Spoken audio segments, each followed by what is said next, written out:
Now entering the ring in your nationwide Ohio Farm Bureau ring is going to be your Southdown Yearling Rams. Out of the East ring will be your Rambouillet Yearling Rams.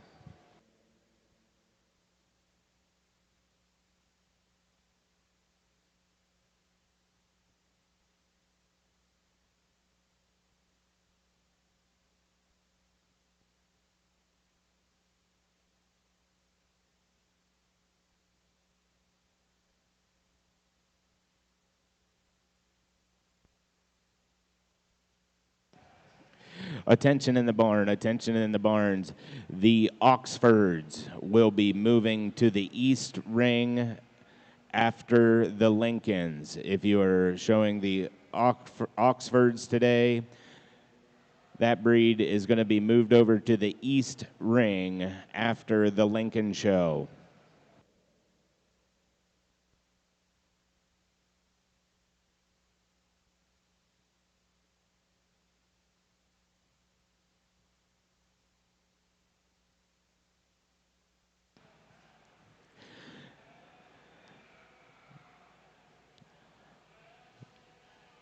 First call, Southdown Fall Ram Lambs. First call, Rambouillet Fall Ram Lambs. Your judge today for the Southdown show in the West ring is Kalen Poe. Kalen resides in Franklin, Indiana, with his family members Chelsea, Grayson, and Ridge. He raises Hampshire ewes, and his occupation is an animal nutritionist. Kalen attended Texas A&M and Kansas State. Please put your hands together this morning to welcome your judge for the West ring, Kalen Poe.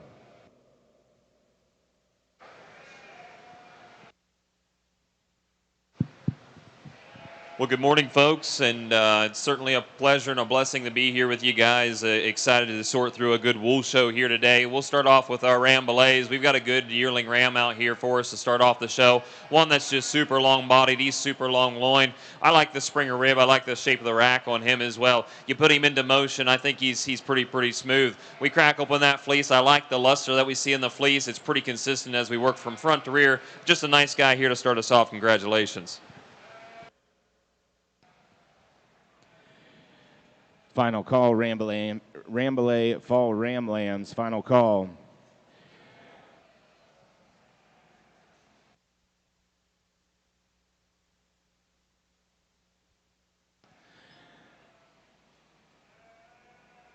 Now entering the East ring from the Adam Family Club Lambs Makeup Arena is your Rambouillet Fall Ram Lambs.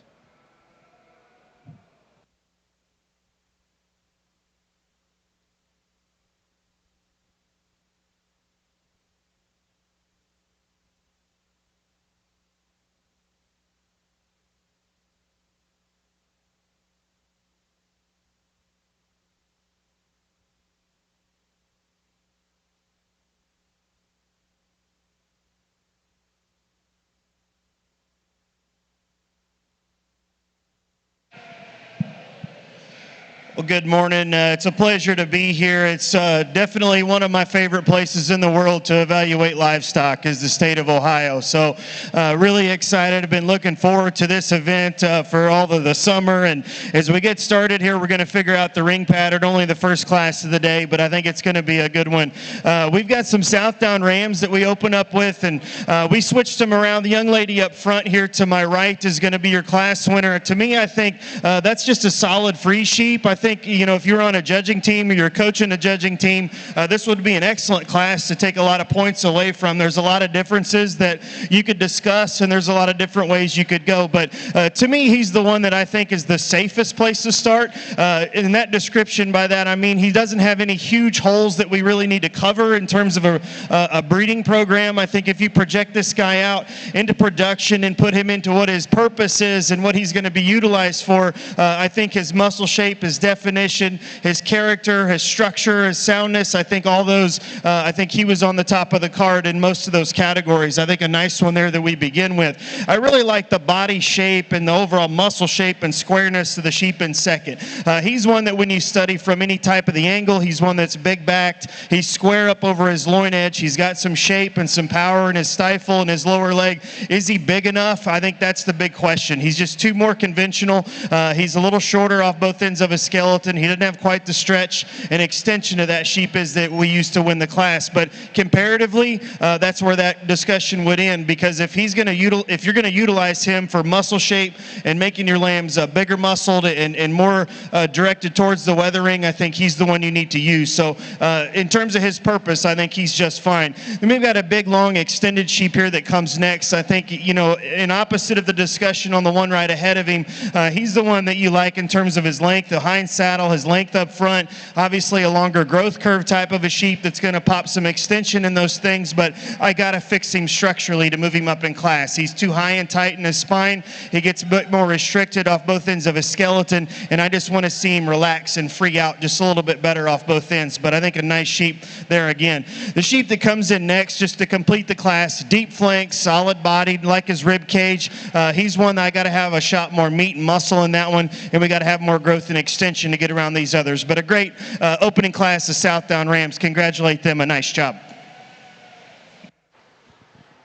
Another good single entry down here on the wool side. We've got a fall Rambouillet ram here for us to evaluate. One that's just super, super long in terms of his pattern. I like the extension up to the front end on him. He's just very, very clean in all his angles. You work back through that hind end. I like the way that hip loin junction's laid into that beast right there for us. What's impressive about him is his fleece. He's got some boldness of crimp. He's got some character of crimp as we work from front to rear. Pretty consistent. A nice one there. Congratulations.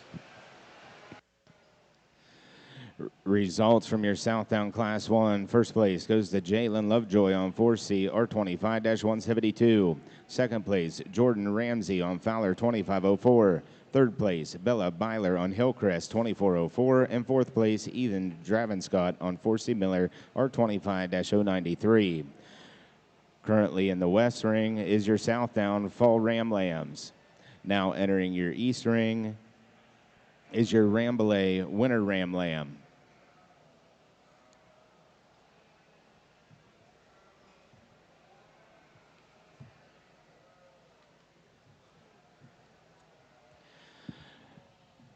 Your judge today in the East Ring is Dr. Brady Campbell from Ashland, Ohio, and he raises sheep with his wife Haley and family. He raises approximately 300 ewes of Texels, Finns, Lincolns, Border Leichers, and commercial crossbred sheep. He is an assistant professor at The Ohio State University in the Department of Animal Sciences, where he serves as the state's small ruminant extension specialist. Brady is the board of director on the Ohio Sheep Improvement Association, the Ohio Sheep and Wool Program, Texel Sheep Breeders Society, and a member of the American Wool Assurance Program.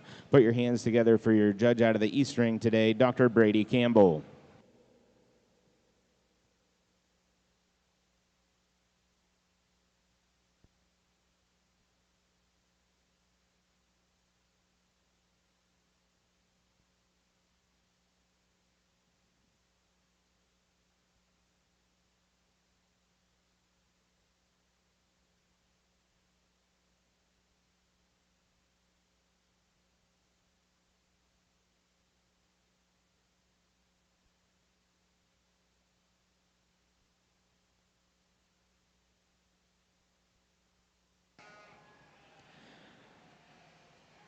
Final call, Southdown Winter Ram Lambs.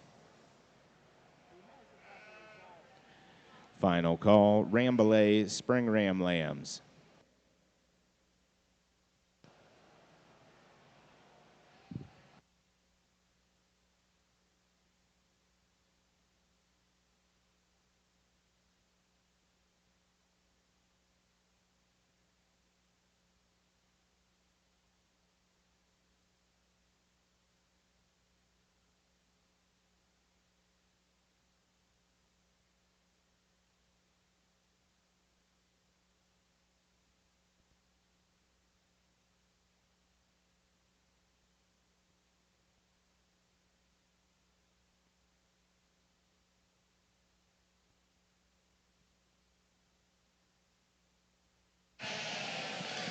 Okay, second class of the day, we're going to switch up the pattern, and that's all right because I learned the rules, and we're going to do it the right way this time. So the class winner is going to be to my left at this point, but the biggest muscled sheep that's got the most attributes to him, we need to discuss him from a width of skeleton perspective and how he's built and extended from his foundation all the way to the top side of his skeleton. I think that's another one you can describe as being the safest place to start. That one's got the most good to him when you study him from any angle, when you start thinking about what he's going to be utilized for and his purpose. I think he's a solid one there that we use to win the class. The one in second's got a shot more extension, more growth. I like the distance that he offers in between his sternum all the way up through his jawline.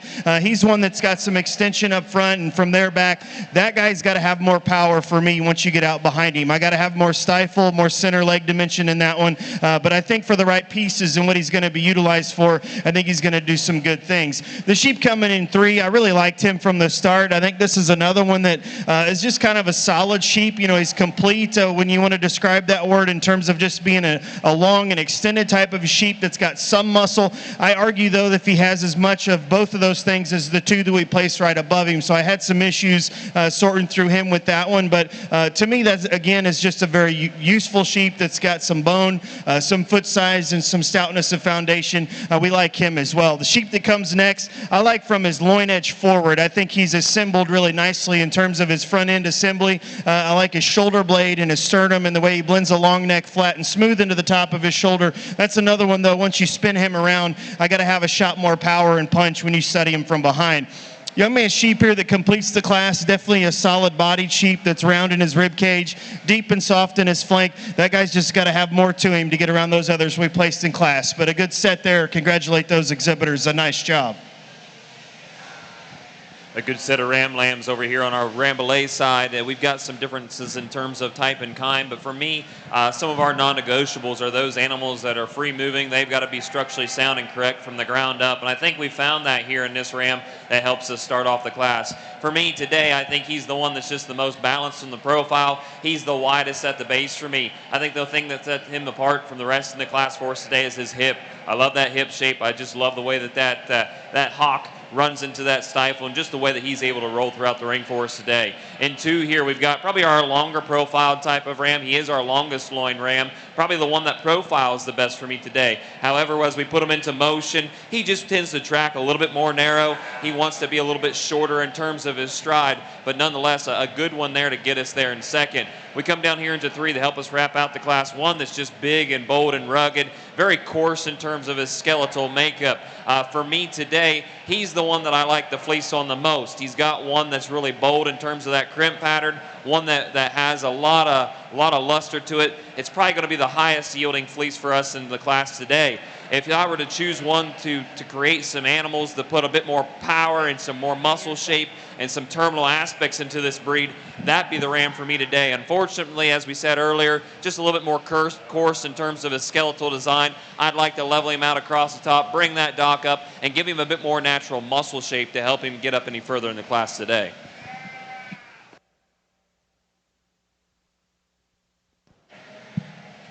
We've got a really nice trio of younger rams here in this class in the South Down Division. Young man sheep that comes up to the top is just the easiest one you find in terms of his skeletal build and his organization. That one is powered up and got some shape and width up top over the top side of his skeleton. Really correct and sound at the ground. Pretty easy class winner in this particular division. The sheep that comes in next is maybe a shot longer and more extended. He's a taller fronted sheep comparatively to that one is that we used to win the class. But we don't have the same loin edge and hip and hind leg assembly that we have in that one that begins. I'd like to modify him from the rear view in terms of his stifle and his width of muscle, but that one's really nice from there forward. I think a nice one there in second. Really got a muscled up sheep here in 3, but this one we got to change from a growth standpoint. He's just too quick and too quick to the pattern on the growth side of things to move up in class, but a good set of 3 there in that South Down class. Congratulate them. A nice job. Results from the Rambouillet ring out of Class 2. First place goes to Addison Embody on Embody F2564. Rambouillet Class 3 winner Ram Lambs. First place Harper Copeland on Broken Arrow 915. From your Rambouillet Class 4 Spring Ram Lambs, first place, Jacob Augustine on ALAM R001. Second place, Chase Carpenter on Carpenter Family 2009. And third place, Ross Dockery on Valley View 1316.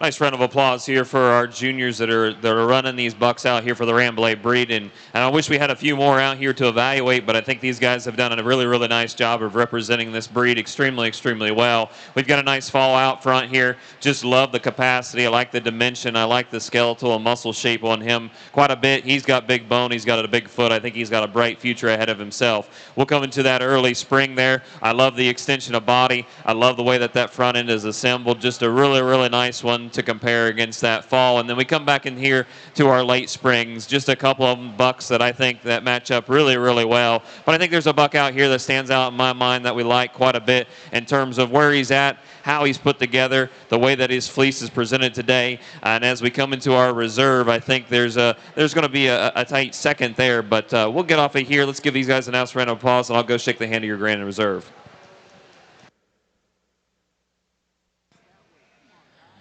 Results from your Southtown ring, Class 3, winner Ram Lambs, first place, Chloe Lake on Lake 25.336. Second place, Evelyn Ream on Fowler 25.63.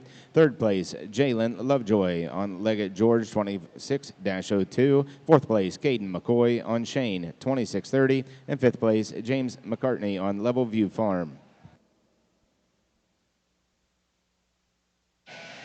Let's give a big round of applause here for our Southtown exhibitors on the Southtown side. I think as we're looking and evaluate when the group of Rams come out for a championship selection, I think you find a lot of utility. You find a lot of show ring appeal. You find a lot of dual purpose type of sheep that I think are going to do really well for their owners and what they're going to generate. But I think we've got a couple of them that surface just a little nicer, I think, in terms of quality, and we'll make them your champion in reserve. But congratulate those exhibitors. A nice job.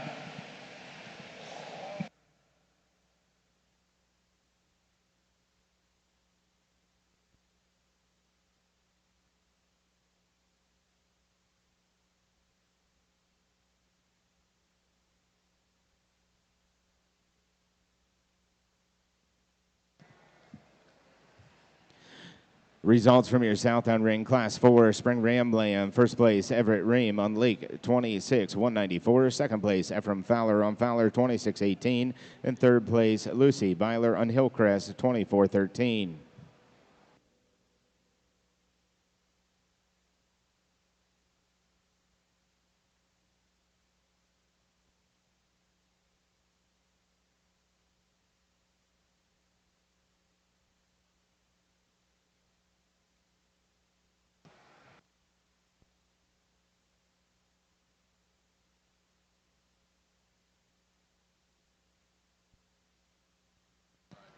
Your champion Rambouillet Ram goes to Addison Embody on Embody F2564.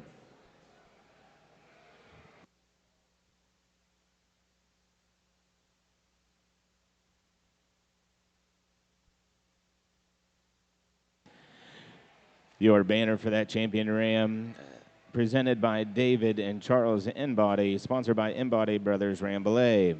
Your reserve champion went to Jacob Augustine on ALAM R001. Award sponsored by Broken Arrow Ranch, presented by Archer Copeland.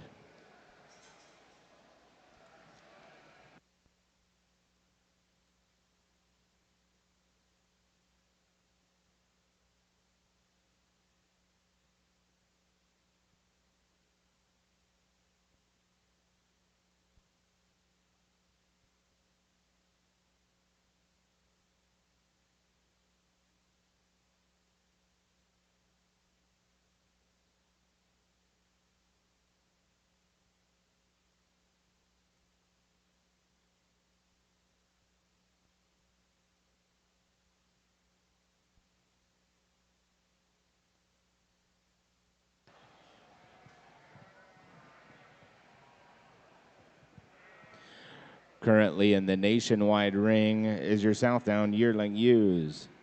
And currently in your Adam family ring is Rambouillet Yearling Ewes.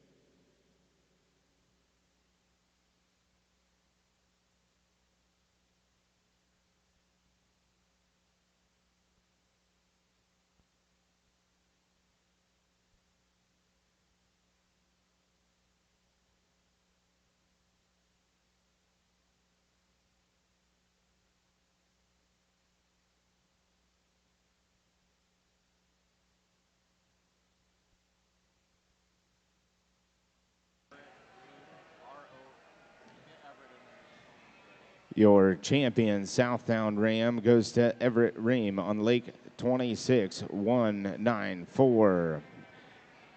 The banner was sponsored by Brant Schaffner and Sexton Families, presented by Courtney Copeland, your Ohio Lamb and Wool ambassador. Your reserve champion Southdown Ram goes to Chloe Lake on Lake 25336. Banner sponsored by Brant Schaffner and Sexton Families, presented by Courtney Copeland, your Ohio Lamb and Wool ambassador.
We would like to thank the sponsors that participated in the banner auction. Nationwide Farm Bureau Ohio Lead Council for the purchase of the West Ring makeup area. Adam Family Clublands for the purchase of the East Ring makeup area. Shell House Livestock Company for the Ohio State Fair announcer stand banner.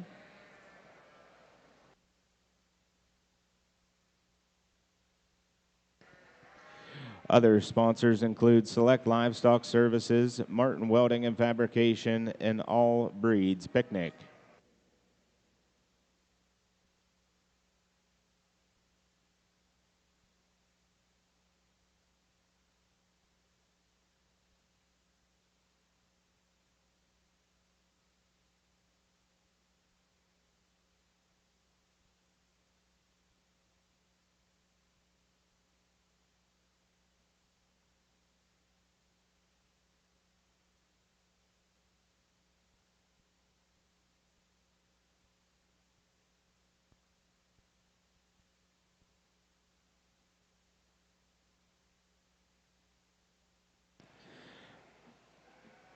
Final call, Rambouillet, Fall Ewe Lambs, final call.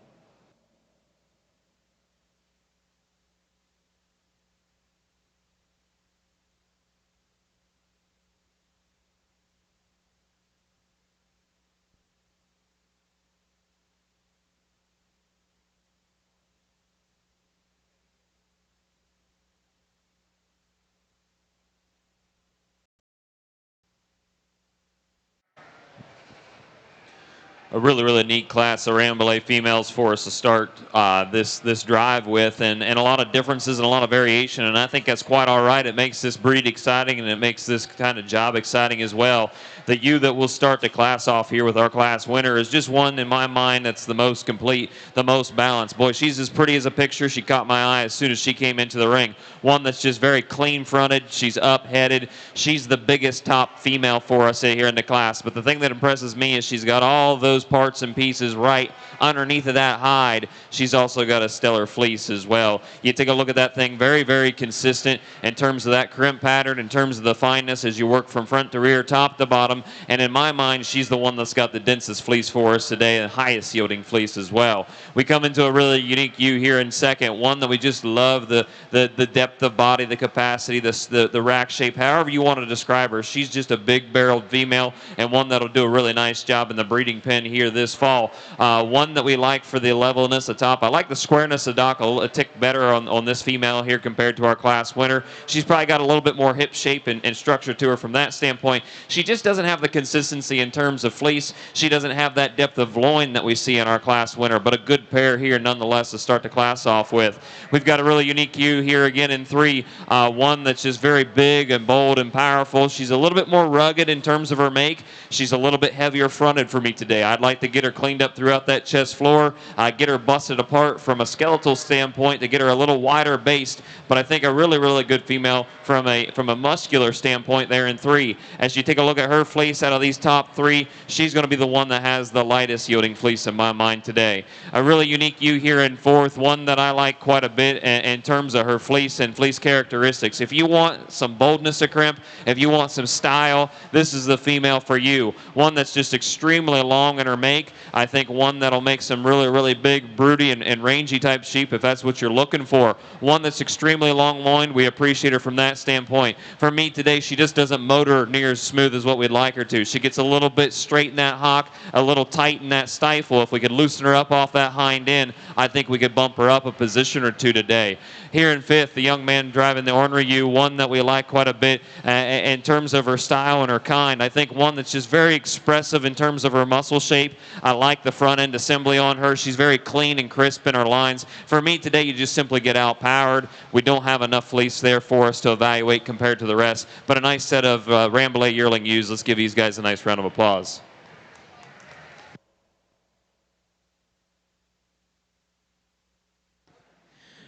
Results from your Rambouillet yearling ewes. First place goes to Bryson Walby on BM 4-80. Second place, Jacob Augustine on ALAM 505. Third place, Addison Inbody on Inbody 2507. Fourth place, Chase Carpenter on Carpenter 2005. Fifth place, Jacob Augustine on ALAM 535. Sixth place, Harper Copeland. Seventh place, Harper Copeland. Eighth place, Ross Dockery.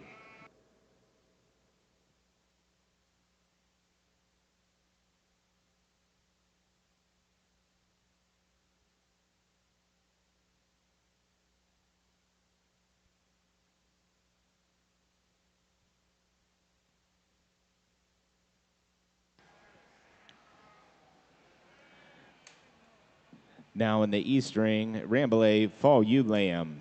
Final call, Rambouillet Winter Ewe Lamb.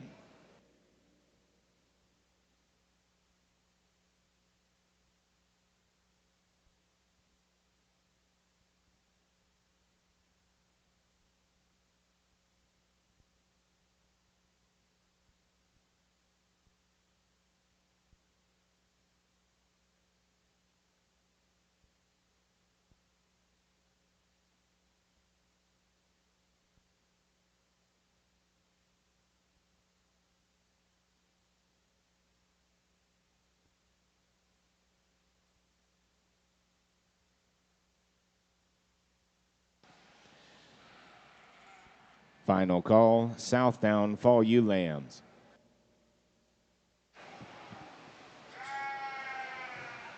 A nice fall ewe lamb over here on our Rambouillet side, and one that I wish we had a few more to evaluate against, because I think this one here is pretty darn good. In terms of her overall makeup, this is another carcass-oriented type of female, one that we do appreciate for her width of body. I love the shape and style of the loin that we've got into her. I like the amount of muscle that we have off that hind end. One that's a bit more moderate in terms of her scale and her size, and I'm quite all right with it. I think that's why she's able to get that amount of muscle packed into such a nice and neat and tidy package for us today. One that's got a super long staple on her. She looks really good in terms of the length of that fiber. I like the way that fiber is laid in there. I like the dimension and the diameter of that fiber on her as well. Just a really neat package female. Congratulations.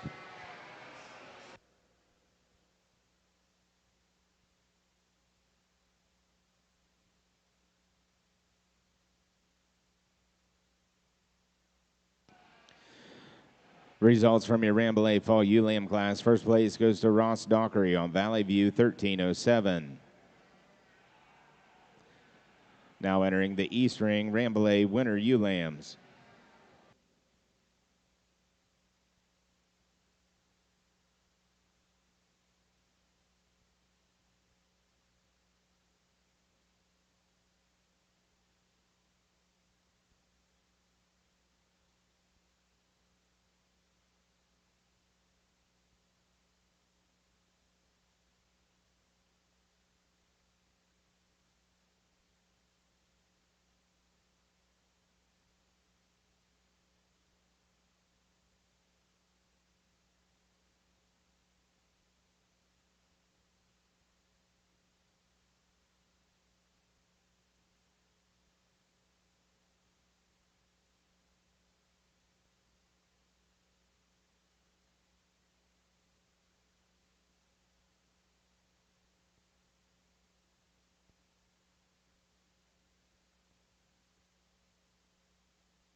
What a great class of Southdown yearling ewes as we get them finally sorted out here. Yeah, big round of applause for these exhibitors here as we get into our first really big class of the day, and a lot of really high quality all the way through. So there's a lot of discussion, a lot of talking points, but I think the young man sheep that we need to use to win the class with is just the one that's the most out there in terms of her shape, her skeleton.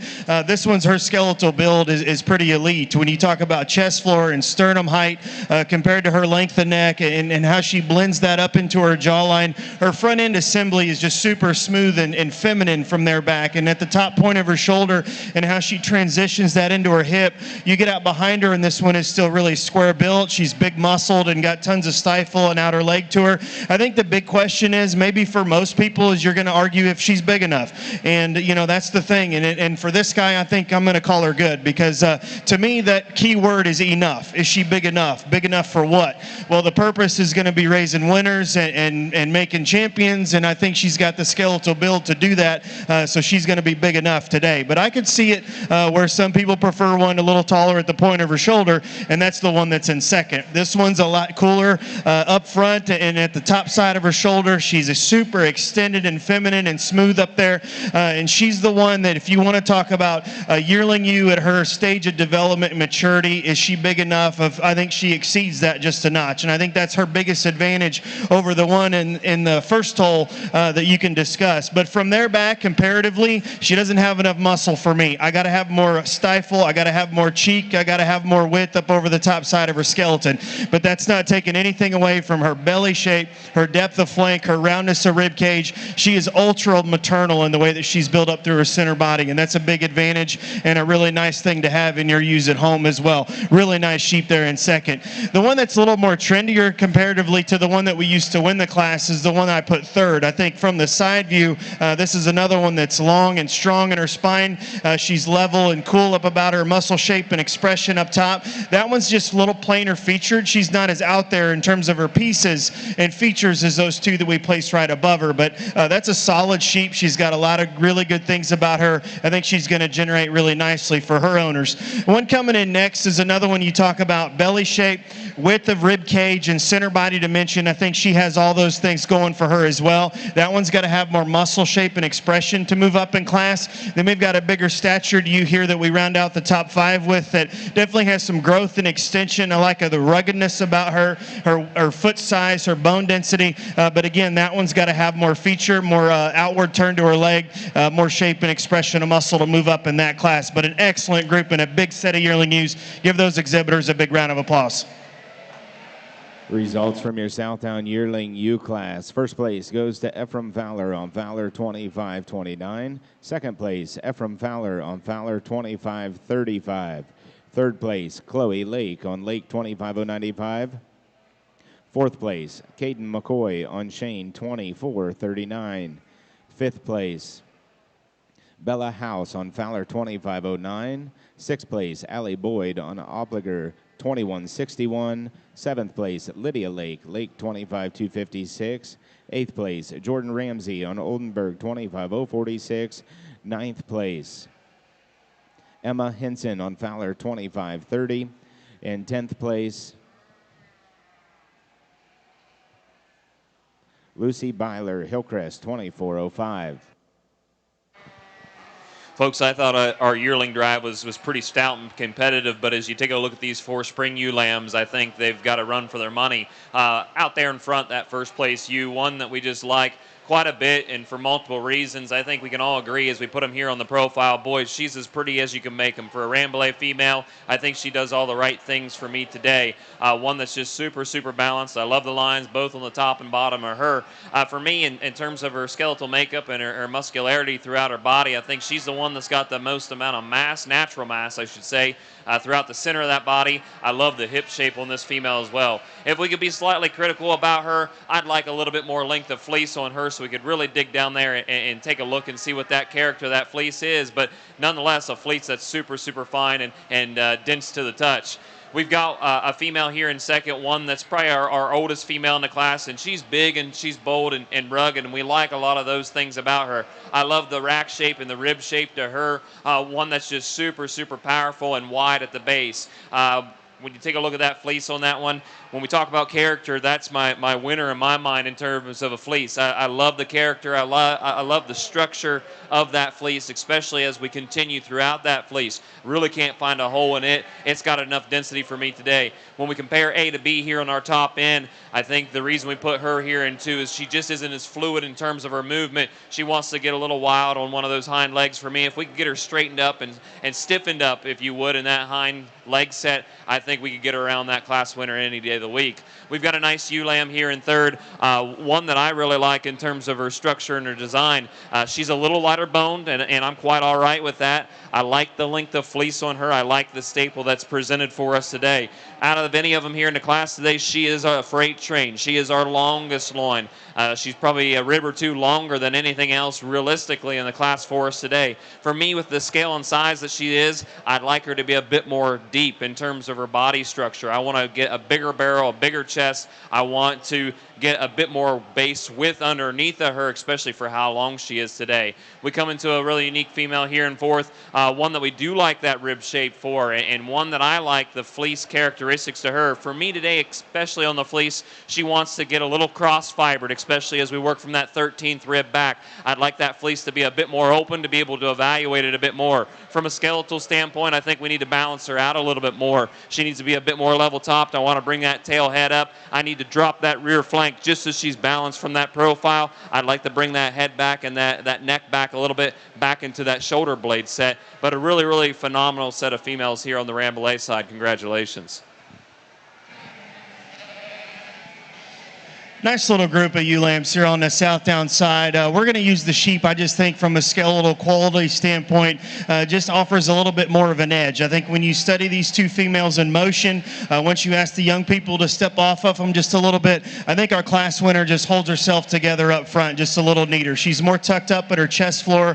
She's neater about the outside angle to her shoulder blade, and she's longer neck and smoother at the top side of her shoulder than I think the one is that we have in second. But what's more unique about this one is I think her second biggest advantage, you step off behind her, and I think she's a big muscled, wide hipped, really big in her pin set. I think she's just a solid class winner here in this particular group. Now the one in second you really like at first. I think you send this one out. She's one that catches your eye when she first comes in, but once you start to study her for how she's designed and how she's pieced together, she does start to fall apart just a little bit more off of both ends. Her chest floor wants to drop. She's a little more rounder, and the angle to her shoulder carries that same advantage, that same attribute out through her hip, and gets a little more short coupled in her hip and hind leg structure. But you talk about one that's really wide backed, big loined, and offers an abundance of width and shape over the backside of her shoulder. I think she serves all of those purposes really nicely. Good one there in second. The one that's leaner and more expression and more expressive in her muscle shape is the one that comes next. She just ran into a couple more that I think are a little bit further along in their overall maturity pattern. That one's just showing us a little bit more leanness, but you fatten this one up and put a little bit more cover on her, I think you're really going to like her. But we just got to have more muscle shape, more condition on that one to move up in class. But a nice one. Next pair of ewes that come in obviously have the class advantage in growth and extension. They're the ones that have the longer growth curve that you can offer, that are going to get out and extend and do really well in terms of their length off both ends of their skeleton. But along with that body type, we got to put more muscle and power into these sheep to move them up in this particular class. But a good set there all the way through. Congratulate those exhibitors. A nice job. Results from your Rambouillet winner, ewe lambs. First place goes to Addison Embody on Embody 2601. Second place, Chase Carpenter on Carpenter 2007. Third place, Harper Copeland on Spray Sheep Company W2641. Fourth place, Harper Copeland on RNL 2609. Results from your Southdown Show, Fall Ewe Lambs. First place, Jalen Lovejoy on Silver Dollar 26013. Second place, Evelyn Ream on Fowler 2561. Third place, Evelyn Ream on Burnstock Farm 2347. Fourth place, Caden McCoy on Shane 2536. Fifth place, Corbin Myas on Double D 25102G.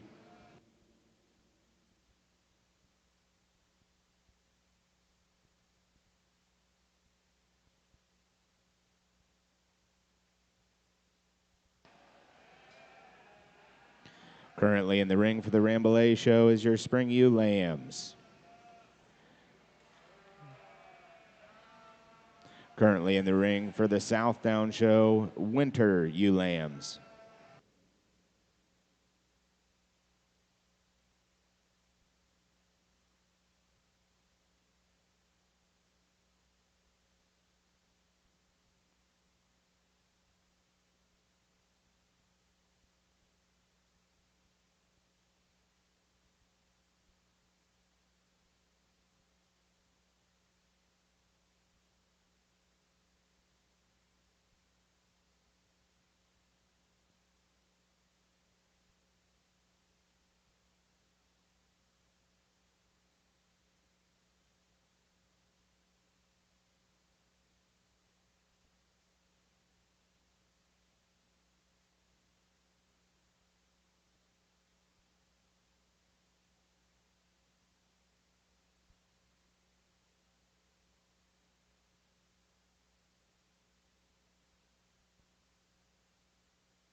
I think a close pair here on our top end for these late Rambouillet ewe lambs here, and at the end of the day, we're going to go back to power and function, and I think that's what that female here on the top end does for me today. She's the biggest footed, she's the biggest bone from a.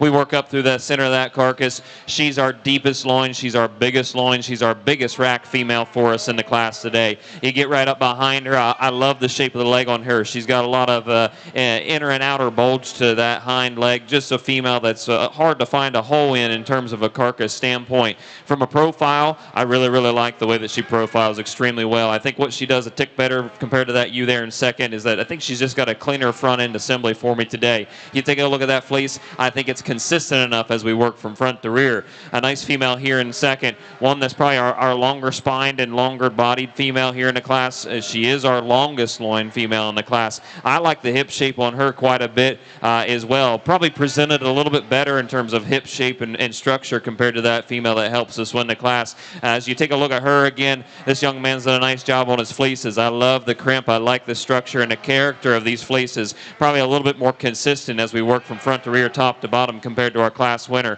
For me today, we just get a little bit more narrow at the base. I think especially as we evaluate them from the front end. You take a look at the front end of that sheep there, I think one that we can get cleaned up a little bit more, but I would really like to have that neck laid back into that shoulder ever so slightly just to get a smoother transition. It's just a little bit too coarse for me today compared to our class winner. We come into a really nice female here in third that wraps up our class quite well. One that we do like for her shape and style of body. I think she's got a fair bit of natural muscle shape, and I do admire her for that. I think for the length of body, she's deep enough. She's super, super sound, but we compare her to the counterparts in the class today, she just isn't near long enough. She isn't as massive enough for us to get around the others in the class today. Results from your Rambouillet Spring Ewe Lamb class. First place, Jacob Augustine on RNL 2633. Second place, Chase Carpenter on Carpenter 2008. Third place, Ross Dockery on Valley View 1324. Now entering the East Ring from the Adam Family Club Lambs Makeup Arena will be your Rambouillet Ewe Lamb Champion Drive.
First call, natural colored yearling rams, first call.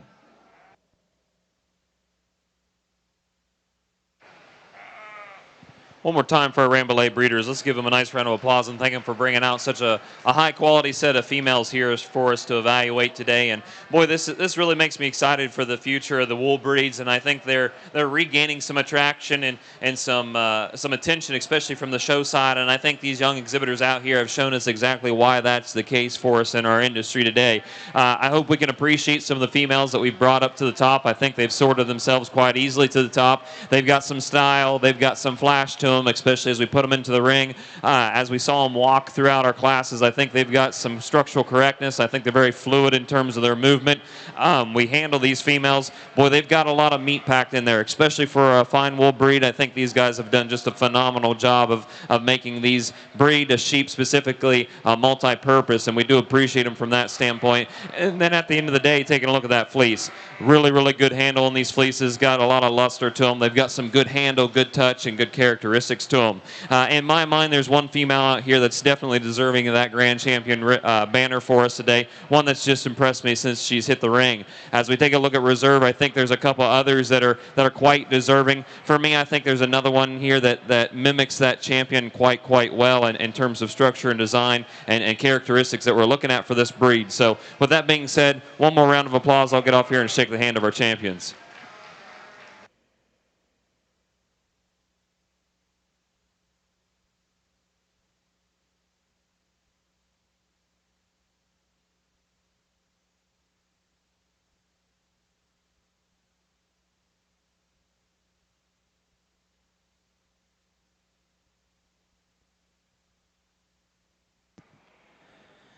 The Ohio State Fair Junior Fair Rambouillet Show is sponsored by the Ohio Sheep and Wool Program, Select Livestock Services, Martin Welding and Fabrication, Ohio All Breeds Picnic, and the Ohio Farm Bureau Federation, Nationwide Insurance, and the OSIA Lead Council. Your Rambouillet champion, goes to Bryson Walpe. Banner was sponsored by Kirkpatrick Rambouillet, is presented by Doug Kirkpatrick. Your reserve champion, Rambouillet U, goes to Addison Inbody. Banner sponsored by Carpenter Farms, presented by Chase Carpenter.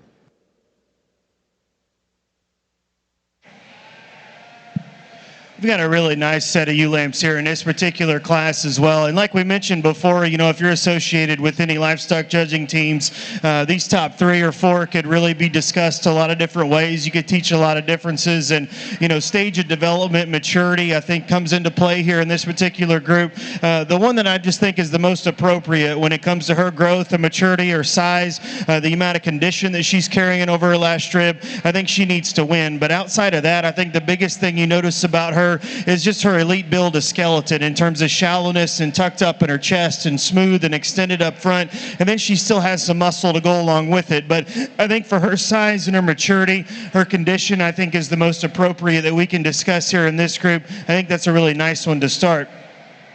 The one in second is a lot like her. I think if you're going to describe her and discuss her from her loin edge forward, that one's built just the same. I mean, just like a nice, deep, open rib cage, a really good belly shape to her. Underline's really attractive, ties up into her chest, and she runs uphill, just ultra extended and feminine up front. And we love all those pieces about her, but I think once you compare her to the one that stepped right in front of her, I don't know if she's got just as much power, not as much width in her foundation. That one wants to click in just ever so slightly when you study her from behind, and she narrows up just a little bit more in her pin set, but those are really small things when you consider that one's elite build up front, and she's going to do just fine as you project her on out into production. I think those pieces are certainly going to show. That's an awfully nice one there in second. Obviously, the heaviest muscled, most powerful one is the one that comes next. This one is the bigger footed, heavier constructed one that's the heaviest muscled, built the widest from the ground up, and all those things are definitely first in the card for her. But as ewe lamb guys, this one's getting awfully chubby for me.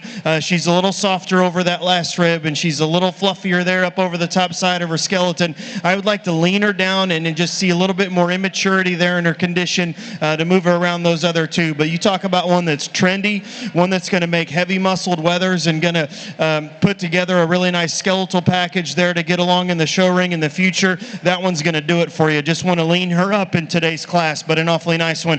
One coming in next is another one. You talk about depth of flank, roundness of rib cage. Got some really good attributes there through the center part of her body. That one planes up off both ends. I got to have more squareness, more build off both ends to get around those. We place right ahead of her. Same story for the one that comes next.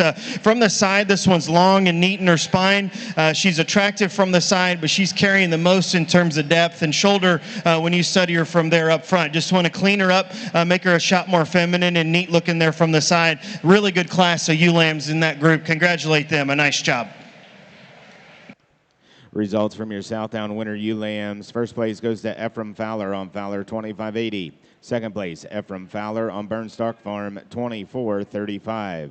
Third place, Reed Coleman on Price 26028. Fourth place, Jordan Ramsey on Millbrook 2503. Fifth place, Lucy Byler on Hillcrest 2408. Sixth place, Audrey Gerber on Obliger 2198. Seventh place, Bella Byler on Hillcrest 2411. Eighth place, Emma Henson on Fowler 26005. Ninth place, Lydia Lake on Lake 26035. And 10th place, Brody Boyd on Boyd 10391.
Your Rambouillet Premier Exhibitor goes to Addison Inbody.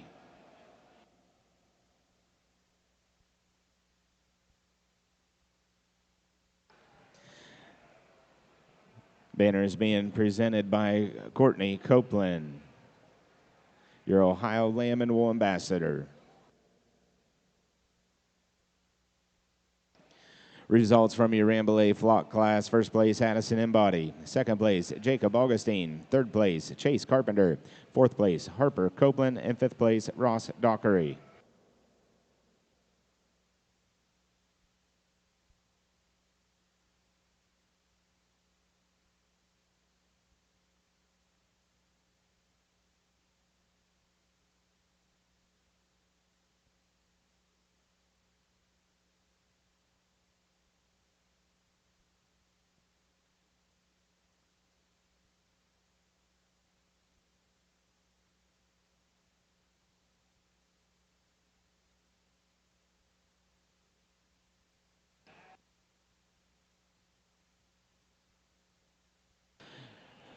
Entering the East Ring will be your Rambouillet Best Fleece, Exhibitor's Choice, Ram or Ewe.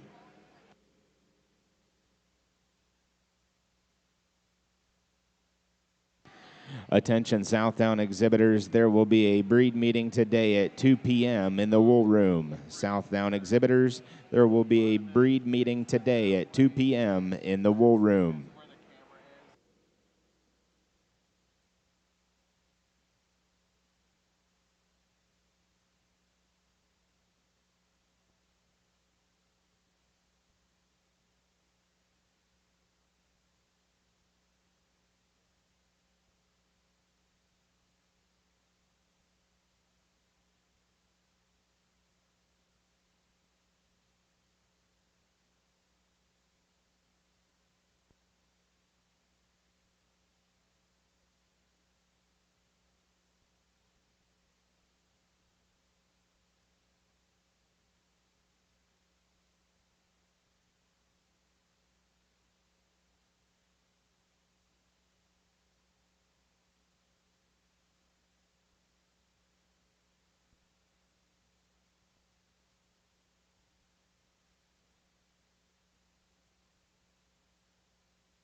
We've got some real tough stuff here in this Southdown division. These spring ewe lambs, we've got a really nice one here that we can begin with. And like we discussed in the previous class, body condition is certainly important. I don't get that too worked up about it in ewe lambs, but yearling ewes, it's kind of a little different story. But this one could be, you can venture into that realm and discuss maybe she's a little on the chubbier side. But to me, I think she's appropriate because if you handle her right over the backside of her shoulders where she's the softest, but then over her loin edge, she still hasn't filled that in and hasn't matured that out. So I think she's just right in the middle of a weird stage, and I think they all go through that. But when you study that one past that regard in terms of her rib and skeleton and her trends that she brings to the table, I think she's the one that needs to win. She's the most three-dimensional in her foundation, offers the most meat animal shape when you study her from the three-quarter angle, from the rear view. That one's big-footed and rugged built. I think a really nice winner here in this particular division. Now, if you're going to say that one's too chubby and we're going to go with the leaner option, that's the one in second because I think she's really nice. She's another one that's maybe a bit more expressive up top, like we just discussed. That one offers some lean muscle value, but again, comparatively, she's not as out there in terms of her feature. She's a taller fronted sheep that's longer and more extended, but along with that body type, she's not as pulled apart, she's not as muscular, she's not as opened up through her center part of her body as that one is that we used to win the class. But I think potentially she's eventually going to get there. It's just taken her a little bit longer to do so, but an awfully nice one there in second. The one that resembles more a class winner is the one that comes next. Easy.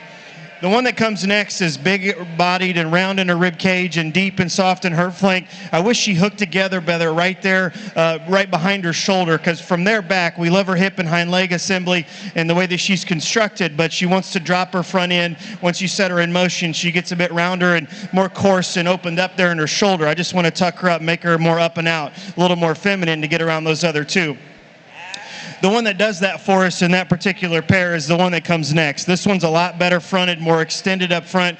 This one, again, on the other side of things, I'm not sure if she's quite ready. That's the skinny one in the top five that's just a little bit further behind in her overall development, and we need to see her a little bit further along in her maturity pattern because when you study her from the side and how she's genuinely built, she's a really good one. She's just not quite ready to be here today. And then coming in next is another one that's long and extended, really cool from the side, but this is another one too that drops a bit through her front end. She's a little higher in her flank, a little more tubular in her center body to design. We want to open her up and wedge her the other way to get around those other ones we placed right above them. But an awesome group of females in that last class. Congratulate them. A nice job. Results from your Southdown Spring ewe lambs. First place goes to Josie Weir on Mapeline Farms 26-11S. Second place, Caden McCoy on Shell House 26056. Third place, Lydia Lake on Lake 26179. Fourth place, Ephraim Fowler on Coons Mills 2653. Fifth place, Lydia Lake on Lake 26309. Fourth place, sixth place goes to Jalen Lovejoy, Beckmeyer Brothers 2637. Seventh place goes to Elise Ream on High Top 603. 8th place, Caden McCoy on Shane 2627. 9th place, Ethan Dravenscott on A&M 6-294. And 10th place goes to Nico Mahias on KLS 2612.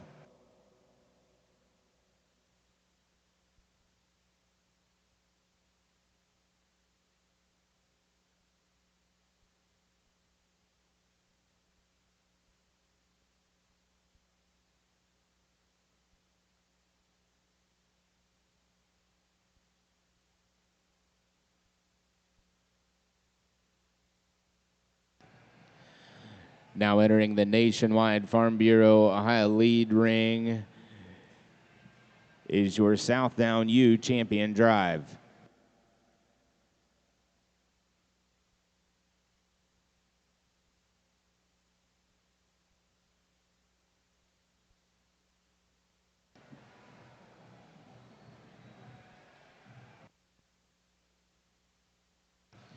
Now entering your East Ring is your natural colored yearling rams.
Let's really put our hands together and show these exhibitors our appreciation here.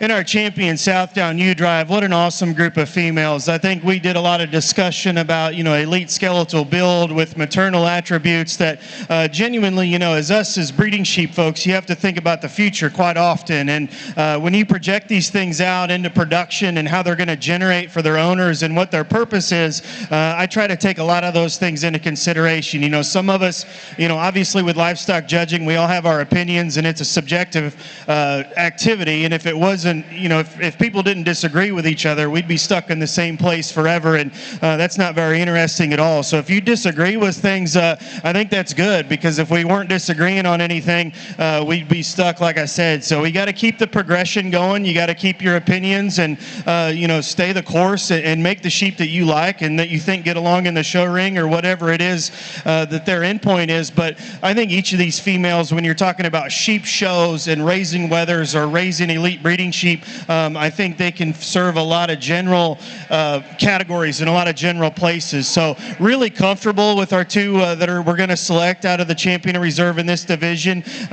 We discussed a lot of differences in terms of like where they're at today, and that can be subjective, of course, but are they big enough? Are they powerful enough for what they are? But I think each of our class winners here are just very appropriate when it comes to but for me, I think there is a winner, just in my opinion. I think there's a clear winner, and then I think it gets really close for reserve, and it comes to a classic discussion of, is this one big enough for you or not, or is this one too fat for you or not, or is she okay? And that's where you guys can hash it out. But I do think there's a fairly easy winner just when you discuss elite skeletal build and how they look from the side, and no matter what their general purpose is, wherever they're going to go back into production for those owners, I think she's going to serve her for purpose. So again, just my congratulations to you guys. Really impressive set of Southdowns as we get started this morning. Looking forward to the rest of the day, but congratulations to you again. Show them a big round of applause and make some noise. I'll get your champion in reserve Southdown female.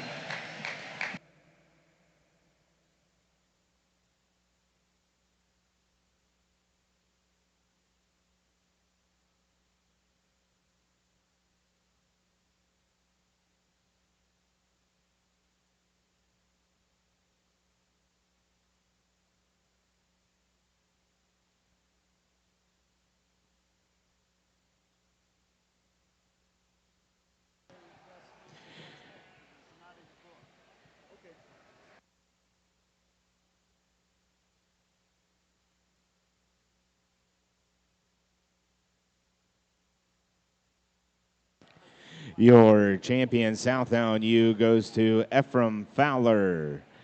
The banner is sponsored by Fowler Southdowns and presented by David Fowler. Your reserve champion Southdown U goes to Josie Weir. The banner sponsored by Brant Schaffner and Sexton Families and presented by Courtney Copeland, your Ohio Lamb Wool Ambassador.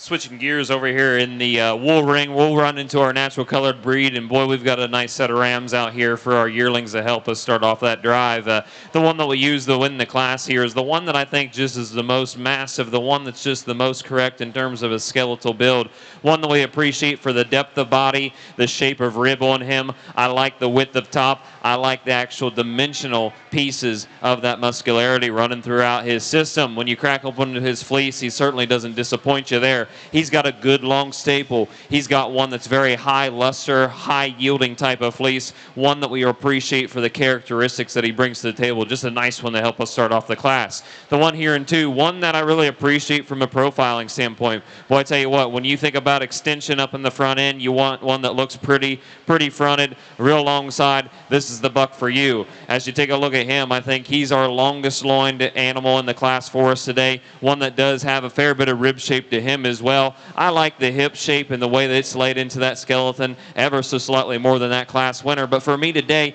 he just wants to get a bit more pinched across that shoulder. He wants to get a little bit narrow across the top. If we could bust him apart through the center of his skeleton and get him a bit more width up on the top end like he has on the bottom end, I think he'd be our class winner all day, every day. Then we've got a big, rugged, massive, courser-made type of ram here in our third place position, one that we just really appreciate for his overall mass. I think as you talk about a front-end assembly, especially on the top end of that skeleton, he's the one that's put together the most correct for me today. As we study him a little bit more, we'd like to get him straightened up and corrected up on the hind end as he motors throughout the ring. As you take a look at that fleece, he's just a little bit past 5 o'clock for us today. He wants to start cross-fibering on us. He wants to get a little bit more matted back in that hind end, and I understand why. He's a big guy, and he's trying to motor around, but I think if we get that fleece cleaned up, I think if we can get him trimmed up through that center of his body, up through that chest floor as well, get him a bit more neck, we could get him around some of these other rams here today. Congratulations to our exhibitors.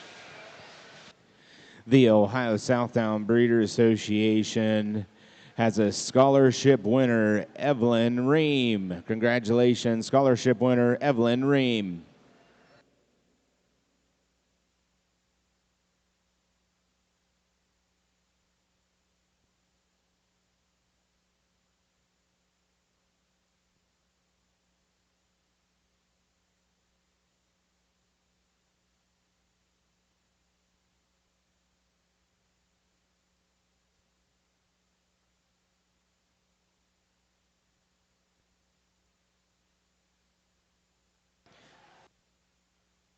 Now entering the East Ring is your natural colored fall ram lambs.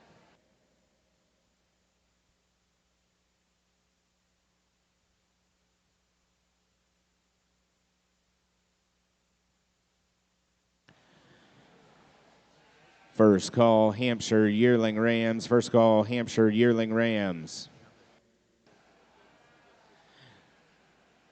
Southdown flock exhibitors, please hold your placings as we will present the premier exhibitor.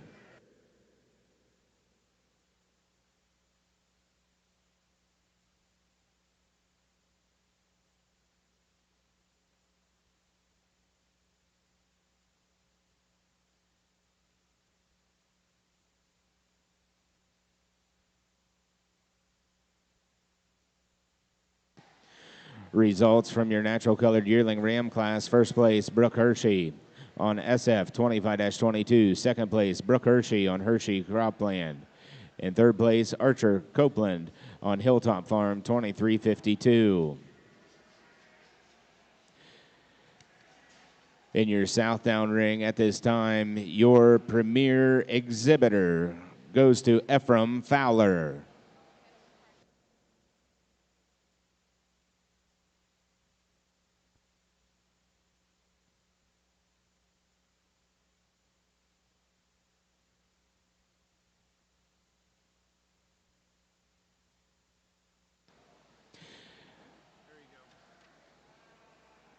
Your Southdown Premier Exhibitor Award was sponsored by Old Glory Farm, Dale and Kathy Davis. And the award was presented by Courtney Copeland, your Ohio Wool and Lamb Ambassador.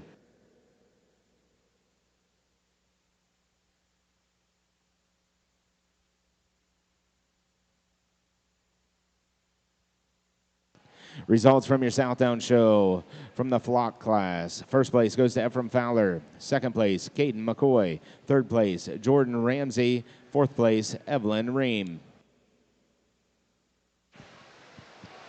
Young lady over here with the natural color does a nice job of bringing us another high-powered type of fall ram here for our drive, and one that we do appreciate for his overall makeup. I think very similar to that yearling buck she drove in the class before, one that's just really, really big top. He's got a ton of shape throughout the center of that skeleton, and especially as you take a look at him from that hind end as well. This guy here, he's big-boned, he's big-footed, just one that has a lot of power and mass. You take a look at his fleece, very similar again to that yearling, one that has a lot of character to it. I love the boldness of crimp on this one. I think it has a fair bit of luster to it as well. Just a nice ram here for us today. Congratulations.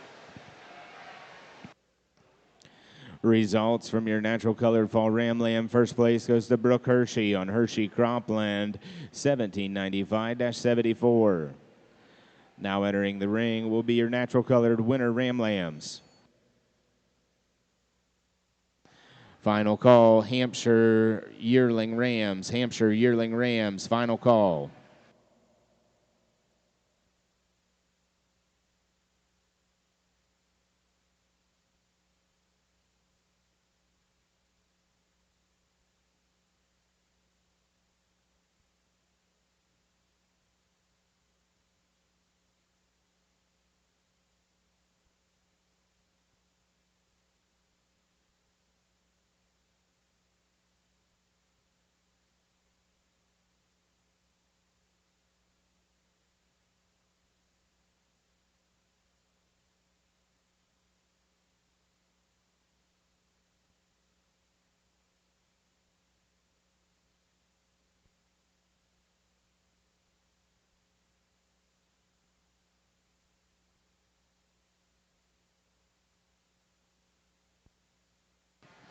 Now entering the Nationwide Farm Bureau League Council ring is your Hampshire Yearling Rams.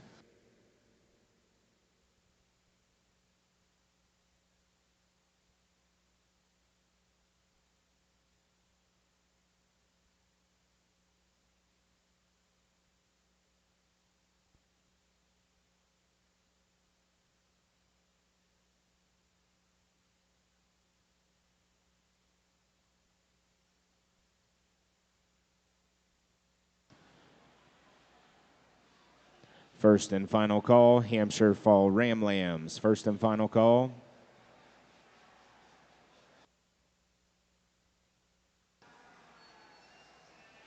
First and final call, natural colored spring ram lambs. First and final call.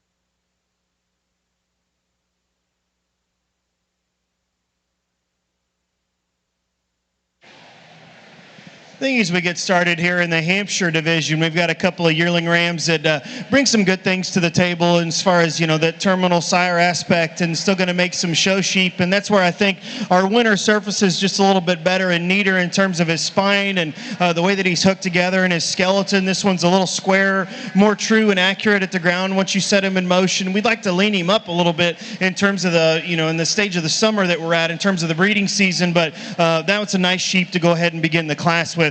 The leaner built, more expressively muscled one is the one in second. He's got the advantage in length and extension. That sheep's just got to have more power and shape to move around the one that we put in first. But a nice pair, Hampshire Rams there. Congratulate them, a nice job.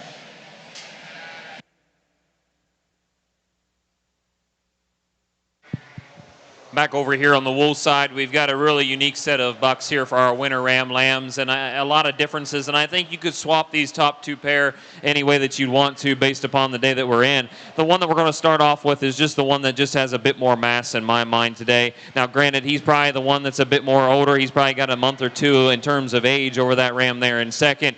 The ram here in first that we'll talk about is the one that's just the thickest and widest across the top. I really, really like the hip shape, the structure on him. I think this young man's done a nice job of getting him fitted to the nines. Just super, super balanced ram here for us today. If we could be slightly critical about him, I think he gets a little soft up on that front end. I'd like to pick him up on those front pasterns, but boy, that's getting pretty critical of a really, really good stud buck out there out front. Young lady here driving the Dapple here in second. One that's probably the youngest in terms of overall maturity in the drive for us today. One that we really, really appreciate for just the structural correctness on him. I think out of anybody in the class for us today, he's the one that runs the smoothest out of anything as we see him walk throughout here today. As you take a look at the fleece, I probably like the characteristics. I like the crimp. I like the boldness, the style, the flavor, if you would, of that fleece out of anything else here in the class. You just get outpowered today against that ram that is ahead of you. And again, that might just be a maturity, stage of maturity, but we're judging them here today and now. We're going to use the big rugged ram here to help us round out the class. One that's just super, super long in terms of his overall skeleton.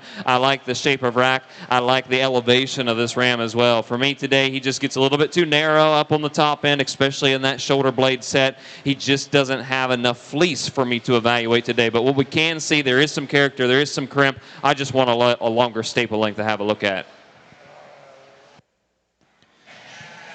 Got a pair of fitted rams here on the Hampshire side. We're going to use the sheep, I think, as just more correct and more relaxed about his lower joints. When you set these guys in motion, this one's set back further at the angle to his shoulder blade. He's more relaxed at his knee and offers more depth of heel. Once you study him at the ground, that one just hooks up together a little nicer in terms of being more correct and more fluid about his skeletal build. One in second, we like his depth of flank. We like his substance, his center body dimension. That one's just too awfully straight and restricted in his movement off both ends when you compare him back to the one that begins the class. Nice pair of fitted rams there. Congratulate those exhibitors. A nice job. Results from your natural colored winter ram lamb class. First place, Nolan Smith on Little Oaks Livestock 2655. Second place, Brooke Hershey on S&T 127. Third place, Spencer Copeland on Broken Arrow 25089. Results from your Hampshire show. Yearling Ram, first place, Emmy Winner on Buckham Farms B5050. Second place, Colt McCoy on McCoy 1656. And results from your Hampshire fitted Ram Lamb class. First place, Foster King on Double Bar D 2604. And second place, Foster King on Double Bar D 2606.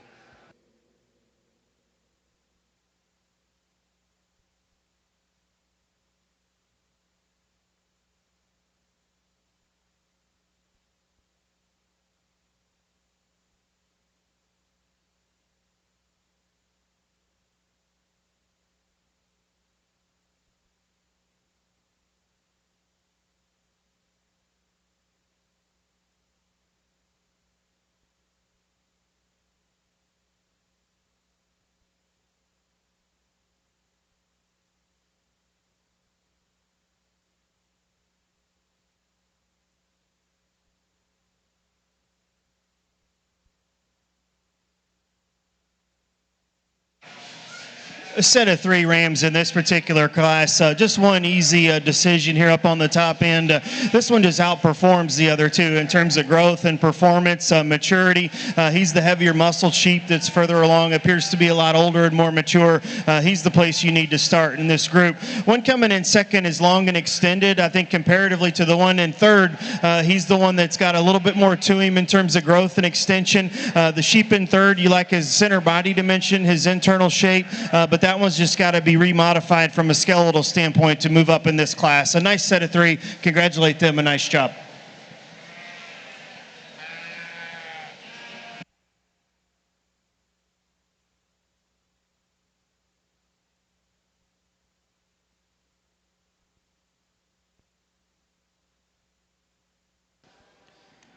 Results from your Hampshire Winter Ram Lamb class. First place, Elizabeth Perogowitz on Martin 26005. Second place, Bristol McCracken on McCracken 2126. And third place, Bristol McCracken on McCracken 2226.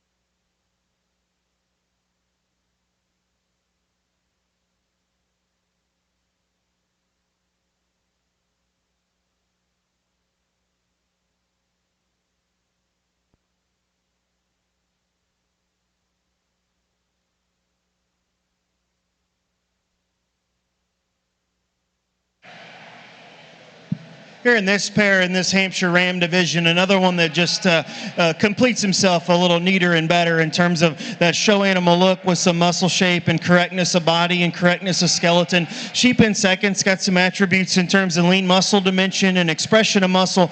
That guy, again, we just need to reconstruct from a skeletal standpoint to move up in class. But a nice group. Congratulate them.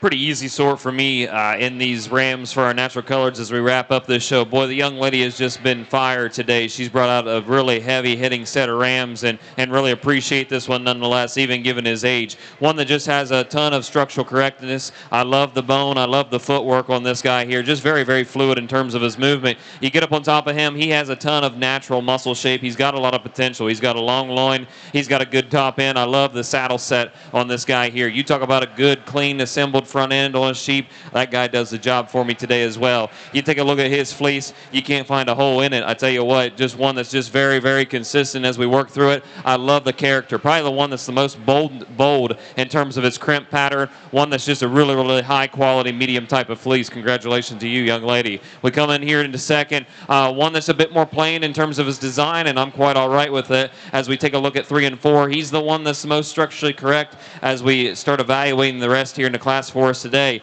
One that balances pretty well in terms of depth of rib and depth of flank. I appreciate the muscle shape, especially off that hind quarter on this ram for us today. If we could change him ever so slightly, I'd like to open him up in that center of that skeleton, especially as we work throughout that front end. But I think a very moderate frame type of sheep to get us there in second. As we come to the young lady here in third, one that we appreciate for the youthfulness of this ram. I think one that's got a ton of growth left in him as well. He's dead level across the top. I love the back hip shape on him as well. As we talk about hock set, if you actually get down underneath that wool, I think he's got a really, really good hock set to him as well. He's a little finer boned. He's a little lighter muscled as we compare it to the others in the class, but I think he fits himself well there for third today. We'll come into a big, rugged, and coarsely made ram here in our fourth place position. If you want to add mass, you want to add size, I think this is the ram for you here today. As we take a look at him and study him a little bit closer, I think he gets a little bit stiffer in terms of his movement. He's got a couple structural challenges that we'd like to correct up on him, but I think he's the longest loin animal. He's probably one of our heavier muscled animals. Just can't get him around those others today. Congratulations to all exhibitors. congratulate our Hampshire Ram exhibitors over here on this side. I think, again, we've got some sires that, they're going to make nice projects for these young people as you project them on out, and what their purpose is and what their attributes are. I think we're going to see that in future generations. I think it's a pretty simple decision. I think there's two of them that surface just a little easier for me when it comes to correctness of body and build, and still offering the trends and the makeup to be a show animal look, but still offer that terminal sire purpose in terms of having appropriate amount of condition with muscle shape and expression. Nice group of Hampshire Rams here. Let's congratulate them as I select your champion in reserve.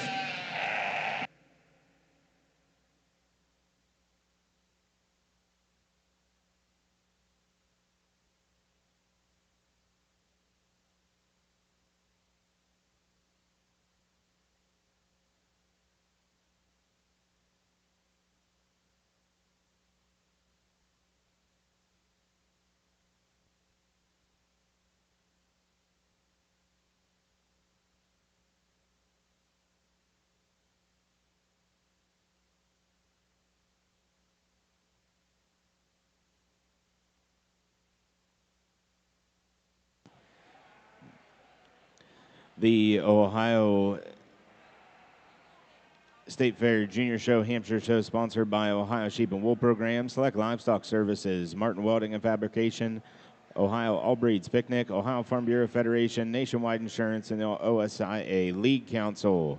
Your champion Hampshire Ram goes to Elizabeth Perogowitz, and the banner is sponsored by Wagner HD Breeding Sheep and presented by Ben and Zoe Wagner. Your reserve champion Hampshire Ram goes to Allison Kendall. And your reserve champion banner goes to Alpha and Omega Genetics and presented by Courtney Copeland, your Ohio Lamb and Wool Ambassador. Also presenting is Douglas McAllister.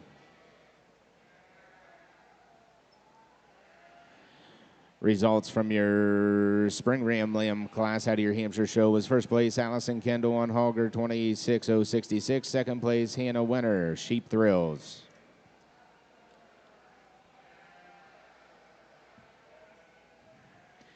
Results from your natural colored Spring Ram Lamb class. First place, Brooke Hershey on Wolf 25291. Second place, Wade Cap on Bolin 2461. Third place, Cora Cap on Bolin 2468. And fourth place, Archer Copeland on Broken Arrow 807. Currently in your East Ring is your natural colored champion Ram Drive.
You guys did good lining this class up. We're going to leave them just as they came in and as they stand. I think the young man's sheep that we used to win the class in this division is just the combination one that offers the most in terms of each category. She's a bigger frame sheep that still remains round in her rib cage and deep and soft in her flank. Is she a little chubbier than what we like? Yeah, probably. But for the game, I think she's appropriate when you consider her frame size and her growth and extension. I think she's the solid one there in terms of her accuracy at the ground that needs to go ahead and win the class. I'm a big fan of the one in second. I thought about using her for a long time. I think that's a more moderately framed one that's more opened up through her center part of her body, but that's another one too that's just getting a little chubby on us. And I think in relation to her frame size, in relation to her frame size, she needs to be bigger when you compare her to the one that wins the class. But she's awfully nice in the way that she's put together as well. Now, the source for growth and extension and frame size is the one that comes in 3. This one's the most up and out when it comes to her chest floor and her extension of skeleton. I just got to have more of them. Once you spin them around and study them from behind, I'm the type of guy that takes them a little wider in terms of this game and opening up in the center part of her body with some more muscle shape. Same story for the one that completes the class. Lots of growth, lots of extension and skeleton there. Got to have more to that sheep to move around these other two. But a nice set of ewes there up on the top end. Congratulate them. A nice job. Big round of applause for our natural colored breeders over here. I think they've brought a phenomenal set of males out here for us to evaluate, and just really, really high caliber, high quality. As we're sorting through some of these wool breeds, we've got to think in several different ways. Of course, we've got to keep those core priorities in our mind of structure and balance and muscularity and wool quality as we think about these animals. So a lot of things we got to balance back and forth and where we want to place importance upon. But as we're taking a look at these rams out here, in my mind, I'm thinking about who can we take home and add some value back to the flock. Who's going to be able to produce those females for the reproductive flock? Who's going to be able to produce that stock that'll come back here and show for generations on at the state fair? For me, I think there's a couple easy picks in here. They're really big-footed. They're very sound as they walk through the ring. There's a couple in here that have some really, really good high-quality medium fleece to them. It's also a high-yielding fleece in my mind. And they've got some structure and balance, and they've got some muscle underneath that hide as well. So with that being said, we'll get off of here and we'll shake the hand of your Grand and Reserve.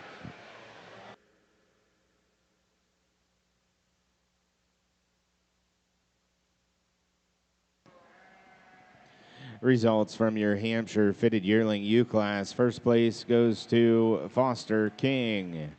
Double bar D 25-27. Second place, Foster King on Nob Hill 25-04. Third place, Isabel Foley on Cape Pearson 25-05. And fourth place, Bristol McCracken on 25-02.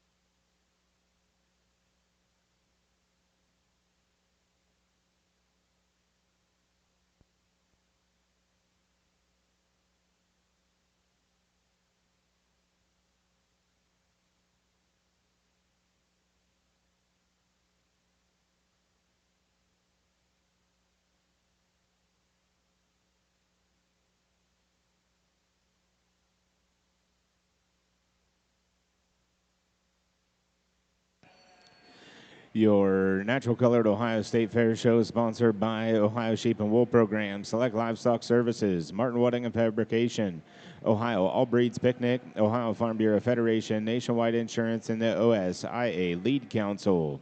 Your champion natural colored ram goes to Brooke Hershey out with the Fall Ram Lamb. And that banner is sponsored by Belmar Farm in memory of Mark Bell, presented by Cody, Julie, and Cameron Paulus. Your reserve champion natural colored ram goes to Brooke Hershey. The banner sponsored by Walnut Creek Yacht Club, presented by Tom Connor.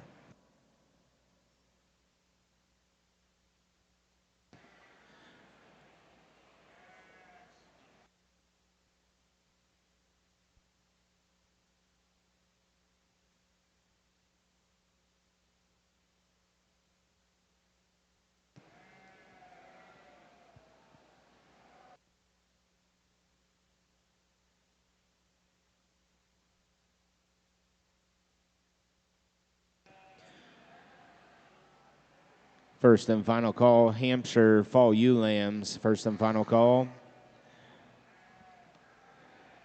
Now entering the East Ring from the Adam Family Club Lambs Makeup Arena will be your natural colored yearling ewes.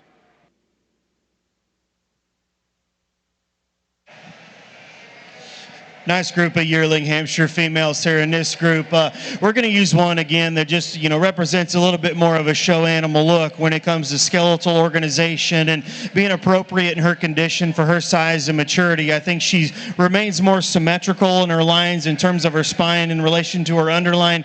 That one just shapes up a lot better in terms of the way she's tied in up front.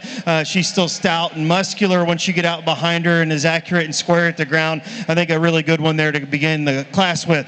Young Man Sheep in second. I'm a big fan of this one too. I just want to peel her neck and shoulder out of her and just make her a little leaner up there and a little bit more feminine, because when you study her from there back, she's just a truck in terms of her width and dimension up over the top side of her skeleton. She's big up over her hip. Of the two, though, in comparison, again, we're going to mention that condition again. That one's got to be leaner around the base of her neck. She's got to be more elongated and more extended and leaner about her neck and extension up front to get around the one that we used to win the class. But you talk about one that's going to make some thick ones, she's definitely going to do that. She's really nice as well.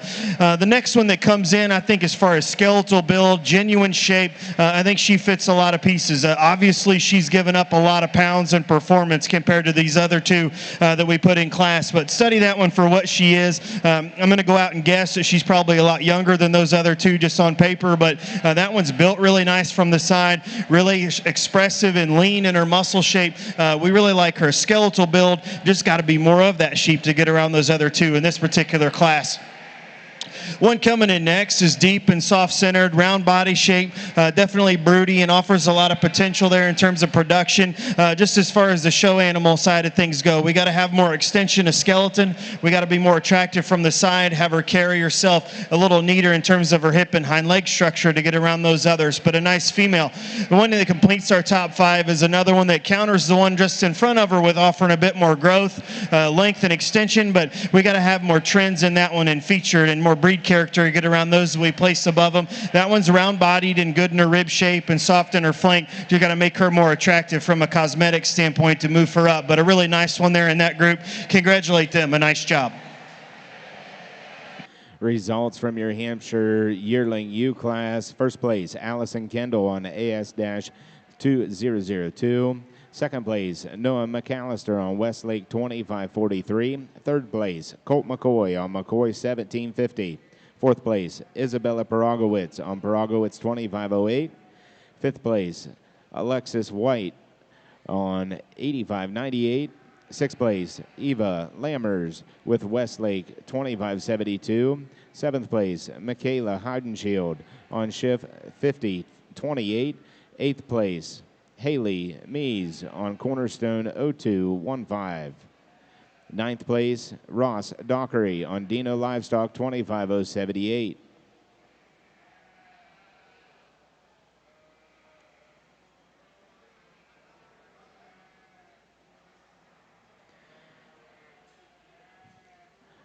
Currently in the West Ring is your Hampshire fitted Fall Ewe Lambs.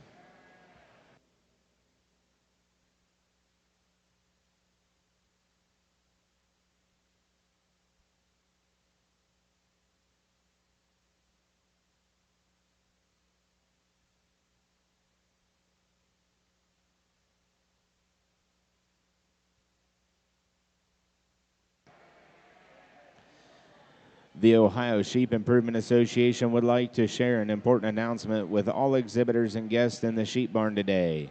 This year, thanks to the Ohio Sheep and Wool Program's funding approval through checkoff dollars, more than $87,000 is being invested directly into youth sheep exhibitors at the Ohio State Fair.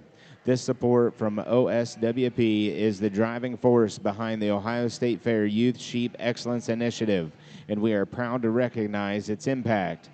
This initiative is inclusive and open to every exhibitor in the sheep barn. Every young person has the opportunity to compete for payouts in market lambs, breeding sheep, showmanship, and outstanding exhibitor programs. Additional dollars raised help enhance the barn itself. supporting live stream, champion and reserve champion banners, and improvements that showcase our exhibitors and strengthen Ohio's sheep industry.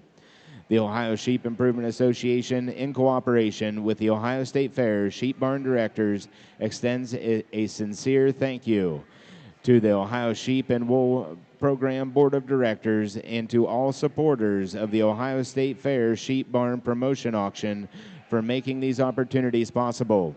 Your investment is shaping the future of Ohio's youth and the future of our industry.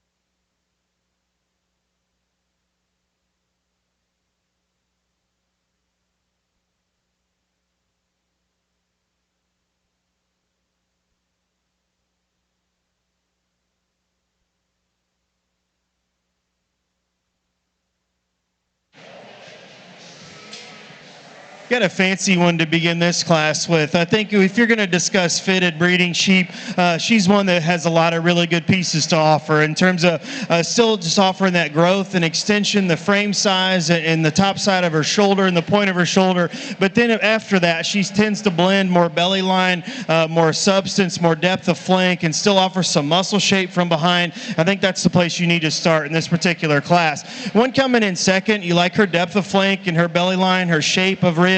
That one's definitely broody and got some pieces that we like through her center body. That one doesn't come and go for me in terms of structure as nicely as the one we used to win the class. She wants to close up and have a little bit more of an inward set to her hock. She's not quite as pulled apart there in her foundation as that one that would start with, but we got a lot of pieces to her that we like as well. Young man sheep here coming in next is another one you can discuss. Depth of flank, roundness of rib cage, broodness. I think she's going to fit all those cases, but that's the one of the top three that's the most restricted off both ends. She's a little straighter. She's a little more rigid there in her pastern. Up over the angle to her shoulder blade. We could just loosen her up and give her more relaxation as far as her skeleton goes to move around those other two, but a nice one there as well. Next couple of three that come in line, we got some differences in terms of depth of flank, how they're assembled in terms of balance. We need to elevate both ends of their skeleton and make them a bit more attractive from the side, but structurally we got to modify them to be more relaxed and more accurate and square at the ground to move up in class. But a really nice group of fitted Hampshires. Congratulate them. A nice job.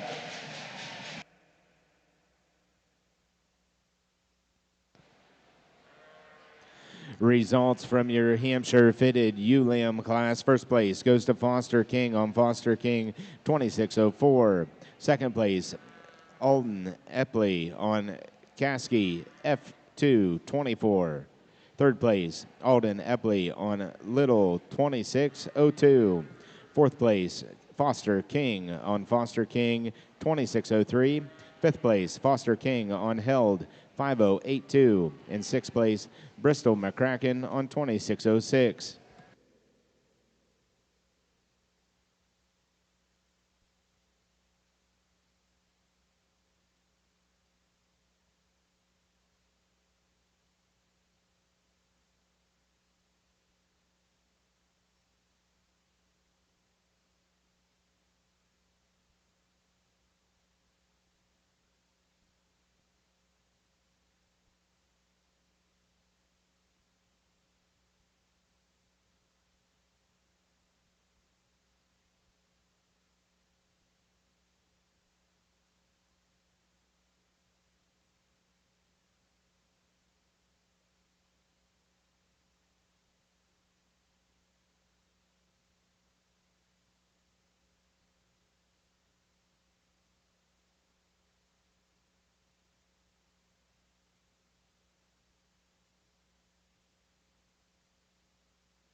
a really, really good high caliber set of natural colored females for us out here. And the one we'll use here is the one that's just an absolute stud of a female for us to evaluate today. One that's just really, really bold and expressive in terms of her muscle shape. I just like the way that this female profiles really, really well. You put a handle on her, she's the one that's the widest topped in terms of her muscle structure. She's the one that's got the biggest and deepest loin on her for us today as well. You take a look at that fleece, boy, I love the color of it, and it really pops really, really well for us today. One that has an extremely bold crimp to it, one that we appreciate from that standpoint. If we could be critical about her, she's one of them that's going to be our lighter yielding fleeces for us today. I'd like to just have a bit more density thrown into that overall skin coverage on her, but that's being critical of a really, really good, sound and square statured type of female. Nothing to take away from that one there in second. One that we really appreciate for the maternal attributes that she brings to the ring for us today. She's really big and bold, expressive in terms of her chest and her capacity. One we appreciate for the squareness of Doc on her. I really, really like, again, the natural muscle shape throughout the carcass of this female for us today. When we compare A to B, she's just a little shorter coupled. She's shorter loin for me, but I do like that hip and Doc set a little bit better for me today. As we take a look at that fleece, I think she's patterned very similarly to our class winner. We just get lost a little bit in that center cavity as we take a look at that fleece. But as we talk about consistency, the front and the rear is really consistent. If we can coarsen it, or if we could match it up a little bit better there through that center portion of the body, I think she'd be really, really hard to get around as well. We come into a more moderate type of sheep here, maybe a bit more plain in terms of her style, in terms of the profile, and the way that she appears for us in the ring today. Really appreciate, again, these females here, guys. If you want to talk about muscle shape in a wool breed, come handle these top three here. Really, really impressive, bold, natural set. Really like the amount of natural muscle in the hind leg set on her. She's got some inner and outer bulge to that hind leg set for us, and do appreciate her from that standpoint. When we compare A to B to C here, C wants to get a little bit more narrow tracking as we evaluate her from the front. She wants to get a little straighter in that rear hock. If we could get her straightened up in some of those parts and pieces, we'd have a really, really good female that could be super competitive anywhere across the nation. We'll come into a cool color type of female here in fourth, one that we appreciate in terms of her design. I like the way that she is presented for us today. She's really big and bold and expressive in terms of her muscle shape. Out of any of the individuals out here, I think this one does a really, really nice job from the profile of getting that muscle shape down to a T. For me today, she's a little shorter coupled. She's shorter bodied. She's a little bit more shallow in terms of her rib shape. I'd like to bust her apart throughout the center portion of her skeleton. I'd like to get a bit more mass on top to get her to slide up the scale for us. We'll use a really big and bold and rugged type of female for our U here in fifth, one that we appreciate for the depth of body, for the amount of mass throughout the center portion of her skeleton. She's super, super big top, but as we start to handle her from front to rear, she gets a little bit narrow and pinched across the shoulders. She wants to slope off ever so slightly as we work back to that tail head. If we could get her level it out across the top, and if we could balance her, especially in that front end assembly, that would make a really, really good, strong foundational female as well. But a good set here. Let's give these guys a nice round of applause. Switching back over here on the Hampshire division, we got a nice ewe lamb here to begin. And like, I mentioned it before, but I think as far as the judging class goes, I think if you had a team you're associated with, just what an excellent representation. We've got quality all the way down, but we've got differences to discuss. And I think there's a lot of different things you could make points of. Obviously, the sheep that wins the class is not the biggest. And being in a more mature, fall ewe lamb type of a class, technically that's supposed to be a disadvantage. But when you discuss quality of skeleton, organization of skeleton, appropriateness of condition for her development and maturity, that's the one that needs to win the class. So you can come into the reasons room and discuss those points and break it down, from a foundational standpoint, that's the one that makes the most sense to go ahead and win. But a really nice one there to begin. A big fan of the sheep in second. You talk about utility, ruggedness and muscle shape and depth of flank, depth of side, roundness of rib cage. This one's going to go out and and produce. She's going to do a lot of really good things when it comes to a female in production. When you take her home and what she's going to generate, she has a lot of really good pieces about her. But in comparison to the one that begins the class, in terms of the show ring, she's got to have more elite features up front.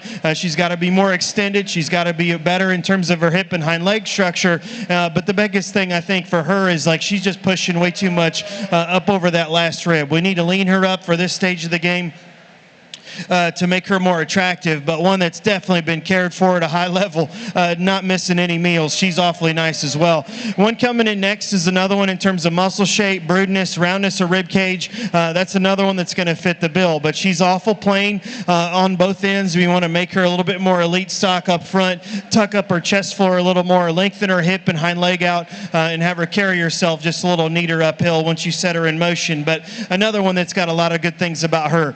We got a really sleek and neat feminine one here that's lean up front. I think probably one of the better ones in the class when it comes to front end assembly, but we just got to have more sheep once you get out behind her, more top side shape and dimension and more hip and hind leg muscle to get around those we place right above them. But a really nice class of fall ewe lambs. Congratulate them, a nice job.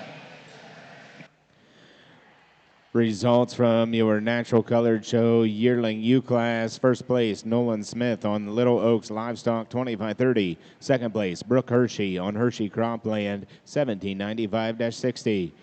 Third place, Chase Carpenter on Craig 2522. Fourth place, Brooke Hershey on Wolf 22007.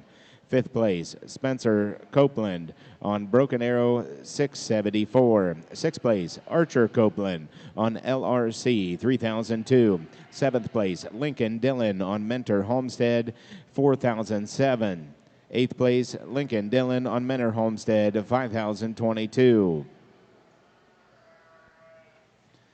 Results from your Hampshire Fall Ewe Lamb class. First place, Taylor Henson on Big Springs 2570. Second place, Isabella Paragowitz on Poe 26045. Third place, Noah McAllister on Alpha Omega 2550. And fourth place, William Deering on 8674.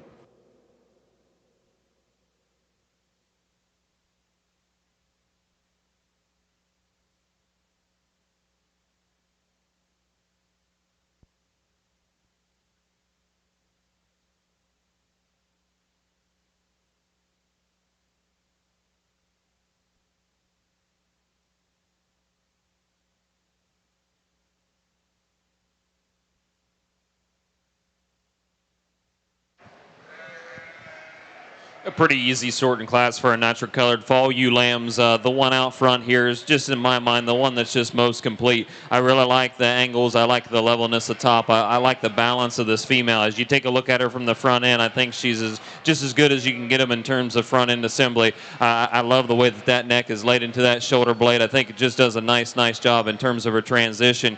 You put a handle on her. She's big top. She's long loin. She's big hipped as well. When we compare her to the rest of them in the class today, she's the biggest footed, the biggest bone female. You take a look at that fleece. She is our highest yielding fleece. It's the most dense fleece, and it's one that's the most consistent as we work from front to rear. A nice ewe. Congratulations. We'll come into the ewe here in a second. One that's a bit more moderate in terms of her scale and her size. One that has a ton of rib shape to her. I like the capacity. I like the size of her in terms of commercial application. You put a handle on her as well. She's probably just as wide topped as that female out front. She just gets a little shorter coupled, a little shorter saddled for me today. As we see them roll throughout the ring, she might be just a tick more stiff in terms of that rear hock set, but that's being pretty critical of a good female there. In second, we'll come into the more coarsely made female here in third, one that's just a little bit smaller, just gets outpowered in terms of size. I do like the levelness of top and squareness of dock on this female. As we take a look at her from the side, however, comparing her to the others in the class,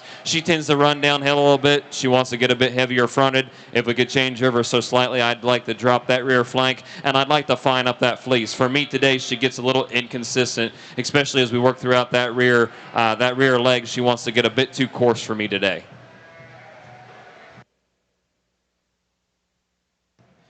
Results from the natural colored fall ewe lamb class. First place goes to Nolan Smith on Little Oaks Livestock 2650. Second place, Brooke Hershey on Hershey Cropland 1795. Third place, Brooke Hershey on Hershey Cropland, 1795-72.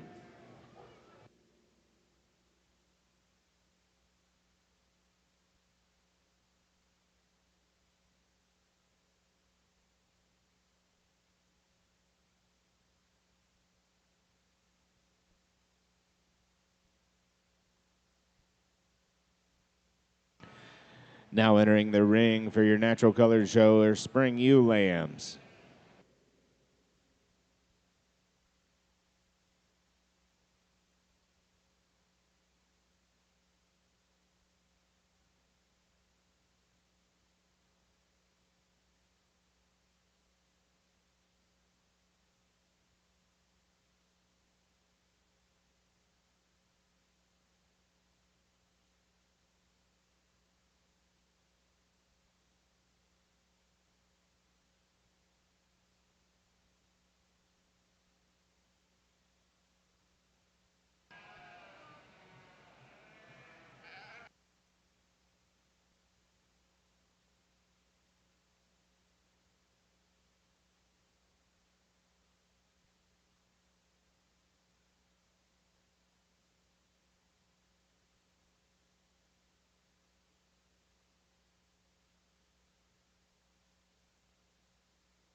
Final call, Hampshire Spring Ewe Lambs. Final call, Hampshire Spring Ewe Lambs.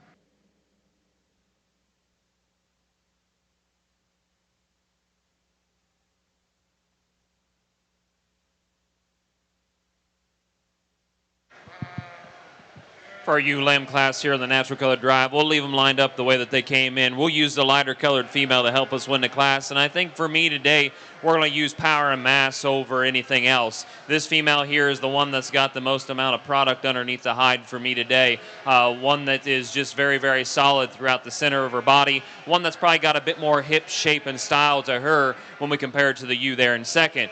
You take a look at this fleece here, very, very unique in terms of its color pattern and the way that it's laid into that hide. One that we appreciate for the design and structure of that crimp. I love the boldness of it. I like the fineness of it as well. We might be venturing on being too fine here, but I think for today's purposes, we look just fine. If we could change her ever so slightly, I'd like her to behave a little bit and try to get her extended out. I think if we could get her stuck right, she'd be as pretty as a picture. She just doesn't want to behave and cooperate for us today. Young lady here in second's got one that's just stuck really, really well. When you look at them from the profile, she'd be my winner there from that standpoint alone. She's super balanced in terms of levelness atop. She's clean fronted. She's got that chest floor brought right up where we like them to be and clean in terms of her pattern and her kind.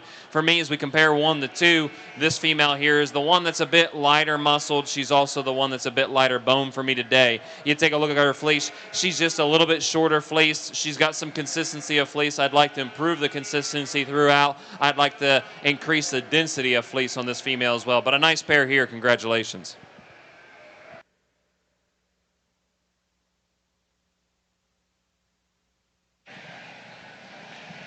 I got to be honest with you. This one was hard. This was probably one of the harder decisions that we've had yet this morning. I think when you put this entire group of ewe lambs together, there's a ton of differences, and I'll be honest, I'm not completely happy with some things. You know how we shook it out, but I think you have to just think back. You know, go back to the basics of livestock judging and selection and evaluation, and weigh out the categories and who's going to surface more in those separate categories. And to me, that's how you mark a safe card, and that's kind of what happened in this regard.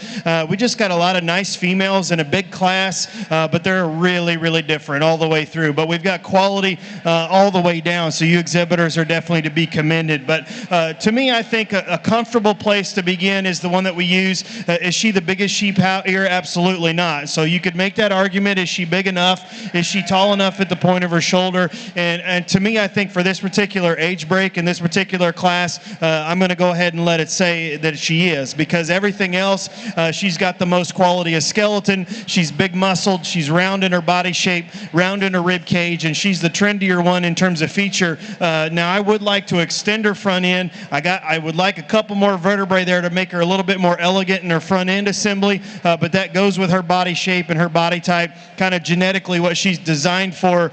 She's the bigger top sheep that's bigger out the end. I think she's a nice, safe place to start. Now, completely counter-wise to her is the one that we put in second. And I'm not the biggest fan when judges, are really inconsistent and they use different shapes and sizes and colors, but I was kind of forced to do so in this particular class because to me, those are the best two sheep in the group. Talk about the one in second. This is the better built one that's more extended. She's one that's neater and more elegant about her front end. She's more tucked up in her chest floor. She's shallower and more up and out.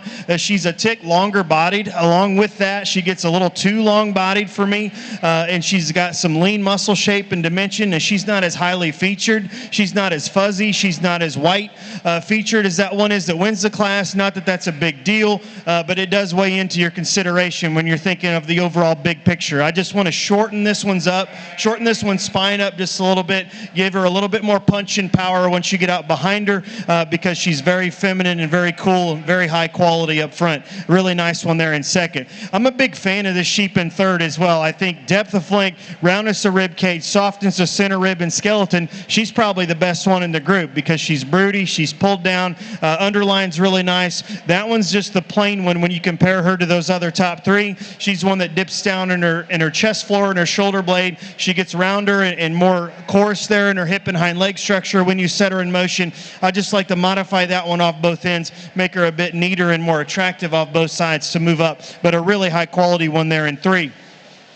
Another one here is same story. We're going to completely counter the one that we placed right above her with one that's just totally different. This one's way stretched out, up and elegant and shallow and neat and extended. Along with that, though, moving down the line, she's the one that gives up the most in terms of depth of flank and stoutness of structure and skeleton from behind. That one's got to have more muscle for me, and I want to change her wedge. When you study her chest floor in relation to her flank, I want to wedge her the other way and have her run more uphill. But that's one that's just really nice and neat, sleek and feminine up front with some hard muscle shape.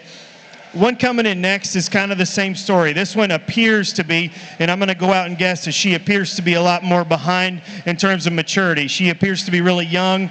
She doesn't have quite the power and punch and substance of those that we place right above her, but that sheep's got a ton of quality, really good in organization of her skeleton. She's one that's really long and level and feminine up front, but of the top five, she's the one that's just given up too much. But that one's going to get there someday. Very excellent group of Hampshire females. Give those exhibitors a big round of applause. Results from your Hampshire winter ewe lamb class. First place goes to Madeline Kovacs on HC Show Stock 26108. Second place, Colt McCoy on McCoy 1702. Third place, Isabella Paragowitz on Westlake 2602. Fourth place, Allison Kendall on Hogger 26013. Fifth place, Foster King on 3442. Sixth place, Kara Napke on Scarlet Acres 2627. Seventh place goes to Michaela Houdenshield on HC 26017. Eighth place, Colt McCoy on McCoy 1703. Ninth place, Alyssa White on 26105. And in 10th place, Alyssa White with 3431. Now entering the ring, Hampshire Spring Ewe Lambs. Results from your natural colored winter ewe lambs. First place, Archer Copeland on PNC 26-3. Second place, Brooke Hershey on SF 26-2. Currently in the ring, natural colored spring ewe lambs.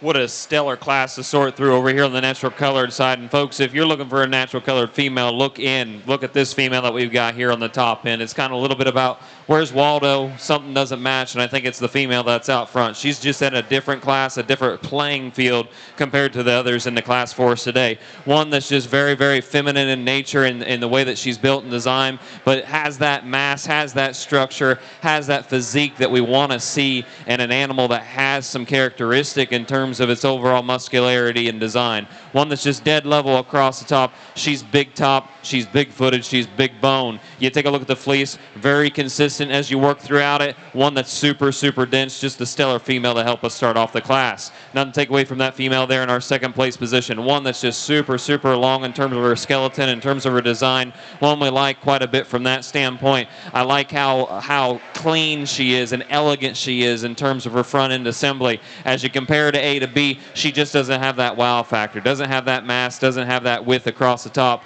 But you take a look at her from behind, she does have that hip shape. She's got that saddle shape that puts her there pretty easily in my mind. You come here to that ewe in third, one that's very similar in terms of type and kind, the way she's designed from that shoulder back, very, very long in terms of her skeleton. She's super long loin, one that's got the ability to produce a lot of product for us today. For me today, she just isn't as neatly assembled in that front end. If we could take that neck and put it back into her skeleton ever so slightly, clean up that chest floor, clean up that front end, and work her to be a bit more smooth in terms of her angles, I think we improve her quite a bit. We'd like to bring that tail dock up. I'd like to drop that flank down, but that's being pretty critical of a good female there in third. As we come here into fourth and fifth, a couple of females that are built very similarly in terms of their type and kind. Super, super long-bodied. I think they've got some good rack shape to them. They've got a good hind saddle on them as well. For me, we just don't get them presented nearly as well as I'd like them to see. I'd like to get them stretched out. I'd like to get them level across the top. I'd like to improve that clip, that consistency throughout as we evaluate that fleece. But a good set of females here. Congratulations. We've got a nice one to begin our spring class here. Just one that's a little trendier in her overall skeletal build. That's the bigger footed female that's heavier constructed and built wider from the ground up. Offers more density in terms of her muscle placement or depth of flank, really round in her rib cage. I think that's the one that needs to win this particular group.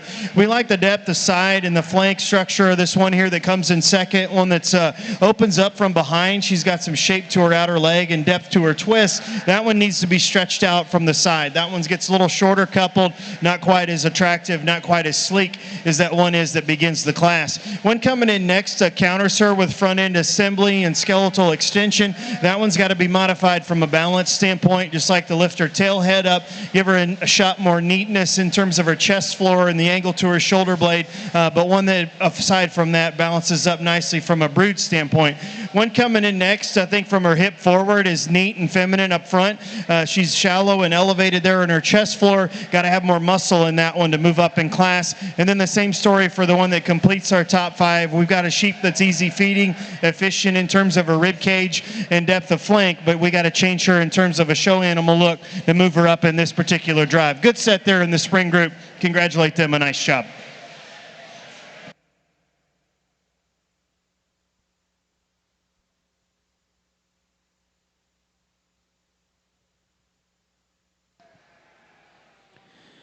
Results from your Hampshire Spring Ewe Lamb class. First place goes to Alexis White on 34.62. Second place, Chloe Lake on Lake 26.133. Third place, Haley Meese on Cornerstone 0231. Fourth place, Carson Henson on Schroyer 34.51. Fifth place, Hannah Winner on Sheep Thrills 0122. 6th place, Emma Winner on Sheep Thrills 0112. 7th place, Bristol McCracken on Sheep Thrills 0115. 8th place, Eva Lammers on Sheep Thrills 0123. Results from your natural colored Spring Ewe Lamb class. 1st place, Caitlin Wolf on Daphne. 2nd place, Brooke Hershey on Hershey Cropland Sparrow. 3rd place, Chase Carpenter on Menor Homestead 6111. 4th place, Spencer Copeland on Broken Arrow 852. 5th place, Spencer Copeland on Thiessen 2616. 6th place, Wade Cap on Bolin 2459. 7th place, Lane Cap on Bolin 2460. And 8th place, Cora Cap on Bolin 2469.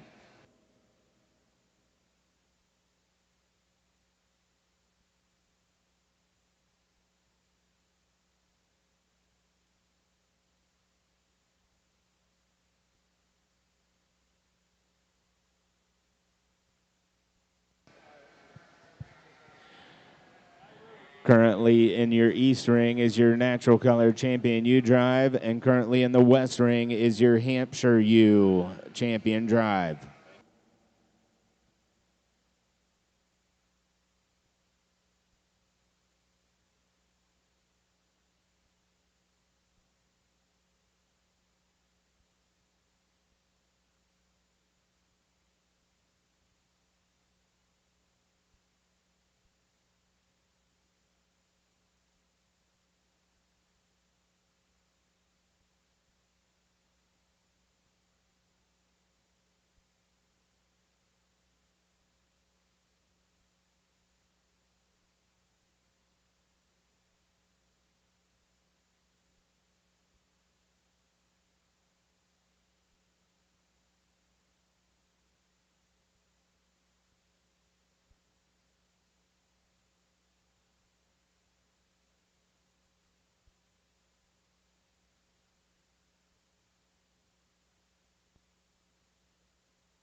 Big round of applause here for our Hampshire exhibitors as we select our champion female. Come on, we can do better than that, can't we? Let's put our hands together, congratulate these exhibitors.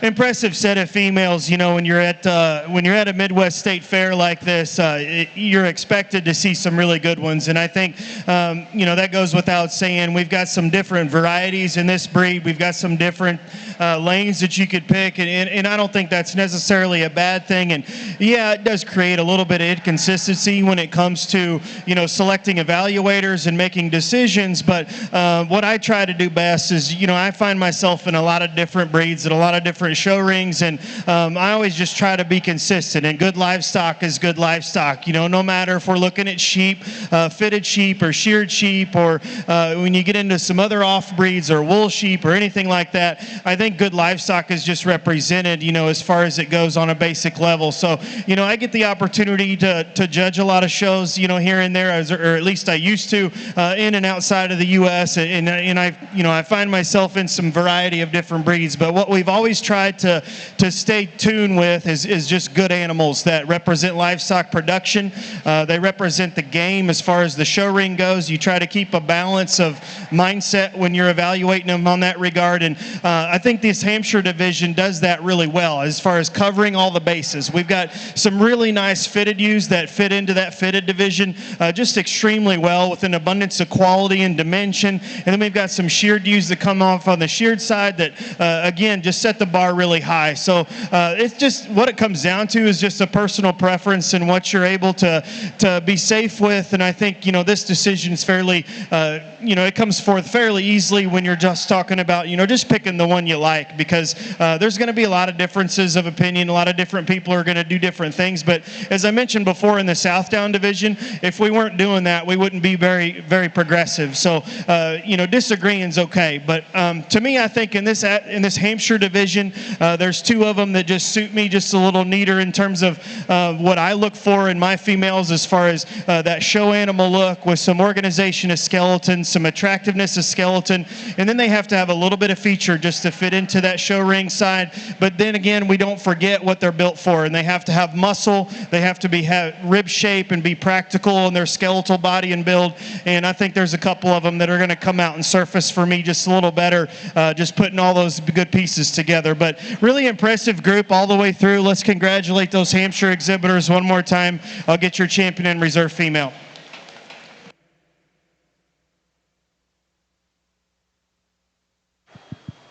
Folks, let's give these guys one more big round of applause over our natural colored side.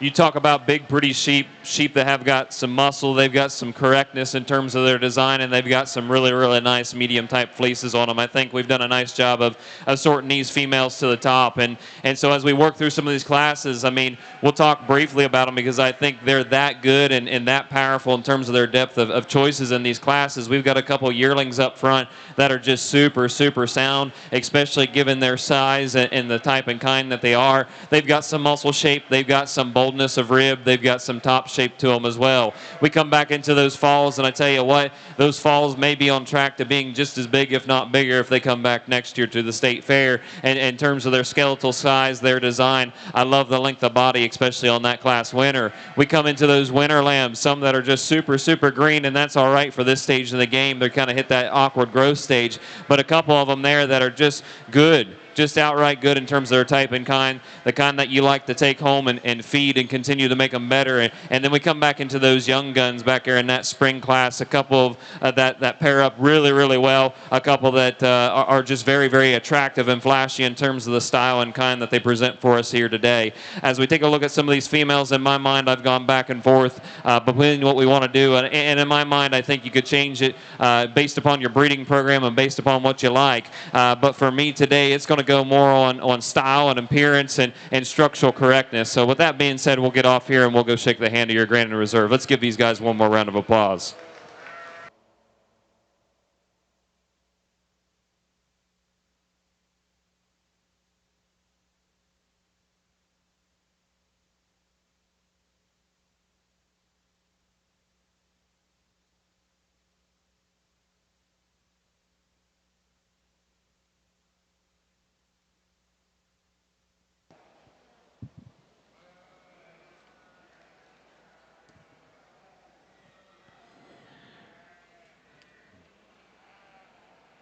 Your Ohio State Fair Hampshire Show is sponsored by the Ohio Sheep and Wool Program, Select Livestock Services, Martin Welding and Fabrication, Ohio All Breeds Picnic, and Ohio Farm Bureau Federation, Nationwide Insurance, and OSIA League Council.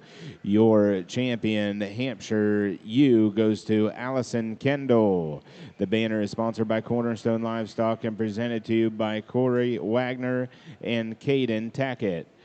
Your reserve champion, Hampshire ewe, goes to Madeline Kovacs. And your banner sponsor is Cornerstone Livestock Company, presented by Corey Wagner and Caden Tackett.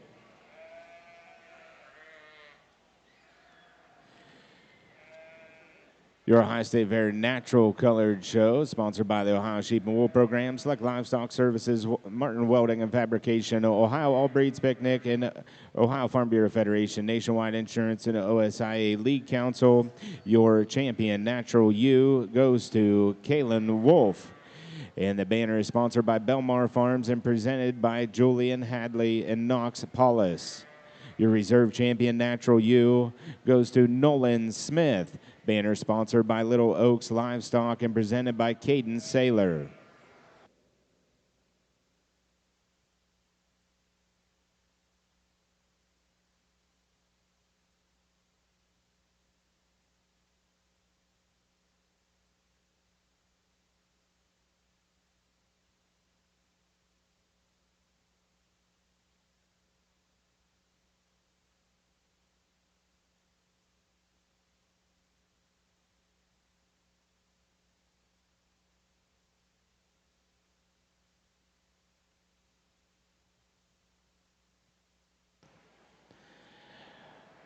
Results from your Hampshire flock class. First place goes to Allison Kendall. Second place, Foster King. Third place, Colt McCoy. And fourth place, Bristol McCracken.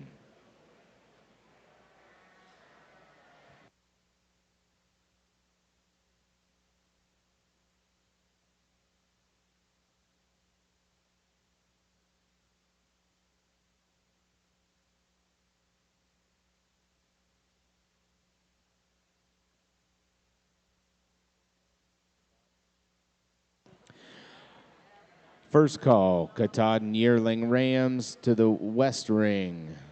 First call, Katahdin Yearling Rams.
Results from your natural colored show out of the flock class. First place goes to Nolan Smith. Second place, Brooke Hershey. Third place, Archer Copeland. And fourth place, Spencer Copeland. The award for Best Flock was sponsored by Belmar Farms, presented by Julie and Knox Paulus.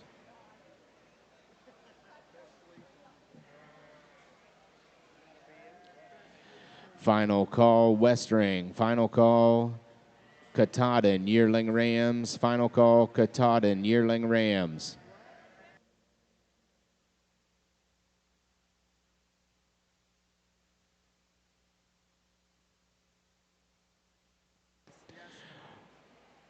First call, Columbia Yearling Rams in the East Ring. First call, Columbia Yearling Rams.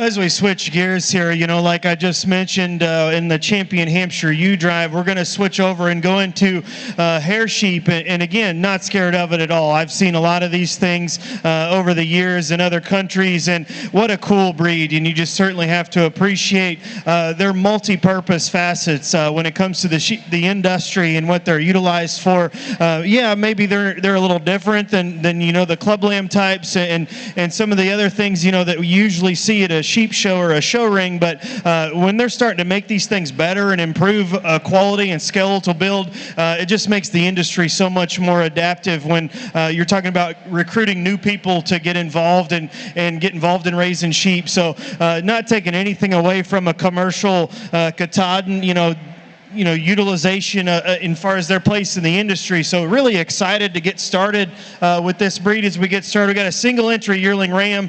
Unfortunately, you could use a lot more competition because what a solid boned, dense, big footed, heavy constructed critter that just really opens up and offers a ton of mass and dimension up over the top side of his skeleton. Think about what he's going to be utilized for and what he's going to bring to the table in general. I think he's got a lot of really good parts and pieces. Give the young man a nice round of applause. A nice way to start off the Katahdin show.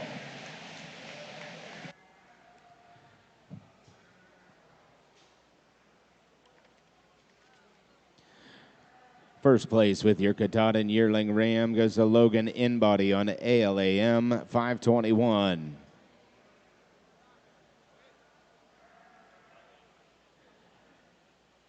Now entering the ring for the Katahdin Show Fall Ram Lambs.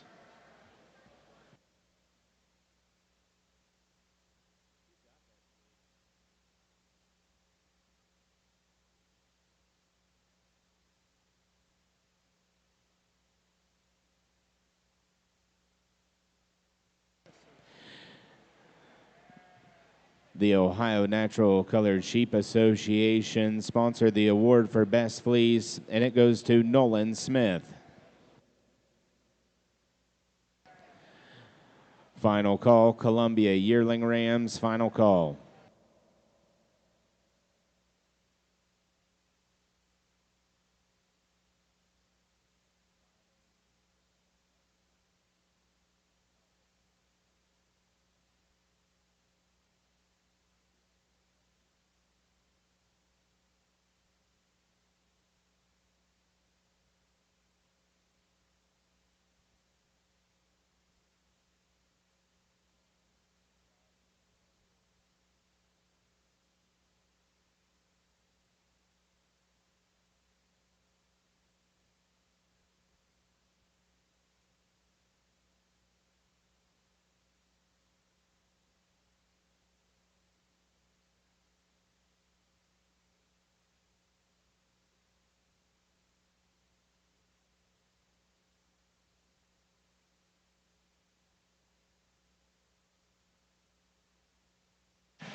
I think a challenging group here in this second class. Obviously, we've got some differences and some variety again, but I'm going to use the one that I feel like is just more comfortable and solid. Obviously, he's not the biggest statured sheep of the group, but squareness of build, foundation, correctness of skeleton. I think this one's better in terms of his hip and hind leg. He's more relaxed at the deeper part of his heel and gets out and goes just a little bit neater off his hind end. The front end we could reconstruct a little bit and have him be a bit better there in terms of his toe placement, but I think from there back he's the thicker built sheep that's wider up top. He's bigger in his loin edge, but I like his hip and hind leg better than the one that we put in second. One in second, obviously the class advantage is the taller, longer one that's more extended. If you're looking for a shot of growth curve to put in your sheep, this is the one to use.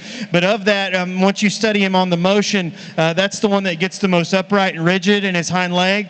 He's a little more piecier there in terms of his pastern. I want to relax him at the depth of his heel. I want to give him a more square and accurate set once you put him in motion going about the ring, but a nice sheep there in terms of his growth and extension. We got a young man sheep here in third. You know, he just ran into two that just had a little bit more on both sides. I mean, this guy is solid. He's good and deep in part of his flank. He's round in his rib cage. He just doesn't have as much either growth or muscle as the two that we placed right above him, but a nice set of three. Congratulate those exhibitors. A nice job.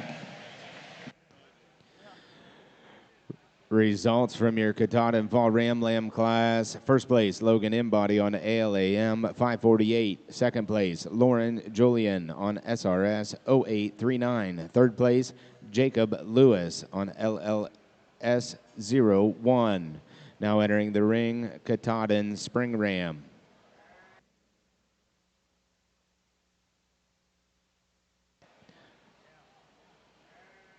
In the ring is Katahdin Winter Lambs. First and final call, Katahdin Spring Lambs.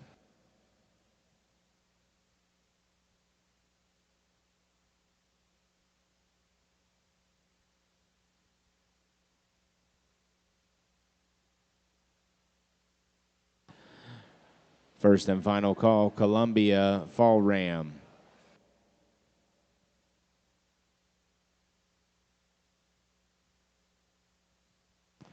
First place with your Katahdin Winter Ram Lamb, Julian Loret.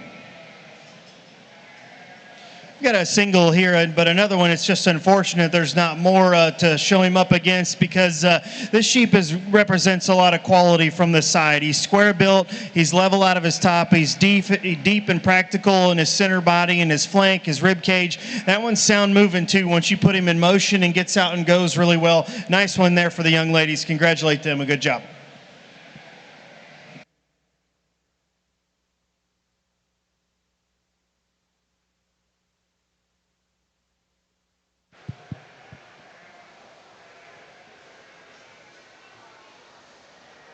Over here on the wool side, we'll roll into the Columbia breed, and boy, we've got a nice fall ram lamb here for us to start off our ram drive. One that's just super long and extended through the center of his body. One that's got some rack and rib shape to him as well. I appreciate the natural muscle shape on the top end. I think he's got some depth and dimension to that loin to him as well. You take a look at him from behind, he's super square hipped. One that just tracks really nice for me today. You go ahead and take a look at that fleece. One that's very bright and vibrant. One that's got some luster to it.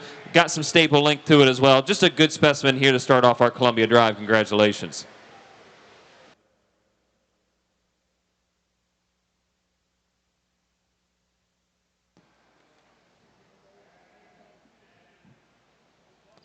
First place in your Columbia Fall Ram Lamb class goes to Clay Cobb on Cobb F 23115.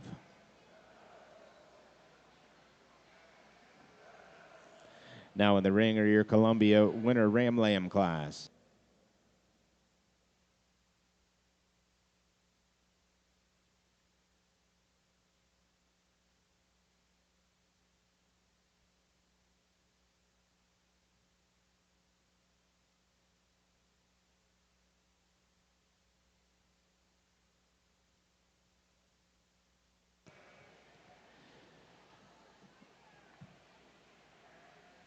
'26 is the second time that the opportunity for live streaming at the Ohio State Fair breeding sheep shows has been provided in the Ohio State Fair Sheep Barn Promotion Auction.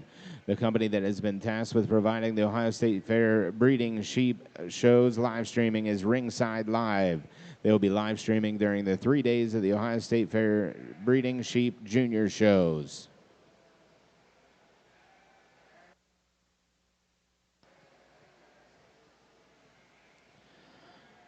The sponsors include Ohio Southdown Association, Ohio Hampshire Association, Ohio Dorset Breeders Association, Hilltop Showstock, 4C Southdowns, Fowler Southdowns, Diamond S Southdowns, Alpha and Omega Genetics, Ohio Suffolk Association, Ohio Katahdin Breeders Association, Martin Welding and Fabrication, Martin Livestock, Marilyn and Greg Fogel and Family, Nichols Sheep Farm, Wolf Brothers, Rivenoak Livestock, Hershey Cropland, Patterson Fruit Farm and Roothorn Dorsets, T.H. Wallace Farms, Kirkpatrick, Ramblais, Buckshot Farms, Ohio Natural Colors Association, and Ohio All Breeds Picnic. We got another challenging set of 3 here in this Katahdin Ram class. I'm just going to use the combination sheep. He's the one of the 3. He's the one that's the most three-dimensional in his foundation. He's the wider skeleton sheep that's built bigger and wider from the ground up. Is he the tallest statured? Absolutely not. But he's one that has the most three-dimensional animal shape to him. He's got some power and some thickness up top. He puts together a nice front end. I think he's a solid place to begin. Now, the tallest statured one, the one that offers the most length and extension, obviously is the one in second. He's the bigger curved sheep that's got more to him as far as a skeletal outline. Got a little bit more wool on his back than probably what we would prefer, but one that definitely puts together a nice picture from the side. But I need to change that guy from a skeletal standpoint off of both ends when you compare him back to the one that begins. That's a bigger issue for me. He's a straighter fronted, a little more restricted moving type of a sheep there in second. 1 and 3, I like him a great deal as far as just a solid, deep-bodied, round rib cage, practical built kind of a ram. That's the one where he fits. But like we mentioned a little bit earlier in one of the other classes, he's one that just doesn't have quite enough off both ends of the categories as the 2 that we placed right above him. But a good set of 3 there in the Katahdin group. Congratulate them. A nice job. Set of 3 bucks over here on our Columbia side, and we're going to use the one that has the most ring presence for me to win the class today. One that's just super, super elevated in terms of his skeleton, one that's really long in terms of his spine, one that has a ton of rack and rib shape to him as well. You get behind this guy here, he tends to want to narrow up ever so slightly, but given his age and given his size, I think he's going to mature. I think he's just in one of those weird growth patterns. You take a look at that fleece, very, very soft and subtle to the touch, one that's pretty consistent. If we can improve that fleece ever so slightly, I'd like to have a little bit more length just to evaluate it a bit more. We've got a brood of a ram here in second, one that's more of a carcass-oriented type of sheep, one that's just super, super big top. Really impressed by the natural muscle shape on him. If you're looking for something to throw some meat and muscle into the Columbia breed, this is your guy right here. He's got a nice hind saddle. He's got a good hip and leg to him as well. He's got a ton of bone. He's our biggest footed ram in the class for us today as well. Unfortunately, to me, he just doesn't play the part. We just need to get him balanced across that top. If we can get him picked up in that shoulder set, if we could bring that rump set up ever so slightly, get him cleaned up in the front end, boy, he'd be a powerhouse of a ram right there and win that class hands down, no problem. We come into more of an extended and plainer sided and maybe a shallower sided ram here for our 3rd place position. One that we like in terms of his kind, in terms of his length of body, one that I think has a ton of potential. He's very clean fronted for me today. Unfortunately for me today, he wants to get a little soft up in that front end. He wants to get a little heavier front ended, but a good set of rams here. Let's give our Columbia breeders a nice round of applause. Let's keep it going and congratulate our Katahdin exhibitors here as we select their first champion of the morning here in the Ram division. Like we mentioned before, we've got some multi-purpose style of sheep that really put a lot of good pieces together. And, you know, as I alluded to a little bit as we began the show, you got to have a lot of categories for this particular breed, because I want to say, if my history is correct, I want to say it took about 20 different breeds to create this breed when they did so about 30 years ago. But just what a unique rise and how they've come up in the industry. I want to say that they're probably one of the more popular breeds in America at this point, if I'm not mistaken. So really neat to see these things getting into the show ring, and people are getting into them and making them better and making them more attractive and more fit for the show ring. And like we mentioned before, I think that's a really good feature to have in terms of your association. So good job to you guys. We'll select 2 bucks out of this deal that just bring forth a little more practicality, I think, that fit both sides of the industry industry a little better in terms of muscle shape and dimension when you're going to discuss terminal sire aspects, and then still they offer that show animal look. And since we're standing in the show ring, that's got to be considered there as well. So get your hands together, congratulate these exhibitors. I'll get your champion and reserve Katahdin Ram. Another good Columbia buck for us to take a look at. Unfortunately, a single entry, and I think one that could stand a bit of competition himself as well. One that's very similar to that carcass-oriented ram we saw in that previous class. This guy here, just the same. Big topped, he's big shaped. One that's got a fair bit of depth and dimension to that muscle shape and structure on him. I like the footwork. I like the bone work on this guy as well. You take a look at his fleece. He's got one of the denser fleeces that we've evaluated today. Very soft and subtle to the touch. Just a good ram for us today. Congratulations.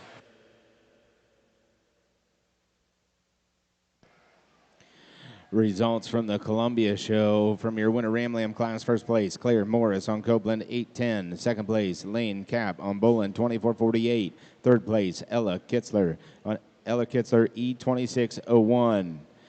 From your Columbia Ram Lamb Spring Ram Lamb class, Wade Cap on Bolin 24:72.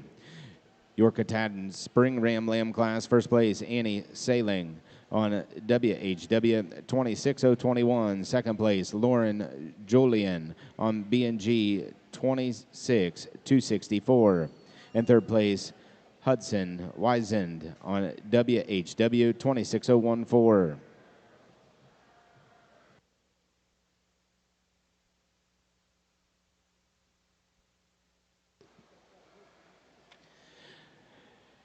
Your champion, Katahdin Ram, goes to Logan Inbody. The banner is sponsored by the Ohio Katahdin Breeders Association and presented by Courtney Copeland, your Ohio Lamb and Wool Ambassador. Your reserve champion, Katahdin Ram, goes to Annie Sailing. The banner is donated by the Ohio Katahdin Breeders Association and presented by Courtney Copeland, your Ohio Lamb and Wool Ambassador.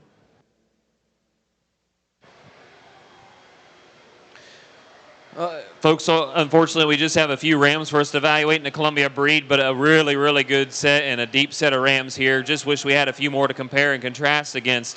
Just again, really high quality. This is one of our biggest breeds that we have in the nation. Very well known for muscle development and also being able to track in the rangeland and have a good, fine wool clip. We've got some really, really good animals out here. There's a couple out here in my mind that stand out quite a bit. I think they play the part really, really well. They've got the frame, they've got the structure, they got the bone work, they've got the footwork that allows them to work in those systems, and they got a nice fleece to boot. With that being said, we'll get off here and shake the hand of your Granite Reserve.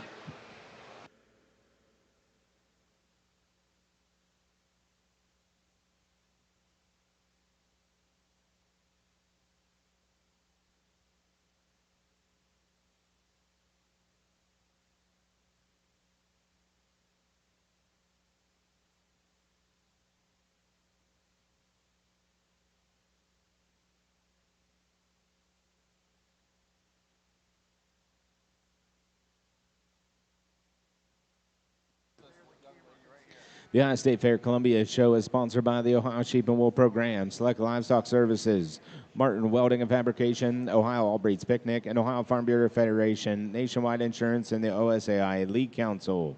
Your champion, Columbia Ram, goes to Clay Cobb. Banner sponsored by Copeland Family Sheep Farm, presented by Courtney Copeland, your Ohio Lamb and Wool Ambassador. Your reserve champion, Columbia Ram, goes to Claire Morris. And the reserve champion banner sponsored by Ohio Columbia Association, presented by Courtney Copeland, your Ohio Lamb and Wool Ambassador.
Currently in the Nationwide Farm Bureau Lead Council ring is your Katahdin Yearling Ewes. And currently in the ring, the Adam Family Club Lambs ring is the Columbia Yearling Ewes.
First and final call, Katahdin Fall Ewe Lambs.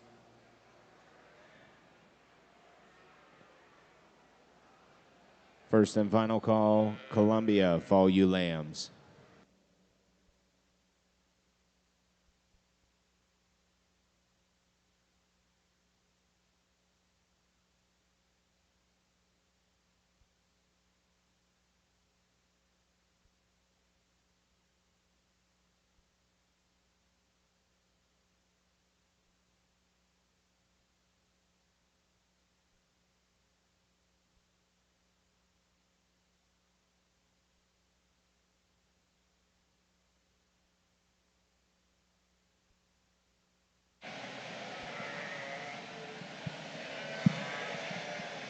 I think an awesome set of Katahdin Yearling Ewes here in this group. Pay attention to this one that wins the class. This dapple-colored female really punched her ticket in here when it comes to discussing that show animal look, but still serving the multi-purpose design that this breed is utilized for.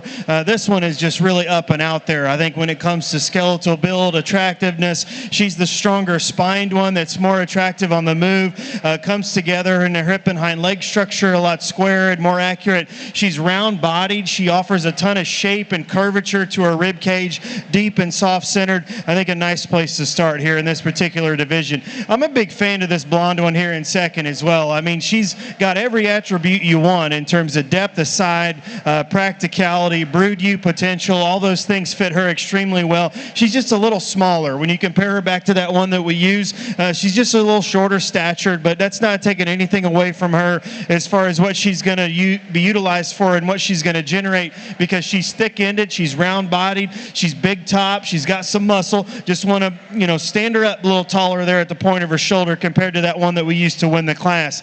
I'm a big fan of the white one that comes next as well. This one's round-bodied, deep-sided, brood ewe potential here. She's a shorter-bodied sheep that just gets a little rounder off of both ends. I want to see her come up and out of her chest floor and her neckline just a little neater. I want to elevate her hip structure and extend her from there back in terms of her spine length when you compare her back to those right above her, but a nice one there in terms of her center body dimension. This one here resembles our class winner more than the other two that we placed right above her. She's one that from her hip and hind leg forward is put together really nicely. She's shallow and smooth in her shoulder blade. She's extended, got tons of femininity. I need to change that one's hip and hind leg. When you put that one in motion, That's one that gets a more short stride. She's more rigid and she's more restrictive, and I don't like the way that she drops her hip and her pin set when you put her in on the move. But if we could change that about her, make her more attractive from that end of her skeleton, that top 3 or 4 gets a lot closer because she's super nice from there forward. Brown one here coming in next is another one that, in terms of depth of flank, center body dimension, practicality, she's going to fit all of those categories really nicely. I just like to balance her up, make her more attractive in terms of that show animal look compared to those that we placed right above them. But a really nice set of Katahdin females. Congratulate them. A great job.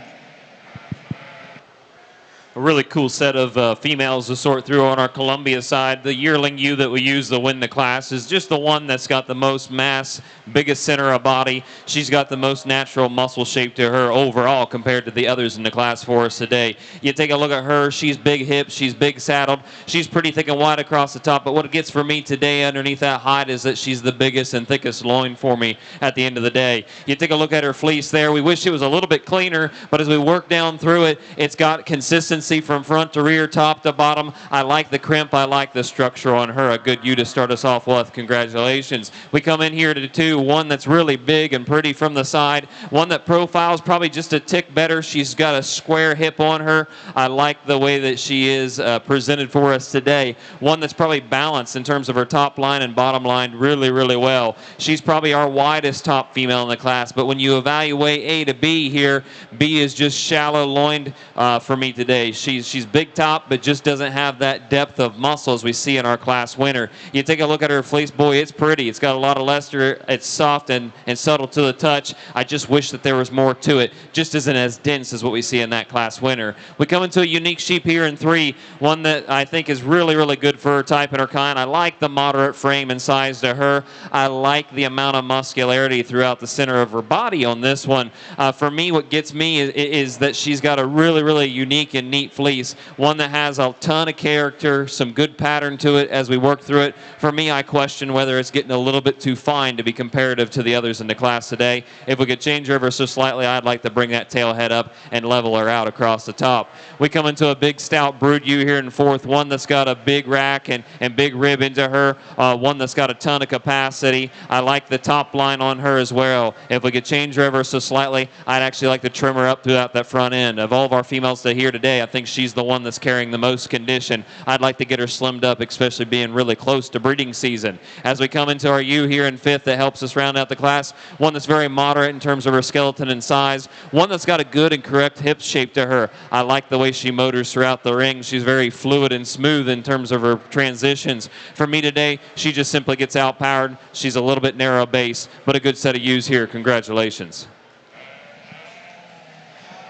I think a challenging set here to evaluate on this side. We got a sheep that comes up top. I think is just more comfortable, safer place to start in terms of density and overall rib shape and capacity. That one could be elongated a little bit off both ends to make her ideal, but I think that's the one that's got the most to her in terms of in between the 2 parts of her skeleton, in terms of her rib shape or depth of flank. I think she's a safer place to start here in that regard. The taller, longer one is the one in 2nd, the one that's got the most extension, the longer growth curve. I wish she had more of her up on top side of, and over the back side of her shoulder compared to that one that we used to win the class. And then a young man sheep here in 3, you really like her depth of flank, her rib cage. I think she's better structured than the sheep is that we place right above her. I just want to change her spine. I want to change her hip shape. I want to make her a little neater off both ends of her skeleton compared to those other 2. But a good set of 3 there. Congratulate them. A nice job. Results from your Katahdin Yearling U class. First place goes to Audrey Julian on BNG 25,375. Second place, Logan Embody on ALAM 532. Third place, Annie Sailing on WHW 25.02. Fourth place, Audrey Julian on EHJ 515. Fifth place, Logan Embody on ALAM 0530.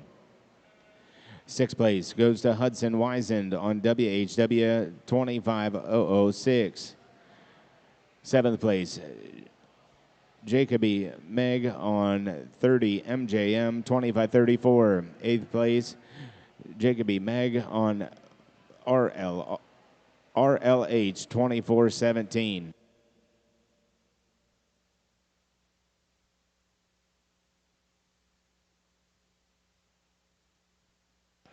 Results from your Katahdin Fall ULAM class. First place, Cole Collier on RIV 1140. Second place, Audrey Julian on 6059. Third place, Jacob Lewis on RIV 1149. Results from your Columbia Yearling U class. First place, Chloe Antle on Bussinger 70. Second place, Clay Cobb on Cobb 25084. Third place, Monroe Groves on Groves 0873. Fourth place, Claire Morris on Copeland 0693. And fifth place, Ella Kitzler on Mentor Homestead 4130.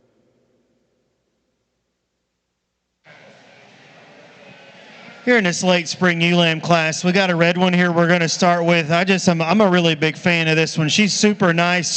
When you study her from the three-quarter angle, that one is three-dimensional in her shape. She's wide skeletoned at the ground, carries that same advantage all the way up to the top side of her rib cage, and puts together a really nice front end that's neat and smooth. But yes, she's still got some power and punch when you get right up over the top of her and out through her hip. Nice female there to begin. The taller, longer one is definitely the one in second. This one's got a little longer curve, a little more feature in terms of her stature. But once you put this one on the travel is where I have a little bit of issue. She wants to be more upright and rigid in her spine, gets more restrictive in her hip and hind leg. Just like to stretch her out, give her more flex and depth of heel when you set her in motion. But a good pair. Congratulate them. A nice job.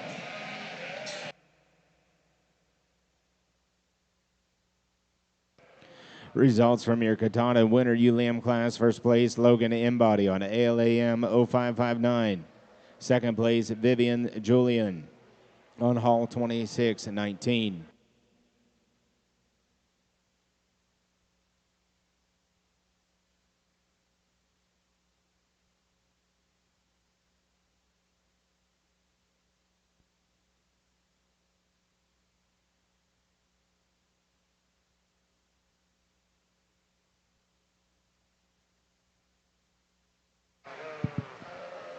Pretty easy sorting class here on our fall U's on our Columbia Drive. We'll start the class off with the U that I think just plays the part for me in terms of overall structure and balance. One that's just really, really fluid in terms of her movement. I love the transitions throughout the skeleton on this female here. She's good in terms of her muscular design. She's good in terms of her structural correctness. Can't really find a hold in that female at all. You take a look at her fleece, very, very vibrant in terms of luster and the way that it's presented. Just a nice female to start off our class. We come into a U here in 2, one that's stamped very similarly to our class winner. I love the lines on this female. I like the squareness of dock on her as well. For me today, she tends to just get a little bit heavier fronted for me. If we could clean her up in that front end, if we could drop that flank, get her a bit more balance on the bottom end, and get her trimmed up through the center portion of her body, I think she could scoot around that one ahead of her today, no problem. We come into third with kind of our problem child, and that's not a bad saying by any means. She's the one that's pretty. She's the one that we want to put up front. She's the one that's the most well presented in my mind. Very, very balanced in terms of the way that she's presented. She's our biggest and thickest bone female in the class for us today. You put a handle on here, that's where we run into some of those challenges. She's our lighter muscled. She's our finer skeleton up on the top end compared to those ahead of her today. She's got a good dense fleece as we evaluate it from the side. Just wish that there was a bit more consistency as we work from front to rear. Really cool female here that helps us round out the class in fourth. One that we do appreciate for length of body. I like the depth of body on her as well. She's really clean and trim up front. She gets deeper as we work back through the flank. Very maternal type of female for us here today. Unfortunately, as we compare to the rest of those ahead of her today, we just simply get outpowered. We need a few more days on feed. We need to slam a bit more muscle up in that top end. But a good set of females here. Congratulations.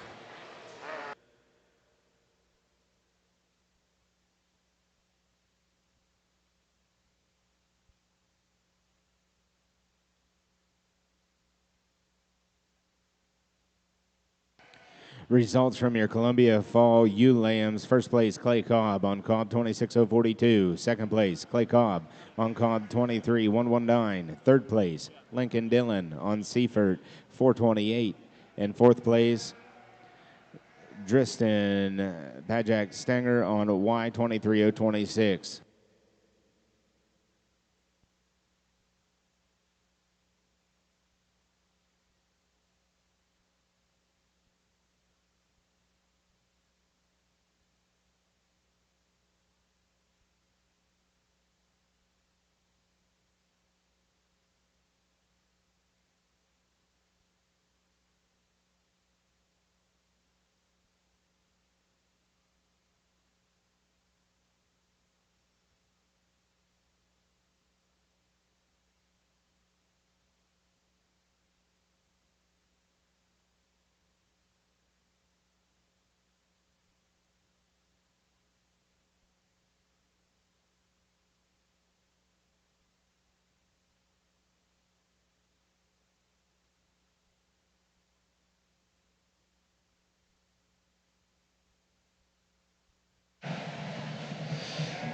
Wow, just a really challenging group here, and there's not an easy thing to do on either end of the class, but I'll drop the livestock judging team thing one more time, because if you're going to learn how to evaluate hair sheep, or you're going to learn how to evaluate sheep that are multi-purpose, I think this is an excellent class. Now, obviously they're wedged way different when you look at them from the outside.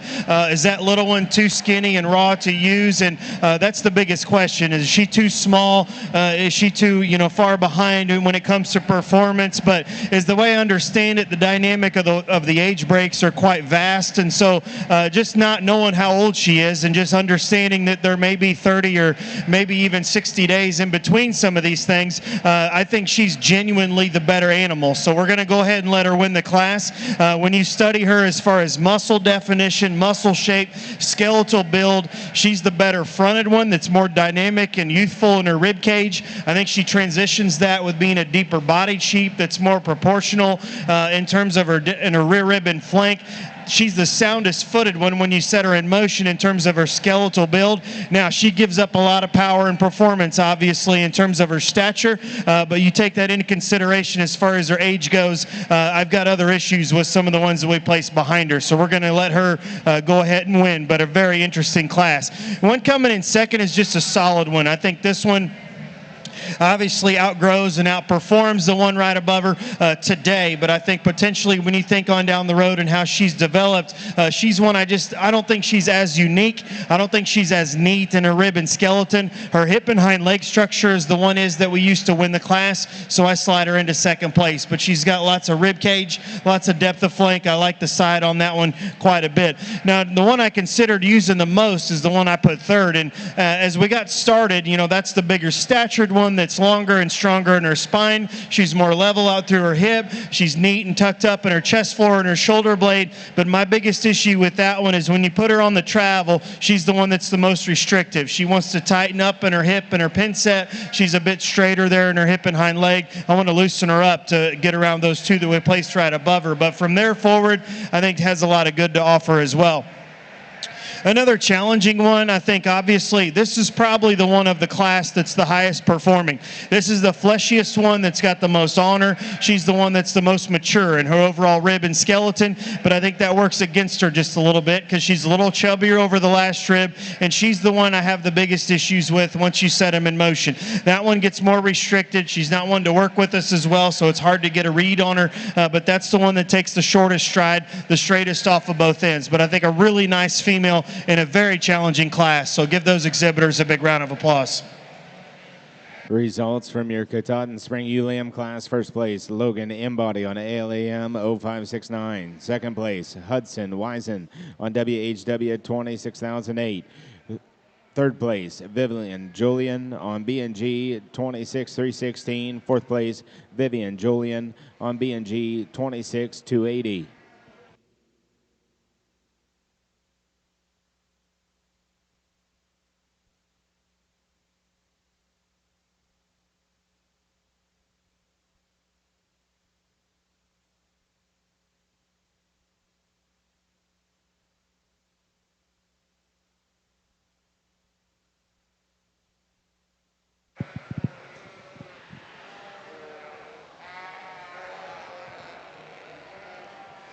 Another good set of Columbia females out here. We'll use the female that's just more structurally sound and correct to help us win the class out here today. This girl's really, really good in terms of her rib shape. I like the depth of body on her. I like the length of lift of spine on her as well. You put a handle up on top here. She's just as wide as that female there is in second place. For me today, she's a bit more broad throughout the chest. She's got a little bit more in terms of stoutness on that hind end, especially the way that hind saddle is built for me today. But one that's just really, really good. As you take a look at this one's fleece, I think it's got a bit more characteristic to it. As you take a look at it, I think there's a bit more boldness to crimp, and I appreciate that for this breed. Just a nice one to start off the class. We come into into a really big and rugged type of female here in second. One that's just packed full of muscle. One that's fed really, really well and fed right. One that's got some shape of loin to her. One that's got the biggest leg in the class for us today. Unfortunately, she just doesn't move as smooth for me today as the one that wins the class. She gets a little soft-footed up front. She wants to get a little straight in that hind hock set, but a good one nonetheless to get us there in second. A cool female here in third. One that's super, super long-bodied, probably our longest spine female here in the class for us today. One that's extremely clean-fronted for me. One that's very elegant as she transitions throughout the ring. For me today, comparing A to B, you just simply get outpowered. We need to have a shot more muscle up in that top end. I need some more dimension and size and shape to that muscle as well. But you take a look at that fleece, boy, I tell you what, looks very similar to that female up front. Very clean, very soft and subtle to the touch. A unique female that helps us round out the class here in fourth. One that's a bit more moderate in terms of her frame and her size, and I do appreciate her from that. I think she's the most efficient female in the class for us today. I think given her size, she's got the right amount of depth and body and dimension for me. Unfortunately, we simply just get outpowered. We need a bit more mass and top end shape, a bit more muscularity throughout the center portion of the skeleton. I'd like to pick that tail head up as well, but that one nonetheless has a really, really nice and clean, vibrant fleece. A nice set of females here. Let's give these guys a good round of applause. Really want to congratulate our Katahdin exhibitors here on this side of the ring. Let's put our hands together and show our appreciation here for this champion new drive. You know, I mentioned a couple times before, and I know these things, you know, for some people they're a little harder to look at. They're not as trendy as some other breeds out there. But when you study sheep and sheep production, I think what a better, there's not a better way to exemplify that with offering these types of hair sheep that bring forth this much skeletal quality and this much attraction. But I got to say again, I think it's one of the fastest up and coming rising breeds in the Youth Development Project, and that's just really exciting to see. I mean, we've got big numbers over at home in Indiana, and I know they're extremely popular on the East Coast, and they continue to climb when you get down there at Louisville. So definitely want to give these guys their time. I want to offer congratulations, and you exhibitors and breeders behind them need to be commended for the amount of quality that you brought forth here to the junior show at Ohio. But in this guy's opinion, there's one that came out of this breed that's pretty easy to find. Like we mentioned before, if you're going to study dual-purpose, multi-purpose sheep that are designed for what they're supposed to be utilized for, but then again, it's still going to be a sheep show, so we want them to have that show animal look. We want them to be high quality in their rib and skeleton, and I think there's one that surfaced pretty easily for me coming out of this division, just a really impressive female. And that's not taking anything away from the rest, because I think as far as a smaller numbered Katahdin female show, this one is extremely deep. So our reserve, it gets a lot closer. We're going to use one that just suits the trends just a little neater and a little better in terms of just being more dynamic in their rib and their skeletal build, but then still offer that depth of side and practicality and brood ewe potential. So just really impressed with this group of Katahdin females. Again, put your hands together one more time. I'll get your champion in reserve Katahdin.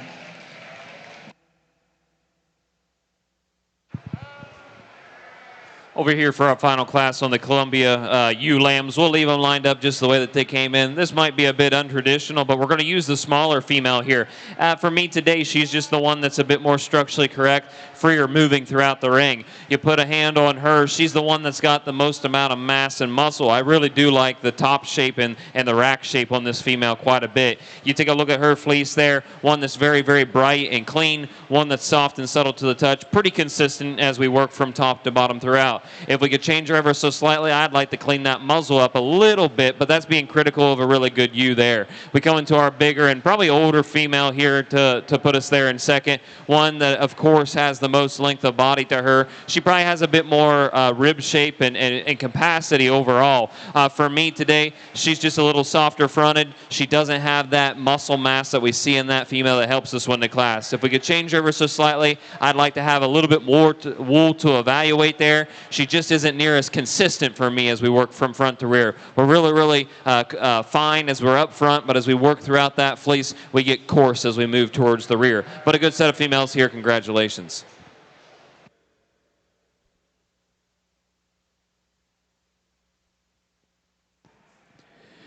Your champion Katahdin ewe goes to Audrey Julian. The banner is sponsored by Ohio Katahdin Breeders Association and presented by Courtney Copeland, your Ohio Lamb and Wool Ambassador. Your reserve champion Katahdin ewe goes to Logan Inbody. Banner sponsored by Ohio Katahdin Breeders Association and presented by Courtney Copeland, your Ohio Lamb and Wool Ambassador.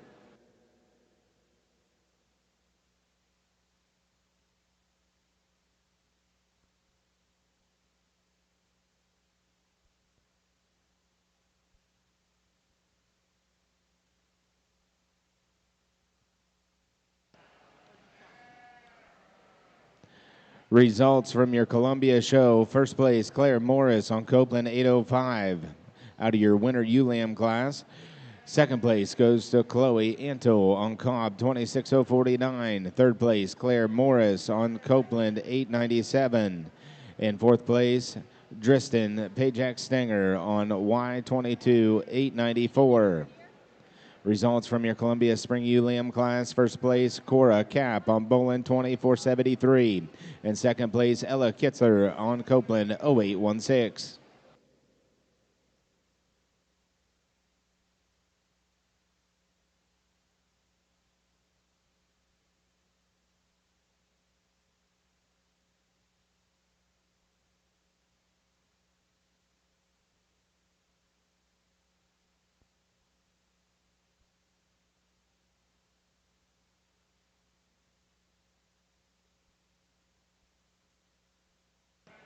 First and final call, Dorper Yearling Rams. Dorper Yearling Ram, first and final call.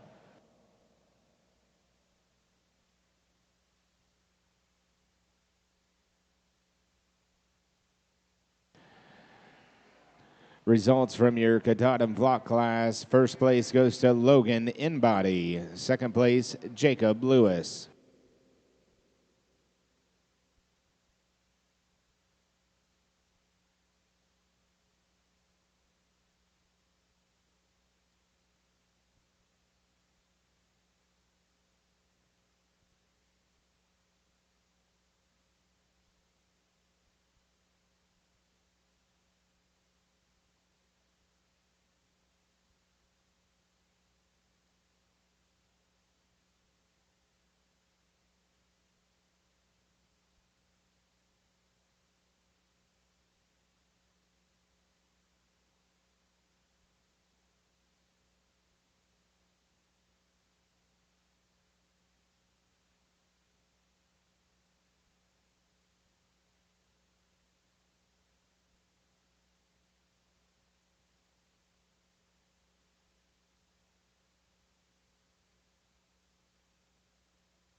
Well, big kudos to the Columbia breeders out here for bringing out a phenomenal set. I think these young people have done a really, really good job of getting these things fitted and shown really well. So with that, let's give these guys a nice round of applause. I think these folks have done a good job of getting them presented for us today. There's some good parts and pieces in a lot of these females, but in my mind, there's one that sticks out really, really well. She's as pretty as a picture, I think. If you think about the Columbia breed and you want to take a picture, there's one out here that just does a really, really nice job, especially with her neck set, especially with how square she is and the levelness of top and depth of body.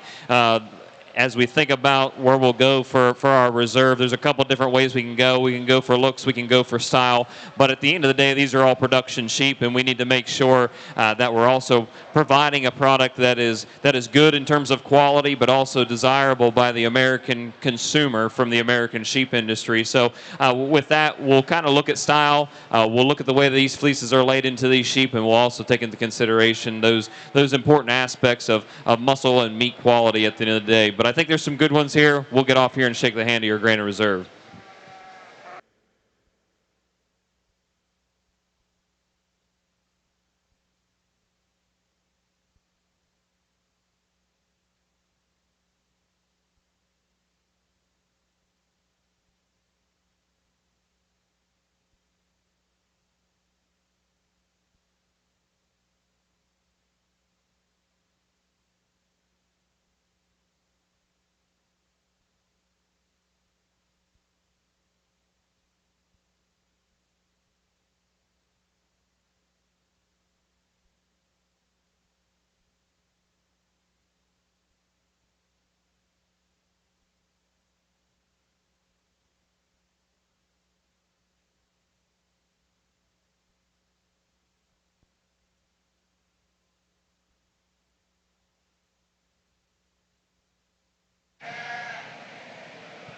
As we get started here in the Dorper division, we got 4 bucks that come out and represent the industry really nicely in terms of the Dorper breed. And like we mentioned before in the Katahdins, you know, when you're going to discuss hair sheep and what they're utilized for, and then, you know, start to mix it up with the show ring attributes, I think that's where the sheep that we use to win the class does so a little easier. He's a neater built one that offers a little bit more front end extension. He's more dynamic in the center part of his body, but that's a big muscled guy once you study him from the outside in terms of his stifle muscle, his depth of twist, and how he ties that into his overall foundation. I think a solid place to get started with.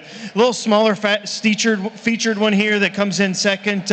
He's one that's maybe not as up and out there as the one that we used to win the class, but one that's wedged right in terms of his balance and his overall shape of muscle and build, really round in his cage and his body type. And we've got a black Dorper here coming in next that maybe a little neater about his shoulder blade, a little neater and smoother about his spine. I just want to change him in terms of his skeletal build at the ground. He's got to be more square, offer more flexibility and reach.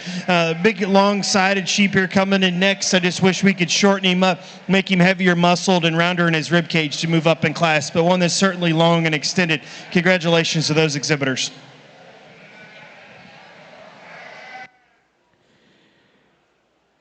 Your champion, Columbia U, goes to Clay Cobb out of the fall division. The banner presented by the Mentor Homestead and Mike and Judy Mentor. Your reserve champion, Columbia U, goes to Chloe Antill.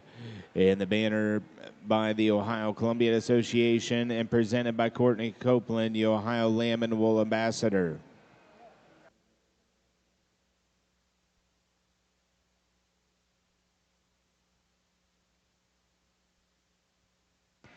Now entering the ring for the Columbia show is the flock class.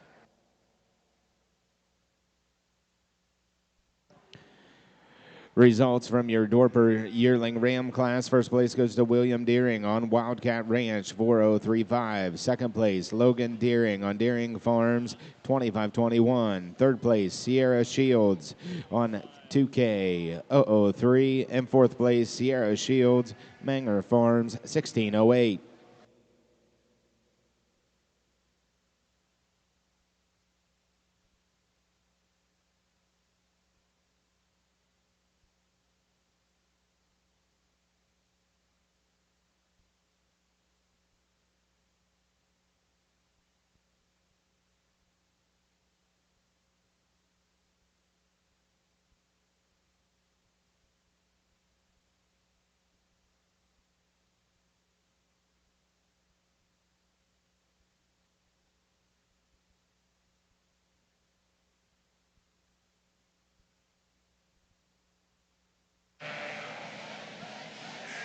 We got another challenging decision here in this set of Dorper rams. Like we did a little bit before in the Katahdins, we're going to do something a little untraditional and use a smaller featured one here to begin the class with. But that's the leanest built, most dynamic in his muscle shape, smoothest pattern sheep of the three. And I think he should probably go ahead and win the class.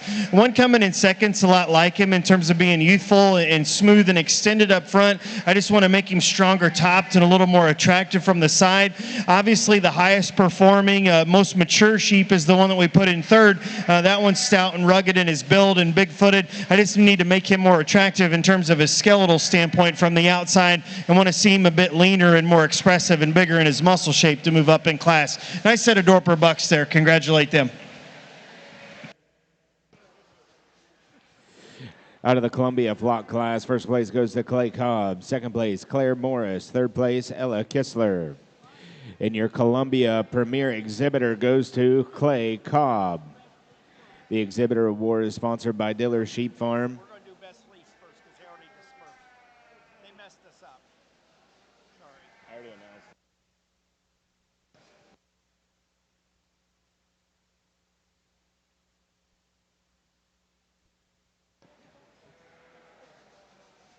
Now entering the ring for the Columbia show is Best Fleece.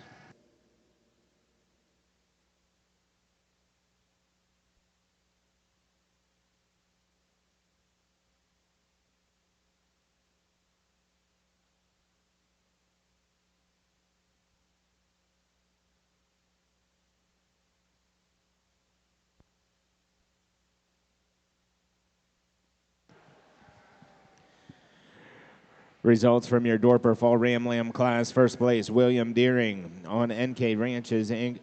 2588. Second place, Amelia Ream on Dorsets and Daylilies 501FF. In third place, Austin Embody LNK 2610.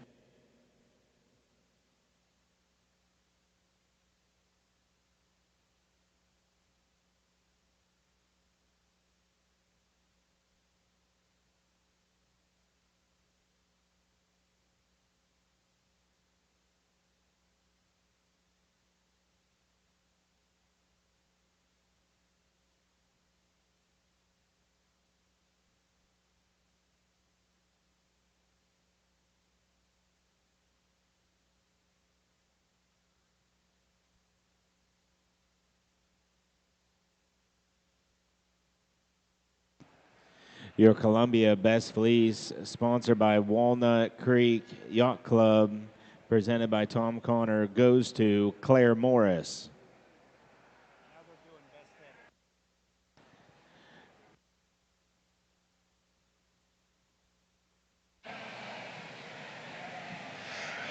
I like the white Dorper we're going to use to begin this class with. This guy's just more symmetrical in his lines. He's more attractive in his look from the outside and still offers those Dorper attributes of big muscle shape and roundness of muscle shape up over the top side of his hip and out through his leg. I think an easy winner here in this particular group. One coming in second is Nice in his rib and flank. We like the center body dimension about him. He's a plainer featured one off both ends. He gets a bit rounder in his shoulder and rounder out through his hip. We got to have more squareness of build, bigger muscle shape there in his stifle to get around that one that we used to win the class. One coming in next is longer sided. He's more extended up front. He's smoother and more extended about his shoulder blade. Got to have more meat animal shape up over the backside of his shoulder, bigger top in that one. It makes that top three a little more interesting. One coming in next is more practical, deeper sided. We like his rib shape and his depth of flank as well. I just want to extend that one off of both ends and make him more attractive from the outside to move up around those as well. One that completes the class, again, is really easy feeding and efficient. He's deep sided, he's practical in his build. Just need to make that one neater about his chest floor, better about his spine, more level out through his hip to get around those ones we placed above them. But a nice group of Dorper Rams there. Congratulate them. A nice job. Results to conclude your Columbia show. Best headed Columbia goes to Clay Cobb. The award sponsored by Seaford Farm, presented to you by Austin and Ellen Seaford.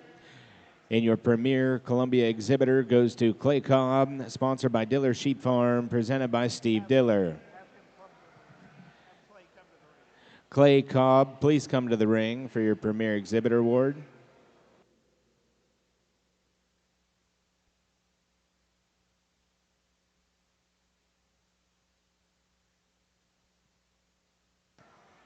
Results from your Dorper Winter Ram Lamb class. First place, Victoria Kovacs on Kovacs 2607. Second place, Sierra Shields on Misty Creek Dorpers 2462.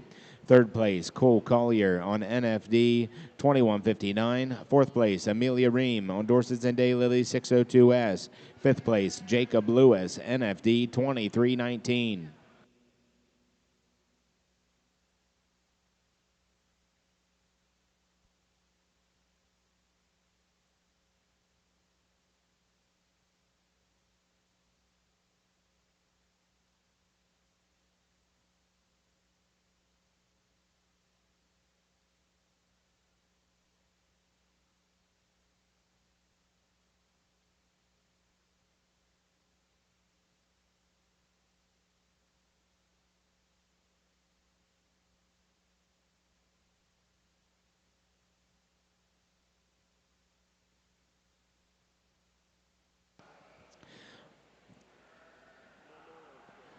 Now in the East Ring, AOB Yearling Rams.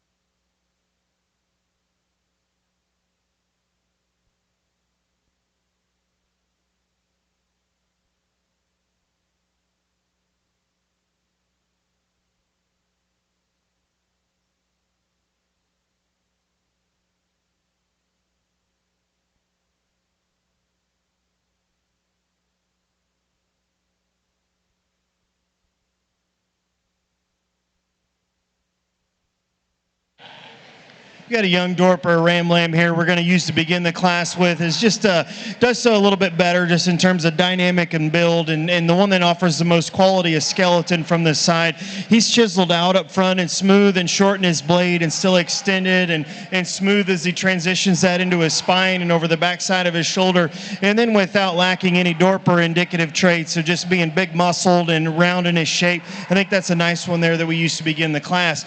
We got a more practically built one here in second that's deeper sided and more opened up there, and in the center body dimension he gets a bit longer and rounder out of his hip. He's a little more chesty there up through his sternum than that one is that we used to win the class, but one that's really practically built, big footed, big boned, rugged one that's got a lot of density to him.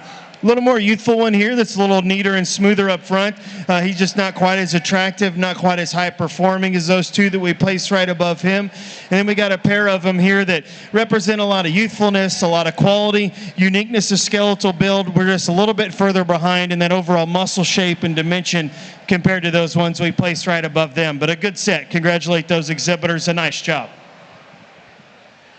Over here on the wool side, as we roll into a new class with AOB wool, we'll show our whites, and then our blacks will be the next class here. But really, this is kind of where the rubber hits the road, guys. This is where we're going to see some differences in types and kinds and breeds, and start to sort out and see which breeds really represent those individualities the best at the end of the day. We're going to use the white Romney to start off the class, one that's just really big and bold and expressive in its type and kind, one that you appreciate for the amount of muscularity throughout the skeleton. I like how wide he is across the top. I like the shape of rib on him. He's got a really impressive fleece on him as well, as big as this dude is. One that's very coarse in nature, but open, locked. I like the lock structure on him. Just a good one for us to start the class off with. We'll come in here in a second with our blue-faced Lester, one that we do appreciate for his body and what he's bringing to the table here. I think one that's got a fair bit of muscle up on that top end. If you're talking about pure muscle and pure muscle shape, I think he's probably got the heaviest leg out of our lineup in here today. I do like the fleece on this guy too, and I realize this breed doesn't grow a lot, but it's very fine and soft and subtle to the touch. If we could change him ever so slightly, I'd like to pick that front end up. He gets a little heavy fronted for me. I'd like to drop that flank down. I'd like to get a little bit more mass and power up into him to get around that Romney for me today. Then we'll round out the class with a really neat and unique valet here for us today. I like the horn set on him. He's just a really fancy dude to have a look at. One that's big boned. He's very stout featured for us today. One that's got a fair bit of muscle to him as well. As you evaluate him compared to the others in the class today, he just gets a little broken top for me. If we could level him out across that top, if we could get some more rib shape to him as well, and just get him balanced overall, I think we could slot him up a couple more places. But a good set of sheep here in AOB. Let's congratulate our exhibitors.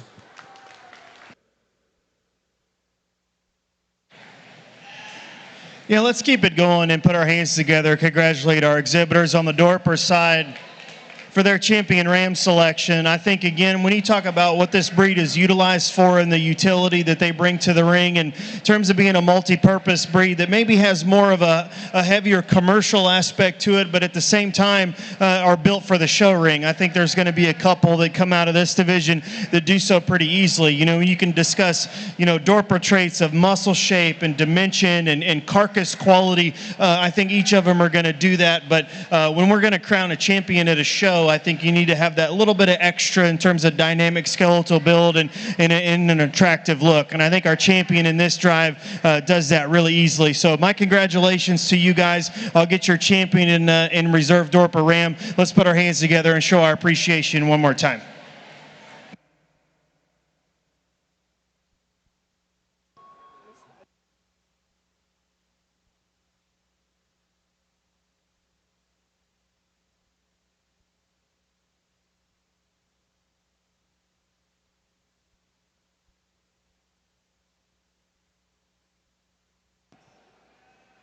Results from your Dorper Spring Ram Lamb class. First place, Victoria Kovacs, 2620. Second place, Austin Embody, LNK 2621. Third place, William Deering, Deering Farms 2613. Fourth place, Logan Deering, Deering Farms 2607. Fifth place, Blair Rice on Deering Farms 2611.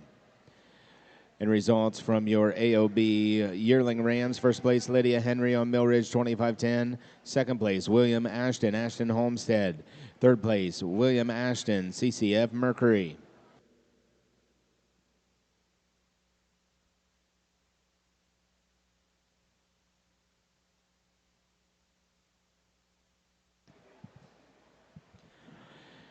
Your champion Dorper Ram goes to Victoria Kovacs. And the banner is sponsored by Great Lakes Regional Dorper Association, an award presented by Courtney Copeland, your Ohio Lamb and Wool Ambassador. Your reserve champion Dorper Ram goes to Victoria Kovacs, and banner represented by Great Lakes Regional Dorper Association, presented by Courtney Copeland, Ohio Lamb and Wool Ambassador. We've got a nice set of yearling Romney natural colored bucks over here in our drive, and a unique set for us to set through. The young lady there that had that massive type of ram in our white class, she brings another big and bold and rugged type of sheep that's really fluid in terms of his movement. I love the length of body on him. He balances up really, really well. He's got a big and wide top. He's got some rib shape. He's got some rump shape to him as well. You crack open the fleece, I think that's what's most impressive and what sets himself apart. I love the structure of that crimp. It's a big, bold crimp. A really nice coarse fleece, a good ram to start off the class. Nothing to take away from that young lady there in second. One that's just really, really big in terms of his rib cage. I like the stoutness and squareness of that hind saddle on him as well. He's got a big leg. He's got some capacity to him as well. For me, when we compare A to B, he's just a little shorter coupled from the profile. He wants to get down in that front end. If we could pick him up, trim him up throughout that first quarter of that section, he'd be a really, really competitive ram against that one up above him. We'll come into a big and stout type of ram, probably our heaviest bone ram in the class here in third, one that we do appreciate again for length of body on him. I think these Romney breeders have done a nice job of putting some carcass back into this breed really, really well. I like that rump shape. I like especially the amount of muscularity that's running down through that rear stifle. Unfortunately for me today, he wants to get a little heavier fronted as we crack open that fleece. It just doesn't have that wow factor as those in front of him. We just don't see that crimp. We don't see that structure to that lock. If we could get him to have a little bit more characteristic to it, I think we could bump him up the scale a time or two as well. But a nice set. Let's give these guys a good round of applause.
Over here on the AOB side, another good, powerful Romney, and these young ladies are doing a really, really good job putting some muscle shape and structure back into them. When you think about the Romney breed, I think he's spot on in terms of breed character. He's got enough bone, he's got enough shape, he's got enough style for me today. He's really bold and rugged, but yet fluid enough in terms of his movement. I love the length of body on him. I like that fleece. It's got that big, bold structure as we've been seeing before. Just a nice ram here for our fall division. Congratulations.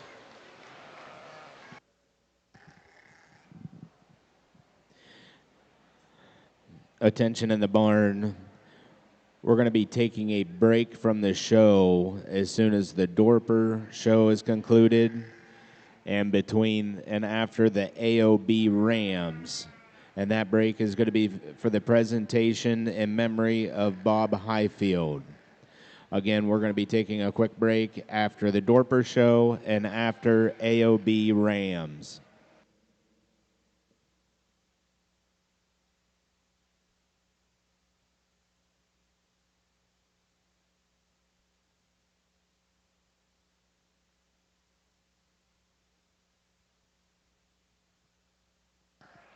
Results from AOB Natural Colored Yearling Rams. First place, Lydia Henry on Little Hooves, 4107. Second place, Brooke Hershey on Hershey Cropland Potsy. And third place, Leandra Gray on LG 103.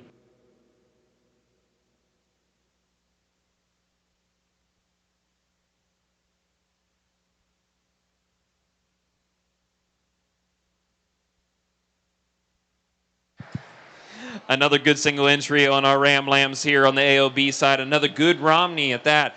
Just really liking these Romneys that have been coming out here. They're good in terms of their shape, their style. I like the boldness, the skeleton in these things. They've got them really, really square on that dock. They've got some big hips in them as well. You take a look at this guy's fleece. Really, really good. You work from front to rear, top to bottom. Don't see any of that belly wool creeping up in there as we've seen in some of those other breeds. Just a really good guy here. Congratulations.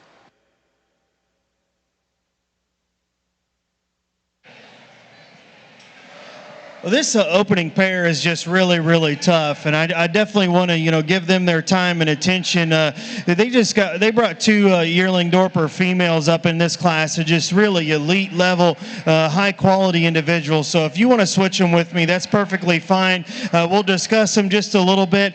To me, the smooth fronted one that's more attractive from the side, that offers just maybe just a nickel more skeletal quality is the one I went ahead and leaned towards to use. She's got enough muscle, plenty of muscle. She's round bodied. She's opened up in her center body and her rib cage, but she's just ultra cool and feminine up front, really elongated and stretched out in her front end assembly. I think that's a really nice female. Is she as dense and as heavy muscled as the one that comes in second? No, I don't think so. The one in second is the heavier muscled sheep that's rounder and offers more density. She's one that's deeper bodied and more opened up and rounder in her rib cage. But along with that, though, she's a little chubbier, and I realize these things need to carry some condition and fat on them, but this one's getting really close to just being a little too soft up over that last rib, and her chest floor wants to poke out just a little bit more than what we like when you study her from the front side and from the side, but those are two very high level Dorper females, and they should be commended. Not taking anything away from the one coming in next. This one's just a little plainer featured. This is a really nice female in terms of practicality. This is a nice female in terms of her density and her bone work down low, really attractive up front. She just gets a little shorter and rounder. She's not quite as showy as those two that we placed right above her, but awfully nice. Next couple three here is a group that come in, I think females that represent a lot of quality and that are good and attractive about their rib and skeleton. We're just not near as far along as those top two that we placed in that class, but really nice set of Dorper females in that first group. Congratulate them, a great job. As we wrap up our Ram show here on the AOB side with our natural colors, we got another good pair of Romney Rams. We'll leave them lined up the way that they came in.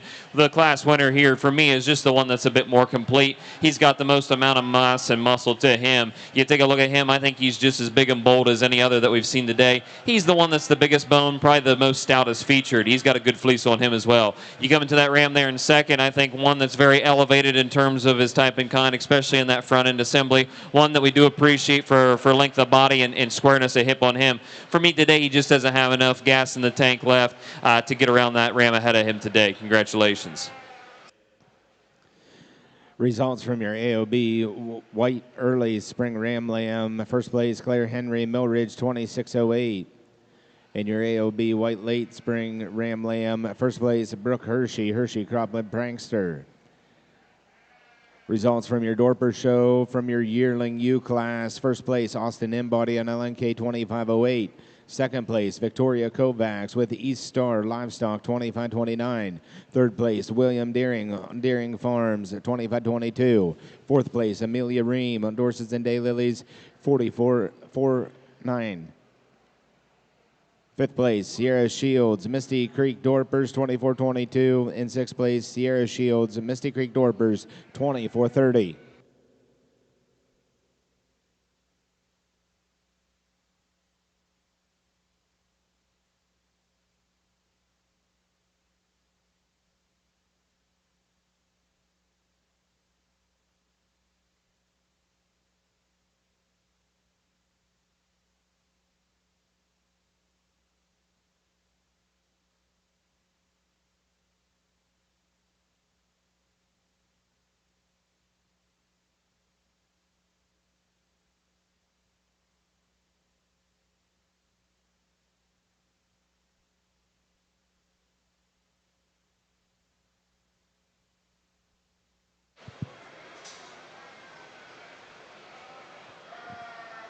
One more entry here on our AOB Ram side, and we've got a natural colored blue-faced Leicester that comes out. One that's got a ton of power. He's big in terms of his rib shape. He's got a lot of bone underneath of him. I like the top shape and the rack shape on him as well. You take a look at his fleece, very, very soft and subtle to the touch. I like the fineness of crimp. I like the fineness of the feel of that fleece as well. Just a good ram here to help us wrap up the show. Congratulations.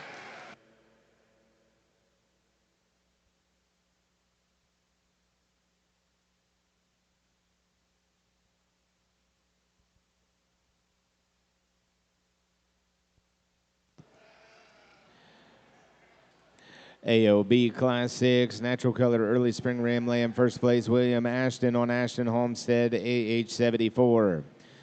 AOB Class 8, natural colored late spring ram lamb, first place Lydia Henry, Mill Ridge 2633. Second place Brooke Hershey on Hershey Cropland, AHA.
I appreciate all the young people out here bringing some really, really good high caliber rams. As you can see, we've got several Romneys out here of both varieties, and we've got a couple blue-faced Leicesters of both colorations as well. Just, I think, a really, really good high quality set. As we sort through those, first and foremost, I want my rams to look like rams. I want them big and bold. I want them masculine in terms of their shape, their size. I want to have a lot of muscle shape. And then as we're evaluating some of these wool sheep, I want to have some good wool characteristics to them. In my mind, there's a couple out here that just match those ideals really, really easily for me. I'll go out here and shake the hand of your Grand Reserve.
Your champion AOB Wool Ram goes to Lydia Henry. Banner sponsored by Martin Livestock, presented by Stephanie Martin.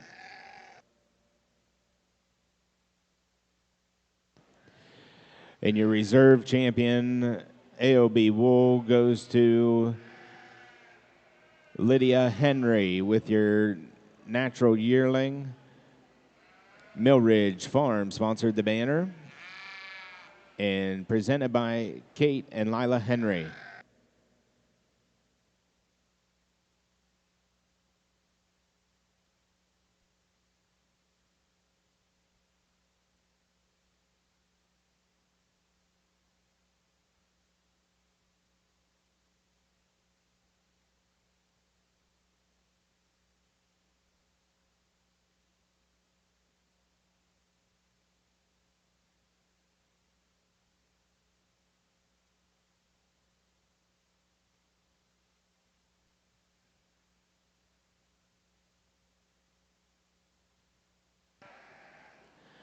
Reminder in the barn, the Oxfords will be showing in the East Ring after the Lincolns. The Oxfords will be showing in the East Ring after the Lincolns. You guys are making it really interesting over here on the Dorper female side of things. You know, I'll be the first to tell you, since I'm the one judging, that the last class we virtually had the same pair, and we switched it, and I switched it back this time, and I'm just going to go ahead and do that because I can, because I think these are just have a little bit different attributes that you can discuss and kind of mix around, but I think just really elite level, high level set of females here on the Dorper things. But in relation to the last class, you know, very similar. We got a little bit neater one that's maybe a little better fronted, a little more attractive. From a skeletal standpoint, you question if she's got enough muscle. These things have to have big, round muscle shape, and we're just not sure if that one has as much as that one did in the previous class. Comparing apples to oranges, though, we've got one that we're going to use in this particular set that I think has the roundness of muscle shape and has the density of muscle, but she's better fronted than the sheep is that we used in the last discussion. But I think she's smoother. She's a little younger. She's more youthful and very elite in her chest floor. She's smoother about that sternum and that shoulder plate when you compare her shoulder blade, but transitions really well, and she is super lean to the touch. And you know, these things are meant to carry a little bit more condition on them than most breeds, but this one is just really ideal when it comes to leanness and expression of muscle, and I gave her that tip to the advantage here in this particular class. Not taking anything away from the young man here coming in second. I mean, these guys bring us some really high-level sheep, and this is not one that's an exception because she is super extended up front. We talked about how attractive and neat she is from the side. There's not very many of them in this entire show that are that good in terms of their spine and the way that they're hooked together up over the top side of their skeleton and still remain neat and smooth up through their shoulder blade and their chest floor. It's just when you get around behind this individual in particular, I just wonder if she's got enough stifle, enough muscle shape, enough density, enough depth of twist. If she had a bigger hind end on her, that discussion would be a lot closer because that is an elite, high-level Dorper female there from that aspect forward. Not taking anything away from the one that comes in next. This one's deep-sided, round-bodied, good in her rib cage. This is the one, though, back to that discussion that we look at in the top three. Is she got enough on her in terms of condition, or is she better in terms of her leanness? And that's one that, again, I'm a little bit uncomfortable with how much condition she's got up on the front side of her shoulder and out through her chest floor. I just want to trim her up, make her more attractive, and lift her spine and lift her shoulder blade up in her just a notch when you set her in motion because she's got tons of quality through the center part of her body. I think a nice female there as well. We've got a couple of them here as a pair that come in next. This one just appears to be a lot more behind in terms of youthful look and maturity. She's not as far along as those others that we placed right above them. She's a little straighter off both ends. She doesn't get out and flex like we like ideally, but one that's built right from the side remains really attractive. And we got a heavy muscled sheep here that comes in next. Got some stifle shape, some roundness of rib cage. Just need to change that one's spine and how she hooks together up front to make that more interesting. But a nice group of females there in the Dorper division. Show them your appreciation. Put your hands together. Results from your Fall ULAM class. First place, Victoria Kovacs, Easter Star, 2624. Second place, Austin Embody, LNK, 2607. Third place, Avery Lindsay, East Star, 2621. Fourth place, William Deering, Ranches. Fifth place, Victoria Kovacs, East Star, 2609. Sixth place, Amelia Ream, Dorsets and Daylilies, 582. Seventh place, Sierra Shields, Manger Farms. Eighth place, Amelia Ream, Daysets and Doorlilies. And ninth place, Sierra Shields, Misty Creek Dorpers. At this time, we're going to pause the show for a brief presentation.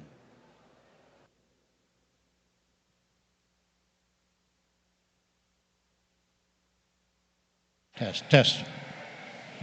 Well, good afternoon, everybody. We'd like to welcome you all to the 2026 Ohio State Fair. This afternoon, we're going to take a short break in our shows so that we can have a special recognition. Some of you folks have been exhibitors here at the Ohio State Fair for a number of years. Others of you have probably come to the Ohio State Fair and watched the sheep show. And some of you, of course, are new people who are benefiting from the things that we had that were our personal recognizing had done for you. And so today we've got the family of Bob Highfield with us. And Bob served as the superintendent here at the Ohio State Fair. He worked with us for 45 years, and he was the superintendent of the entire show for 25 of those years. And while Bob was here, he was pretty well known by everybody that was in the barn. He made it a point to work with all of the exhibitors. He particularly wanted to work to make sure that the show was comfortable for all the exhibitors. He invited a lot of our out-of-state exhibitors to come into Ohio State Fair.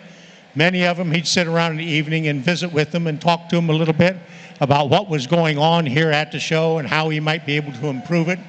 And many of the exhibitors from out of state in particular came in and spoke with him in the evening and told him that the Ohio State Fair was one of the best fairs that they go. And many of them travel on this state fair circuit, and they always enjoyed coming here to the Ohio State Fair. Bob is also one of those folks that he wanted to make sure that our facilities and everything were in good shape. And so one year we had an opportunity to work with some of the commissioners and the management here at the State Fair. And Bob was able to help us design a new sheep barn. They asked us at a meeting one night, they said, would the sheep people like to have a new barn? And Bob and I had talked about this ahead of time. And we said, we've got probably the best livestock barn of any place in the United States for a livestock show.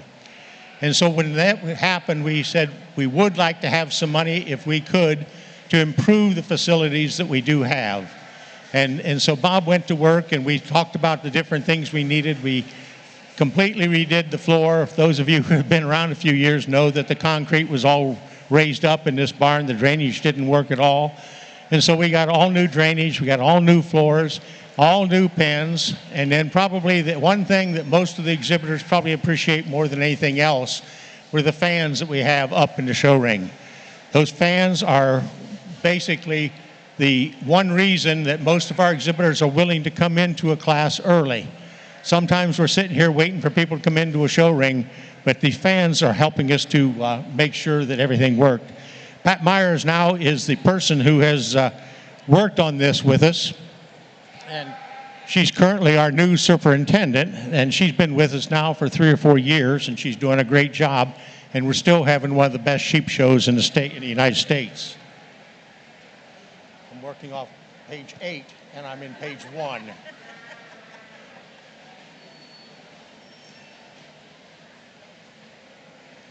You know, Bob was one of those people that liked to pull tricks on us.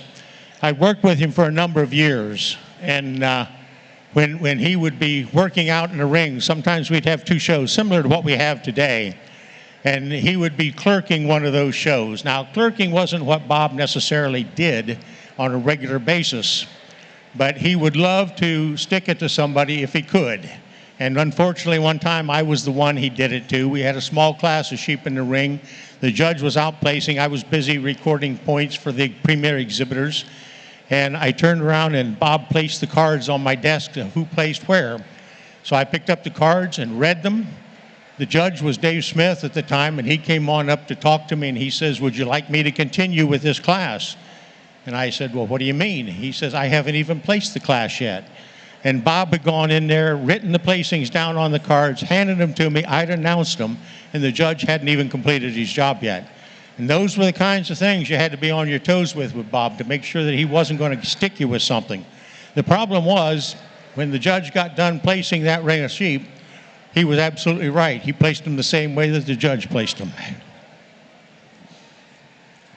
The other thing that we had while Bob was here that was a little bit different is Bob knew everybody, and he worked primarily with the commissioners. He worked with the fair management.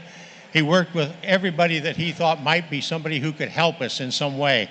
He was a good politician in that way. He was more of a worker, and so he knew who to contact to get things done. And he would make sure that they knew what we needed. And so whenever Bob needed something here for the barn for the exhibitors, he would end up going ahead, and we would have that problem taken care of real quick.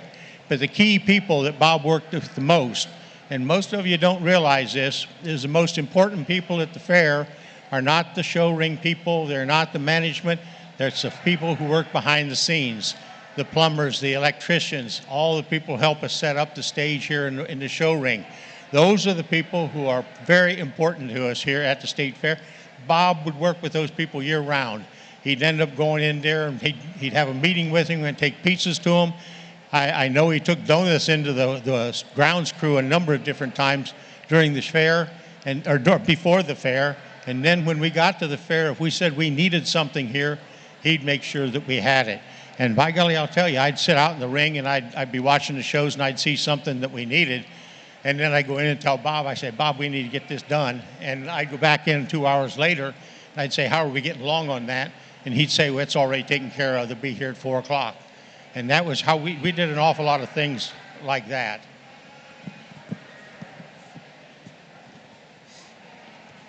Here we go. I'm missing the family is what I'm missing. I've got a card here with all the family names on it, and my cards got mixed up at the very end there when I was preparing to come in. I still don't find it.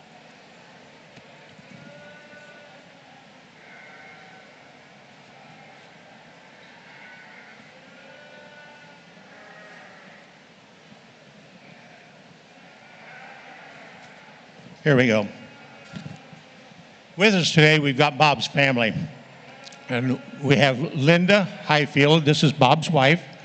And then we also have all of his children with us and their families. We've got daughters Pam Atkinson, she's over at Washington Courthouse. We've got Debbie Parker down in Florida. We've got Robin Highfield over in Virginia. Kevin Highfield is with us from England, he's a preacher over there. And Brian is down in Florida also. These folks are all coming up here today just for this special presentation that we have for Bob. We also have a group of important people. And these are the people that worked for Bob while he was here. And the staff that we had, the interesting thing about the staff we had here, many of them stayed with us for many, many years. We had a lot of continuity from one year to the next. And that probably was the thing that kept our show doing the best. First off, we have Sharon Martin.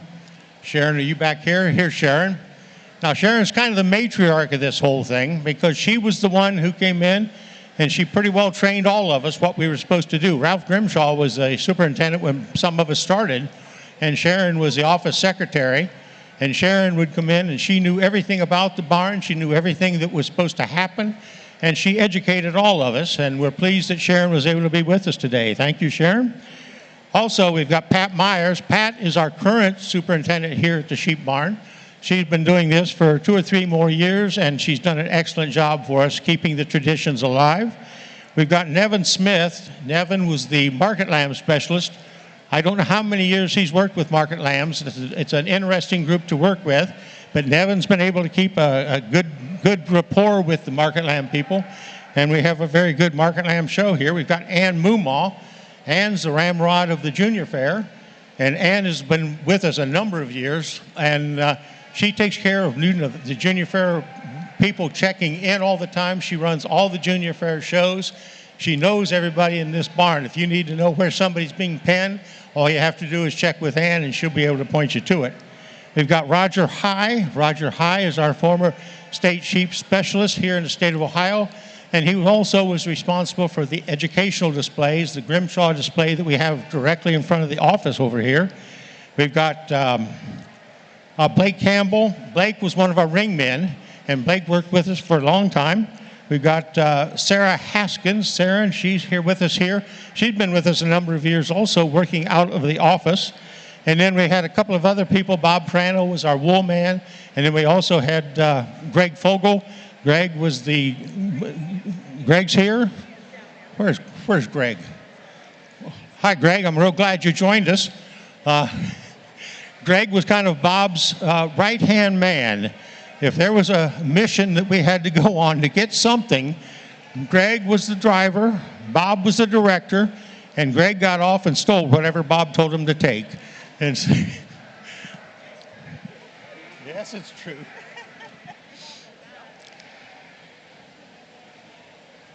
Well, I've talked probably enough, so let's get to the reason that we're actually here. Bob was a great superintendent. He worked with all the people here, both the exhibitors, the ground staff, the administration, as well as all the people that we have here in this barn. And so at this time, I'd like to introduce Pat Myers. Pat, If you'd like to come on up, you have a presentation to make. This is a plaque that we're going to be mounting in the barn here. It's in recognition of Bob Highfield, superintendent. He's a member of the Ohio State Fair Hall of Fame. And if I could read that for you. In memory of Bob Highfield, superintendent of the Ohio State Fair Sheep Barn from 1973 to 2018. He was inducted into the Ohio State Hall of Fame in 1998 in recognition of his leadership, commitment, dedication to all of the participants and exhibitors at the Ohio State Sheep Department. And for those of you that know Bob, you know that he was a hard worker and he did everything he could to make this show the best. So I think what we've got planned now is a little bit of a reception. If you'd like to come in, talk to the family, share some stories that you have when you remember Bob, we're going to have a reception right over here in front of the Sheep Barn office. Invite anybody and everybody to come on over and say hello to the family. Sorry to interrupt your show, but I think it was well worthwhile.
We'll be back to the shows here just in a couple minutes.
Currently in the ring for your Dorper show is the winter ewe lamb class. And for your AOB wool show, the yearling ewes are in the ring.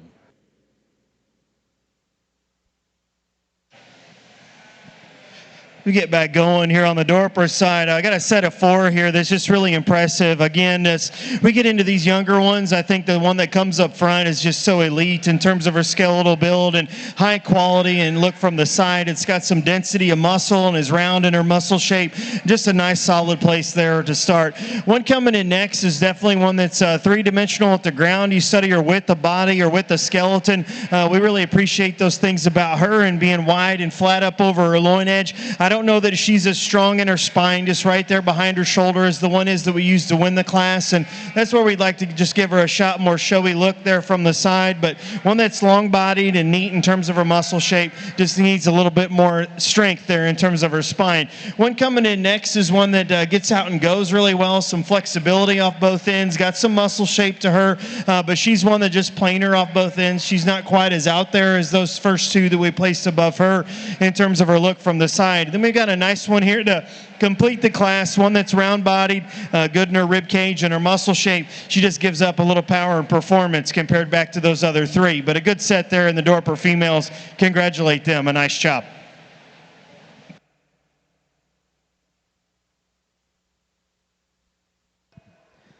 Results from your Dorper Class 9 winter ewe lambs. First place, Victoria Kovacs on Kovacs 26-17. Second place, Victoria Kovacs on Kovacs 26-18. Third place, Logan Deering on S Bar T Livestock.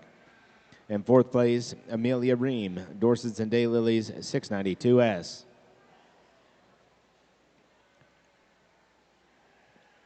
Now entering the ring is your Dorper Spring Ewe Lambs.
Back over here on our AOB wool side, we'll start off with some yearling ewes in that white division.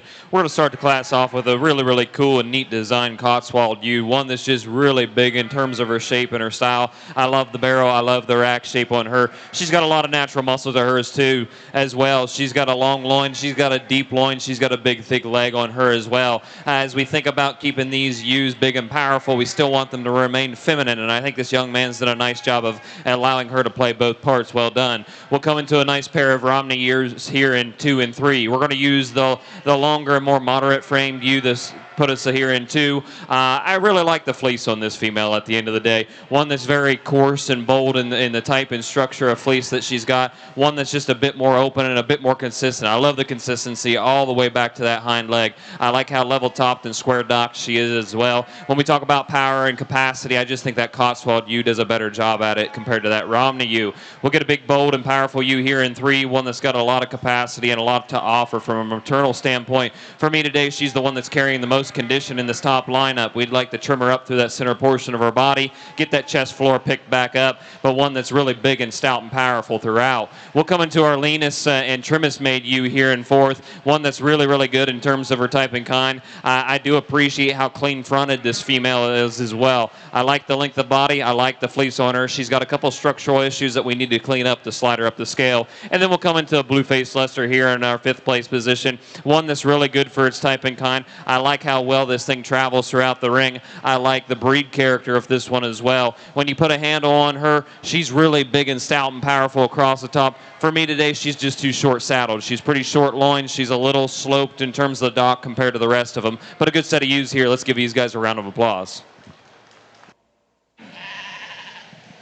I think another impressive set of females on the Dorper side. We're going to use one that's just a little more out there in terms of a logical place to start. She's outperformed the rest of them not only, but one that's assembled really well in her rib and skeleton. It's got some power and shape. I think a nice one there to we begin with. The one in second's probably a little rounder in her muscle shape, maybe a little denser there in the center part of her body in terms of her overall muscle dimension, and that's one that just gets a little shorter coupled off both ends and doesn't get out and flex and go quite as nicely as the one that we used to win the class. Same story here that comes in next, another one that's more moderate and pulled apart, three-dimensional shape type of a female that's big and opened up through the center part of her rib cage and her depth of flank. That's another one though that gives up a little power and performance. She's not quite as stretched out, not quite as neat up front as those two that we placed right above her. One coming in next is another one in terms of length and extension is certainly going to get the job done in that regard, but she's got to have more power and more shape of muscle to move up. Same goes for the pair that we complete with. They appear to be a lot younger ones that are just further behind in terms of growth and development, but a good set of females there. Congratulate them, a nice job.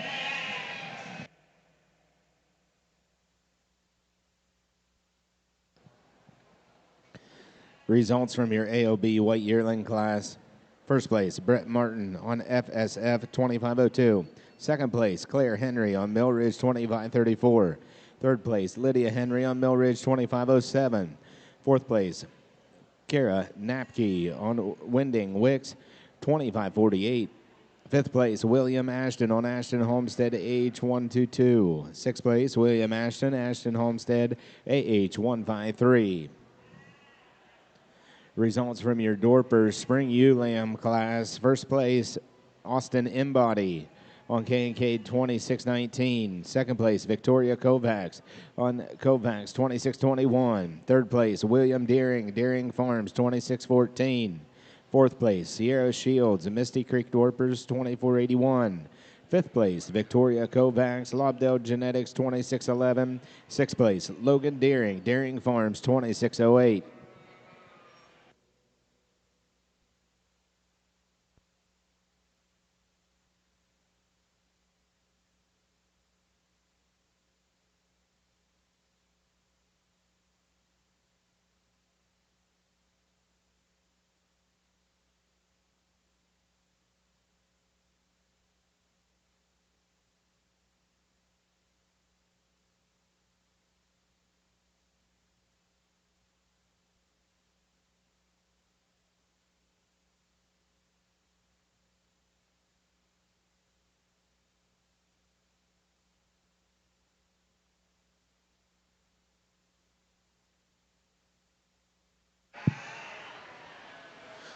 A real interesting set over here on our AOB natural colored side. We'll use the Romney to win the class. I think one that's just a bit more complete in terms of the overall package. She's got a lot of muscle up in the top end of that spine. She's got some depth of body. She's got a good fleece on her, one that's just really, really correct in the way that she's made. We'll come into that Baby Doll South down there in a second. And boy, I tell you what, if you're looking for one to make a flock out of, that's the female for you. Super, super sound. She's big bone. She's big hips. She's big bodied. Just wish there was a bit more fleece fleece there for us to evaluate. If she was in a longer fleece and we could have took a better peek at that, she would have easily won the class for us, hands down, any day of the week. We come into that blue face luster here in third, one that's just real big in terms of her rib shape. I like the top end. I like the rump shape on her as well. If we could change her ever so slightly, I'd like to put a little bit more luster into that fleece. For me today, it was just a little too dry compared to the other ones ahead of us, but a good set of females. Congratulations.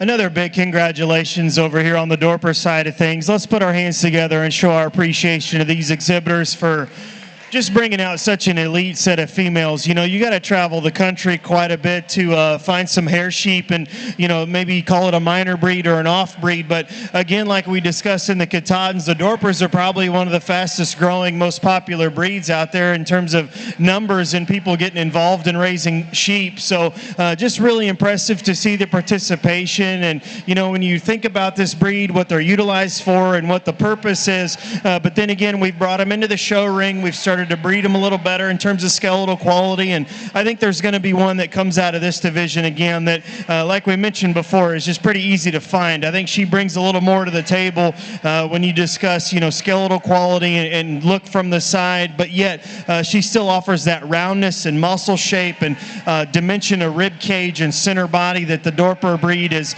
known for. So I think that's a fairly easy decision in this guy's opinion. And then from there, it gets a little bit more interesting. I think there's a number of different ways you could go. And again, I can't emphasize enough how important that is, where the decision for champion and reserve is the hardest one you make because of how many good ones showed up. So my congratulations to you guys, you exhibitors and you breeders behind these things.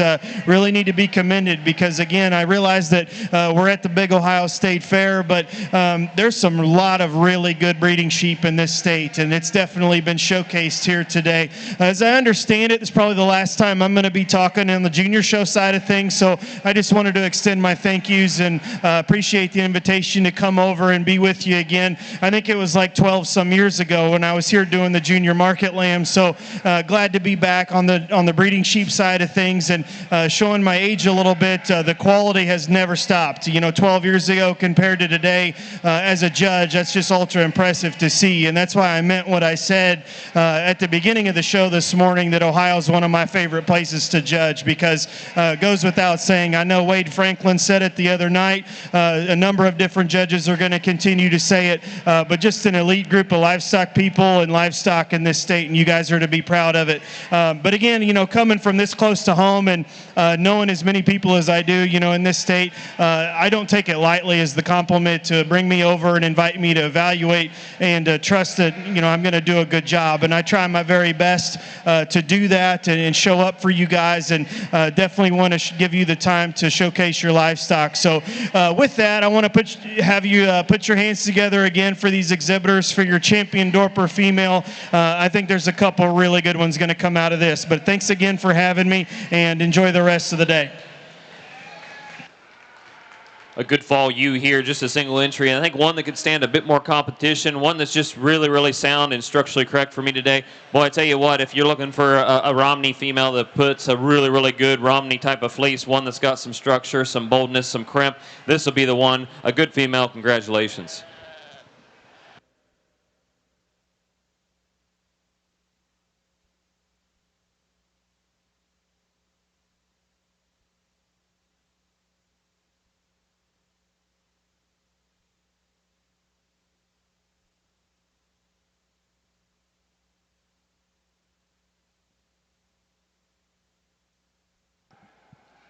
Your champion Dorper ewe goes to Victoria Kovacs. Banner sponsored by Great Lakes Regional Dorper Association and presented to you by Courtney Copeland, Ohio Lamb and Wool Ambassador.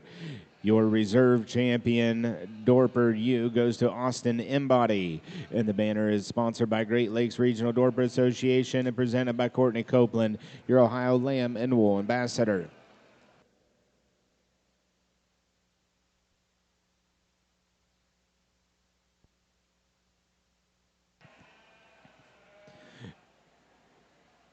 Your results from Class 13 from your AOB show, Natural Colored Yearling Ewes. First place, Brooke Hershey on Hershey Cropland Penny.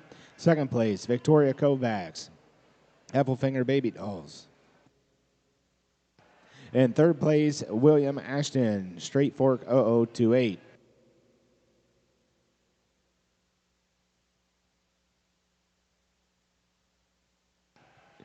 Results from AOB Natural Color Fall U Lamb Class, Brooke Hershey, first place on LSF 2551.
Another neat class of females over here on our AOB white wool side. We'll use the Cotswold ewe to start us off with. She's as pretty as a picture, folks. There's no doubt about it. You look at her from the profile, young man's done a stellar job of getting all the angles right, getting her put into position. I think of all the sheep that we have out here today, she's the stoutest and squarest made out of anything. You take a look at her fleece. I like that boldness of the crimp on it. I like that lock structure on her. She carries it very, very well, especially all throughout that hind twist of that leg. You come into the Romneys here in 2 and 3, a good pair that's hard to split. But I think for me today, we're going to use the cleaner fronted female to put us in second there. She might be the shorter sided, she might be the shorter saddled one, but she's the one in my mind that has the better fleece. One that just has a bit more characteristic to it, a little bit more boldness in terms of crimp. I like the hip shape on her just a tick pick better. We come into that ewe there in third. She's the longer one of the pair.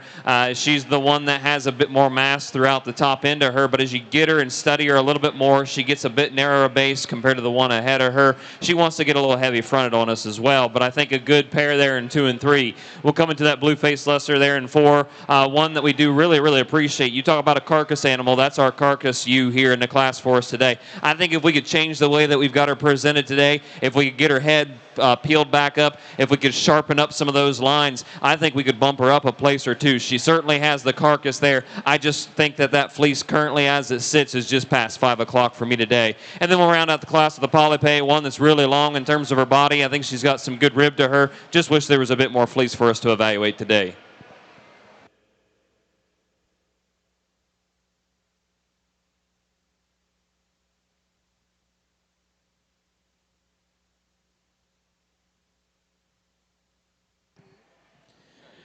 Results to conclude your Dorper show from the flock class. First place goes to Victoria Kovac. Second place, Austin Embody. Third place, William Deering. Fourth place, Logan Deering. Fifth place, Amelia Ream. And sixth place, Sierra Shields. Results from your AOB White Early Spring Ewe Lamb class. First place, Brett Martin on Meyer 2608. Second place, Claire Henry on Mill Ridge 2609. Third place, Lydia Henry, Mill Ridge 2601. Fourth place, William Ashton, Ashton Homestead AH 71. Fifth place, Austin Embody UK 26-6007.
A good set of natural colored ewe lambs out here. We'll start the class with the natural colored Blue-Faced Leicester. Boy, I tell you what, if you're looking for one to put some power, some muscle, and some carcass into them, this is your female for you. She's got some shape. She's got some muscle. She's got a hip to her. Just one that's been really fed really, really well and just in fit condition for the purpose of today's show.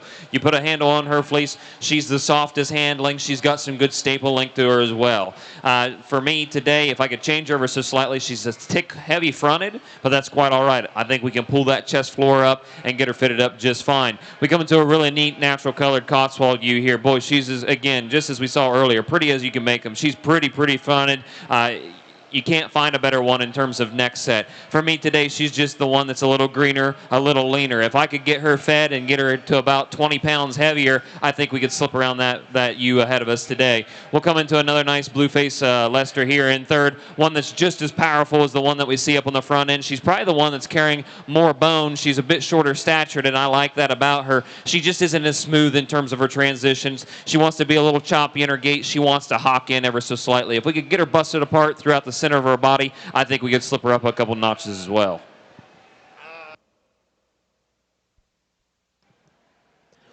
Results from your AOB natural colored early spring ewe lamb class. First place, William Ashton on Ashton Homestead age 176. Second place, Brett Martin on Four Season Farm 2607. Third place, William Ashton on Ashton Farm age 73.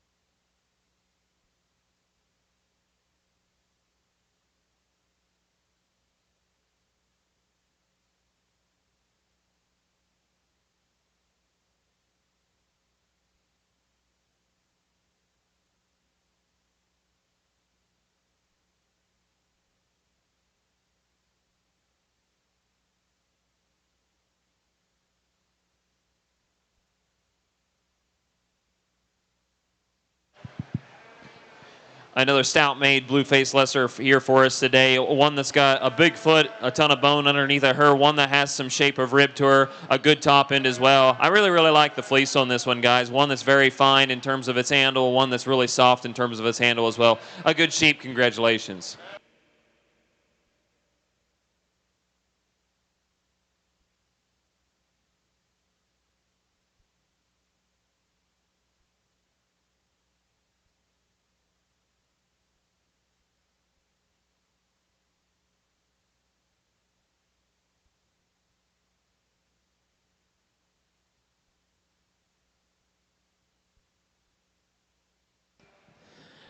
Attention Southdown exhibitors. The class list for the Open Southdown show is going to be posted here in the sheep office. Please come up, look over the schedule. Once the show begins this evening, there'll be no changes to the schedule. So again, the Southdown Open schedule is going to be posted in the office here momentarily.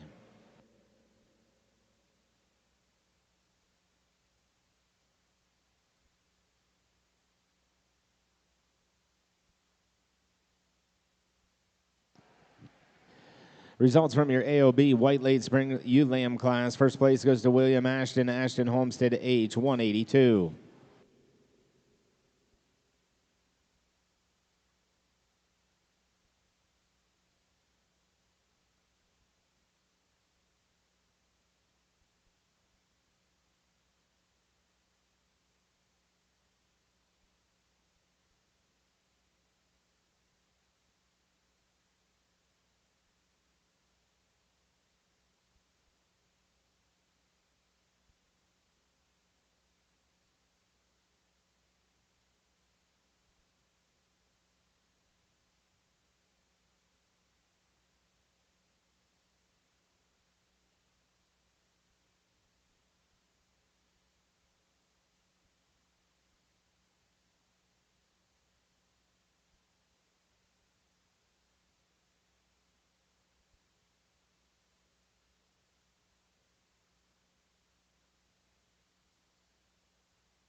Final class of females out here for our AOB drive with our natural colors. We'll start the class off with a really, really neatly designed Romney Ewe, one that's just big and bold and powerful, especially given her age. The reason we've slipped her up to the top end really comes down to her fleece. One that's just very expressive throughout. One that has really, really nice lock structure, big bold crimp, just the way that we like to make them. We got a fancier dappled up type of ewe here in our second place position. One that's big barreled. She's got a lot of capacity to her. She's a little shorter in terms of her overall length of body, and I'm quite all right with that. I think she's a little cleaner fronted than that female there in third. If we could change her ever so slightly, I would like to lengthen that body out a bit, but that's being pretty critical of a good one right there. We come down here into third, one that's a longer bodied female, one that's got the longest loin. She's just a little greener compared to the ones that are ahead of her today.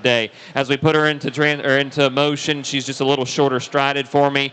She wants to have a little bit more of an open fleece, less of a dense fleece, if you would. We'll come down here to this ewe here in fourth, one that's very, very pretty. She's probably the most immature female for us in the class today. One that's deep gutted. I like that in terms of being a good productive mother. One that's got a good hip set for us as well today. However, unfortunately, she's the one that's lacking the most amount of muscle to be competitive any further.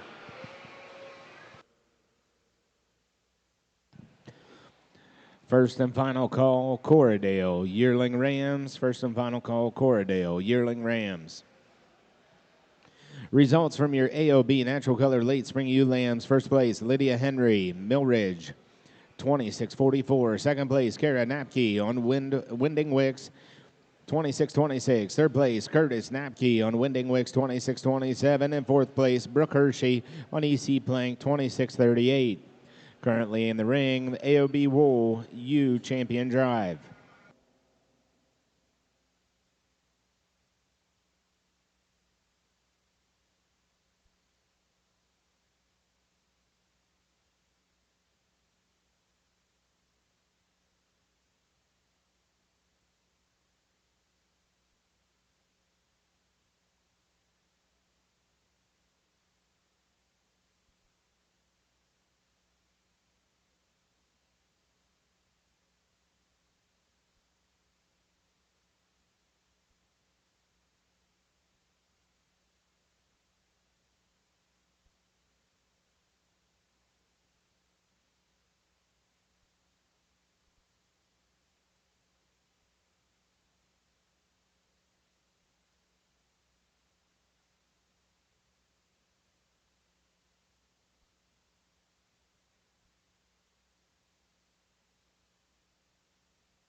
Nice round of applause for all of our AOB wool exhibitors.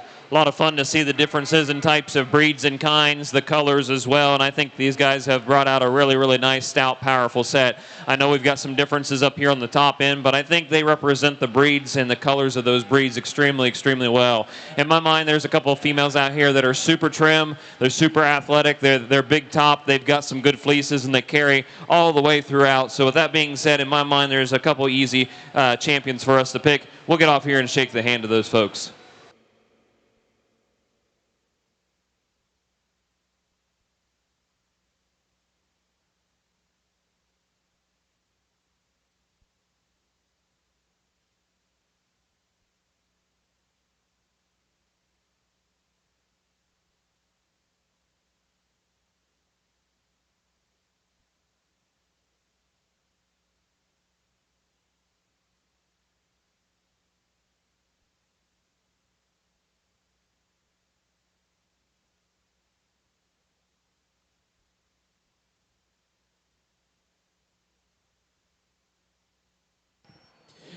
Your champion AOB Wool goes to Brett Martin.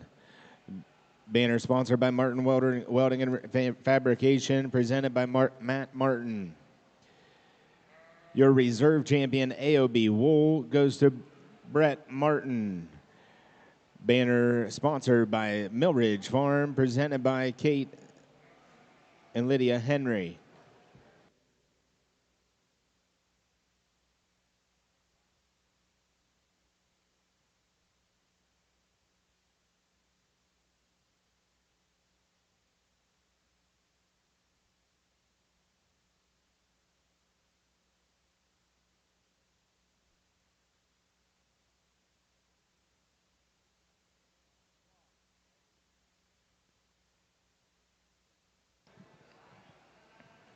Currently in the ring is the AOB flock class. Cordales, please make your way to the makeup arena. Cordales, please make your way to the Adam Family Club Lambs makeup arena.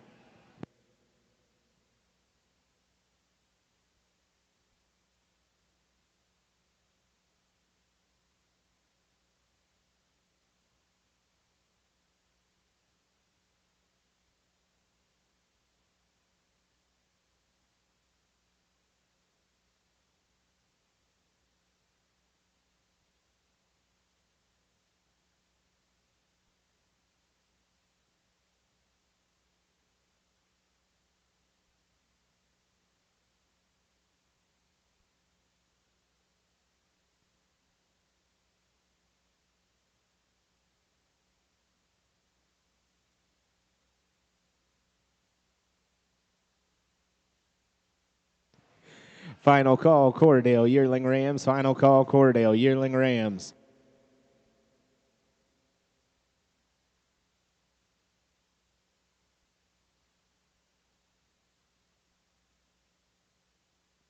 Result from your AOB flock class. First place, Lydia Henry. Second place, Claire Henry. Third place, Brooke Hershey. Fourth place, William Ashton.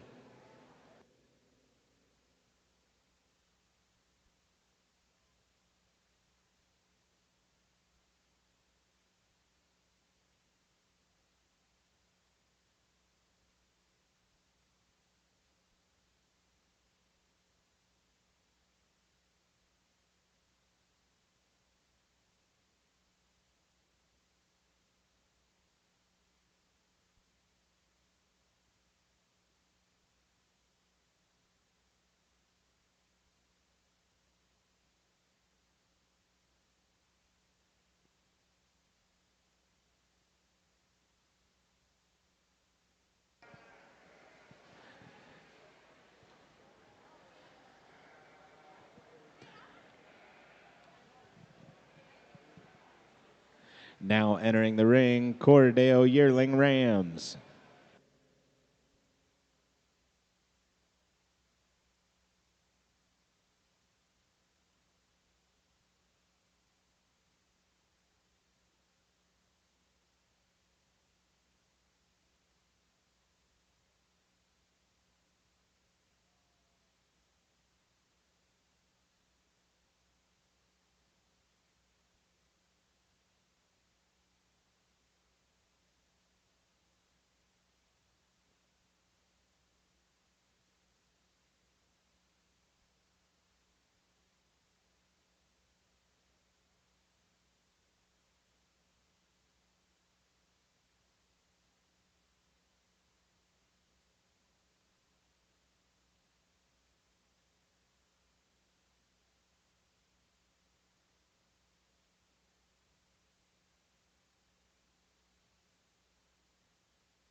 Now entering the ring, Cordale Fall Ram Lambs.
Attention Southdown breeders, the Ohio Southdown meeting will be starting in the wool room in 5 minutes.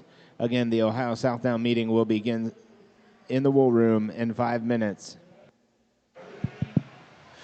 Moving into our Cordell show here, we've got some really good fall ram lambs to evaluate. The one we'll use to win the class is just the biggest for his type and his kind. He's big barreled, he's big chested, he's big and thick and wide across the top. When we talk about consistency of fleeces here, I think he's the one that gets the job done the best for me. I love the bone work, I like the footwork on him as well. We come into a big and burly stout type of ram here in second. One we appreciate from his rib cage forward, just big and bold and broad. One that's just got a lot of power underneath that hide and that top end. When we compare A to B, I think this one just gets a little softer on those pasterns on all four corners. If we could get him picked up there, if we could deepen that flank and get a bit more hind end muscle into him, he could get around that class winner any day of the week. We'll come into probably our younger ram here in our third place position. I like the breed character on him. I like the darkness and the color of his nose on him. I like the length of body for him as well. When we compare him to the others in the class, he just gets outpowered and outmuscled for me today.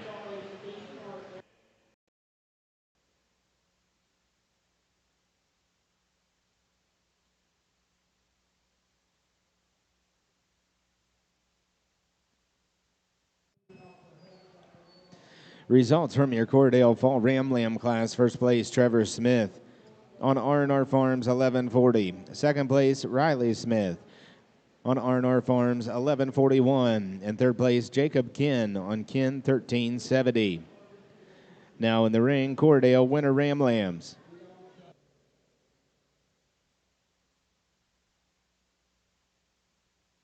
First and final call, Cordell Spring Ram Lamb.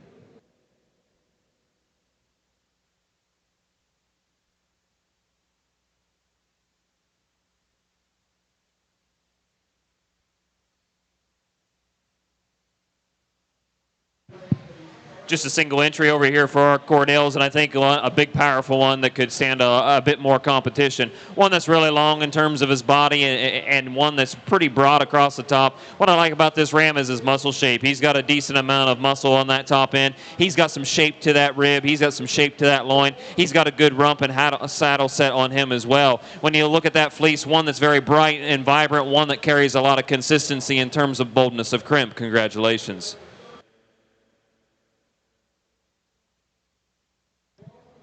Result from your Cordell winner Ram Lamb class. First place, Carter Hybershaw on Ba 0101. Next in the ring will be Cordell Spring Ram Lambs.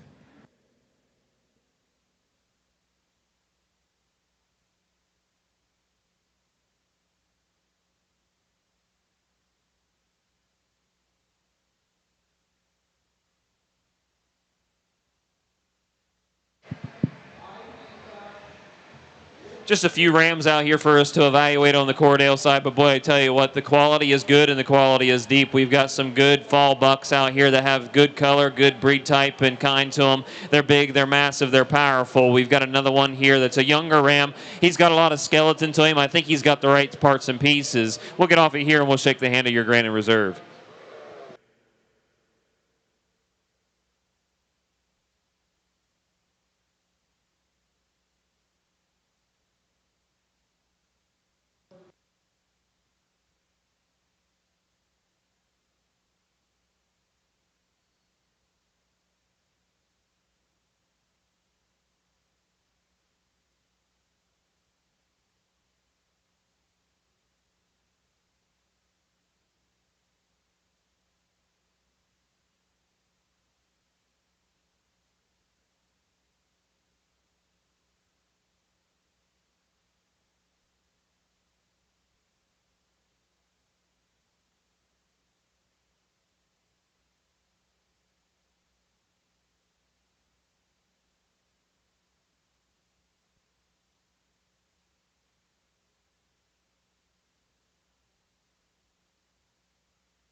Your champion Cordell Ram goes to Carter Hyberhausen.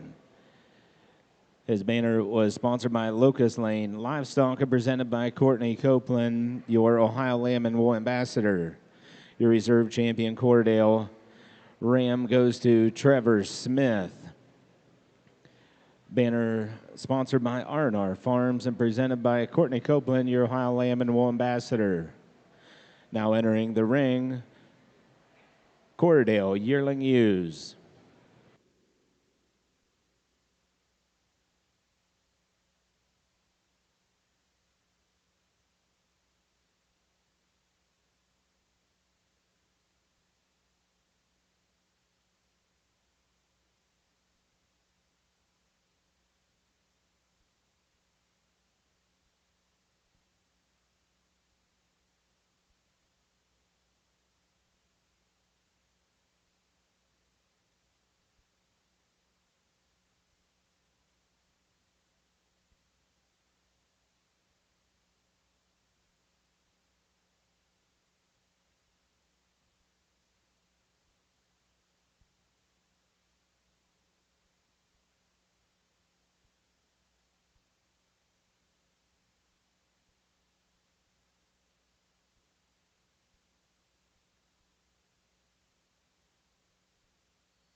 Helping in the ring today, presenting awards, is Courtney Copeland, and she is honored to serve as the 2025-2026 Ohio Lamb and Wool Ambassador. She will begin her sophomore year this fall at South Dakota State University, where she is majoring in agricultural education. She was raised on her family's sheep and crop farm located in Logan County, Ohio. Courtney has been involved in the sheep industry from a young age. She has exhibited sheep at the local, state, and national levels and continues to promote the multiple facets of the American sheep industry. Courtney is excited to be here today and wishes all of the exhibitors good luck. Please put your hands together for the Ohio Lamb and Wool Ambassador, Courtney Copeland.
First and final call, Cordell Fall Ewe Lambs. First and final call.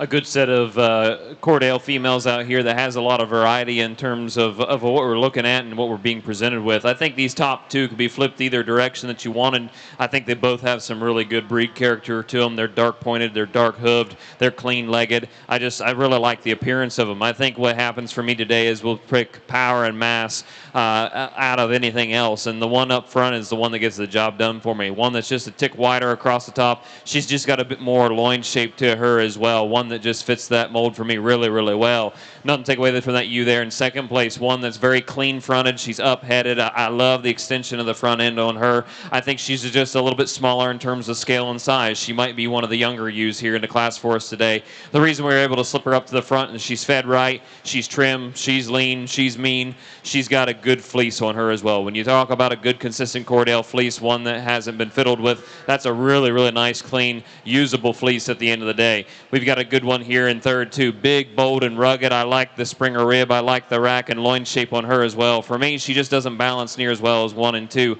She gets a little heavier fronted for me. She wants to run downhill. We'd like to clean her up in that front end, perhaps stretch her out in that front end as well, but definitely a good broody type ewe there in 3. We'll come here into 4 and 5, a couple of good ewes here, a couple of them that we would like to change in terms of their breed type and character. We'd like to make them a little bit wider in some of those points and places. We'd like to balance them out a little bit better, but some good fleeces on those females as well. A good class. Congratulations.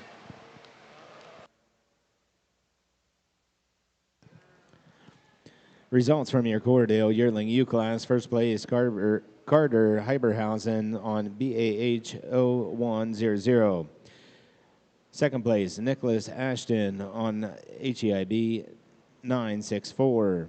Third place, Camden Hyberhausen on HEIB 961. Fourth place, Riley Smith on R&R Farms 5530.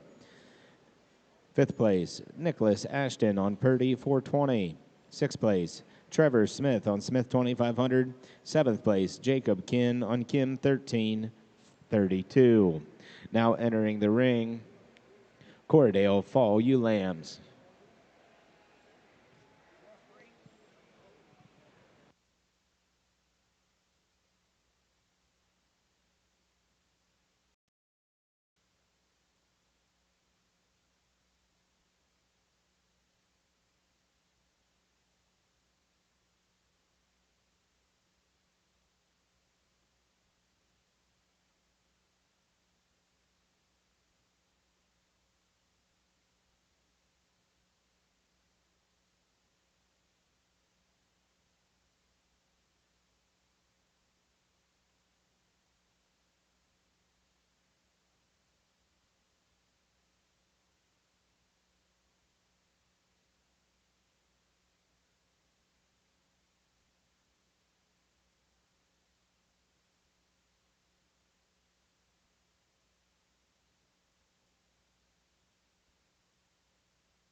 First and final call, Coradale. Winner, you lambs. First and final call.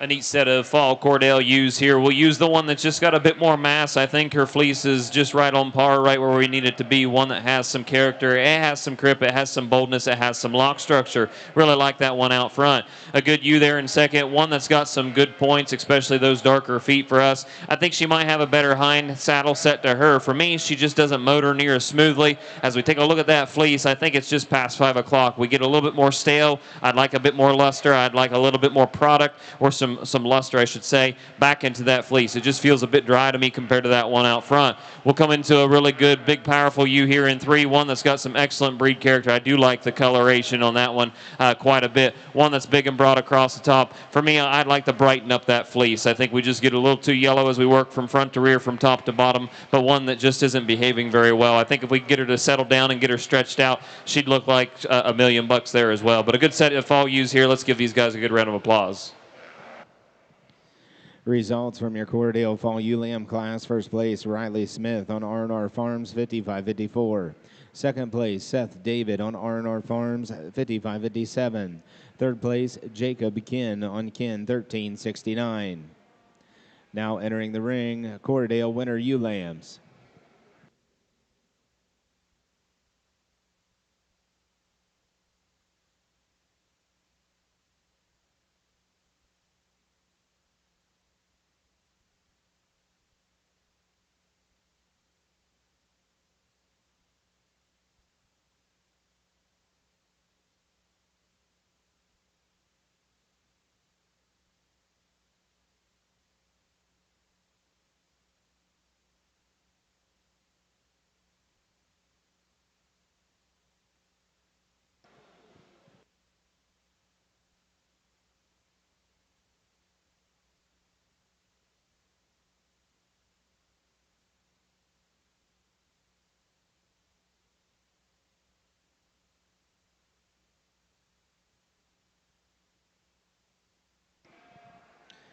First and final call, Coradale Spring Ewe Lambs. First and final call.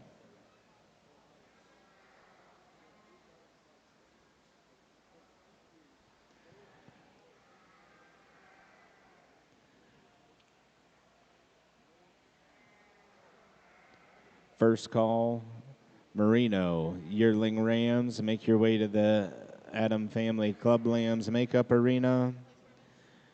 Merino Yearling Rams.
I think an easy sort for our spring ewe or our spring ewe lambs out here for our Cordale Drive. We're going to use the one out here that I think has the best breed character, the one that just balances up really, really well for me. I love the top line on this female. I think she's just dead level across the top. I like the squareness of rump on her. She's big hipped. She's got enough of springer rib to her. I like the crimp in that fleece. Just a good and easy one to get us started off with.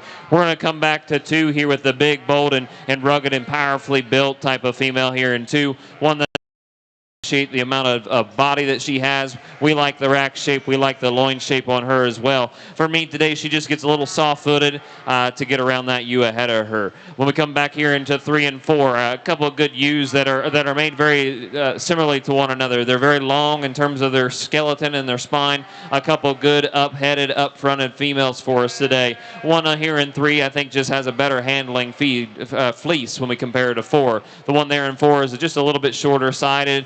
But is good in terms of that head and those characteristics of the breed. We'd like to freshen up that fleece a little bit more as well. But a good set of females here. Congratulations. Results from your Cordale winner ewe lamb class. First place, Camden Hyberhausen on BAH 0102. Second place, Trevor Smith on R&R Farms 5558.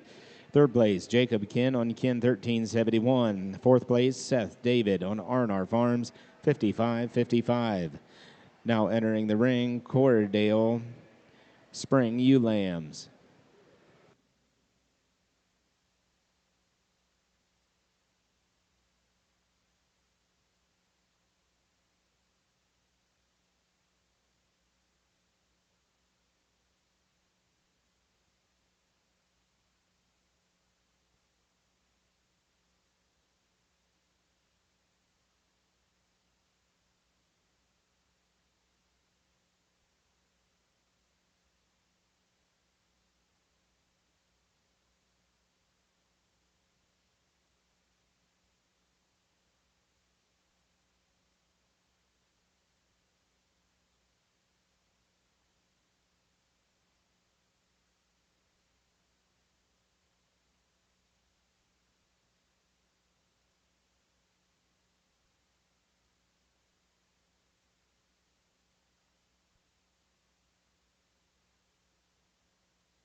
Another good pair of Cordale females out here to help us round out that ewe show. We'll use the bigger bone, the bigger bodied female to win the class. I think she's just got a bit more shape and dimension to her. She's got a bigger top. She's just got some more natural muscle shape to us. She's got a good, dense handling fleece to her as well. Good ewe there, though, in second. I really do appreciate the style and the crimp and the boldness of that fleece. One that's probably a bit more open and a bit more expressive, but when you compare her to our class winner, she's just a little leaner. She's a little greener. Put a few more days of feed on her. I think she'd just be as competitive. Congratulations.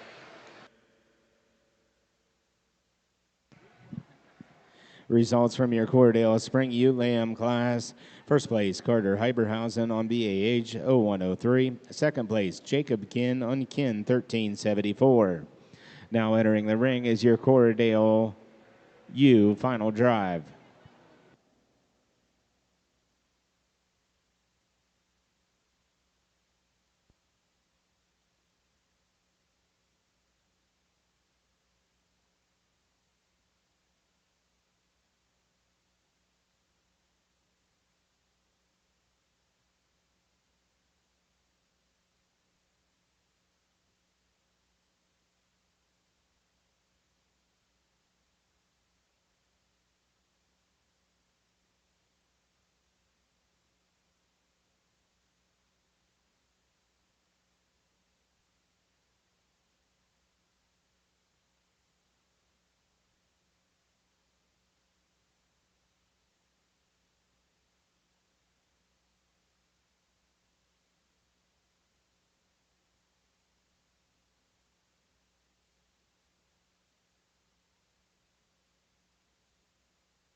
A quick big round of applause for our Cordell breeders out here. Thank them for bringing out a good set of sheep. Wish we had some more to sort through. It was a bit of a smaller show, but I think it was a pretty good in terms of depth of quality. We've got some good females out here. I think there's a lot here in the top lineup that are stamped just like one another in terms of their structure, their power, and the quality of fleece that they bring to the table. In my mind, there's about 3 of them here that we could sort through, but I think as we think about these females, it's pretty hard to get around some of these mature females. And then as you come back here and you take a look at some of these younger spring and winter ewe lambs, it's fun to think about where they're at now and where they could go. But in my mind, I think we've got to stick to our basics, and we got to look at that structure. We got to look at that power that's within, and then we'll take a look at those fleeces. So with that being said, I think there's a couple individuals out here that meet the mark really, really well. I'll get off here and shake the hand of your champions.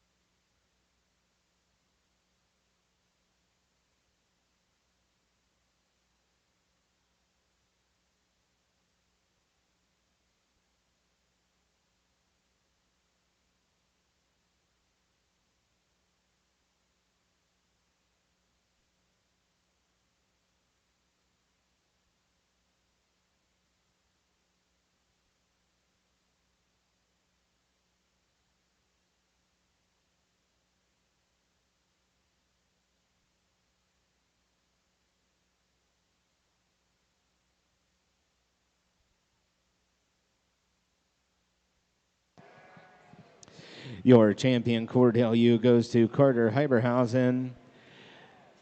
Banner sponsored by Locust Lane Livestock and presented by Courtney Copeland, the Ohio Lamb and Wool Ambassador.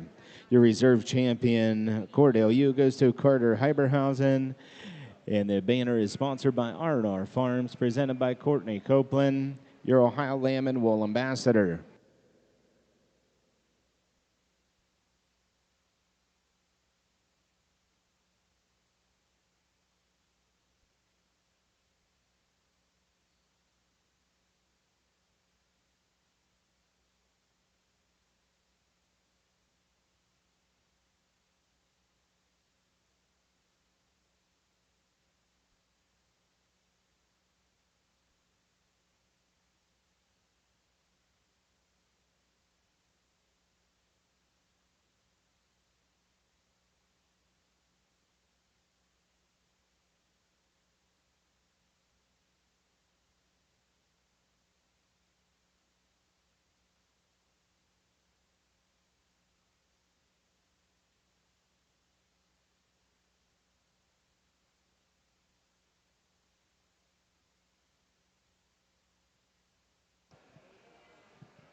Cordell exhibitors, hold your placings, and we'll present the Premier Exhibitor Award.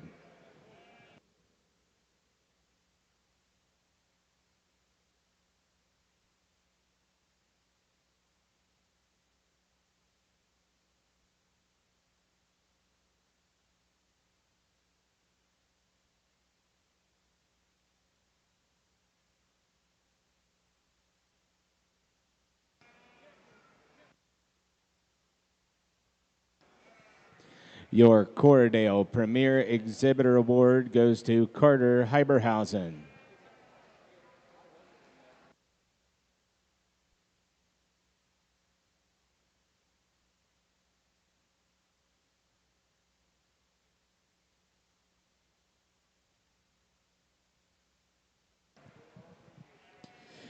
To conclude the Cordell show, your results from the flock class. First place goes to Carter Hyberhausen. Second place, Trevor Smith.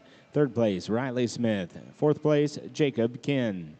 Now entering the ring, Merino Yearling Rams.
in the ring with us today presenting awards for the Merino show. You have the Merino Queen, Adriana Finley, 13 of Asheville, Ohio. She has completed 3 years of Clover Buds and 5 years of 4-H. She is a member of the Tees Valley East Middle School Wrestling. She hopes to continue helping her father on the family farm and plans to volunteer in future sheep shows. And assisting her, the Merino Princess, Monroe Groves. She 11 of Asheville, Ohio. She has completed 3 years of Clover Buds and 3 years of 4-H. Monroe also has 6 years of tap and ballet under her belt. Monroe plans on becoming an officer in her 4-H group to teach younger members leadership. Help welcome the Queen and Princess of the Merino Association, Adriana and Monroe.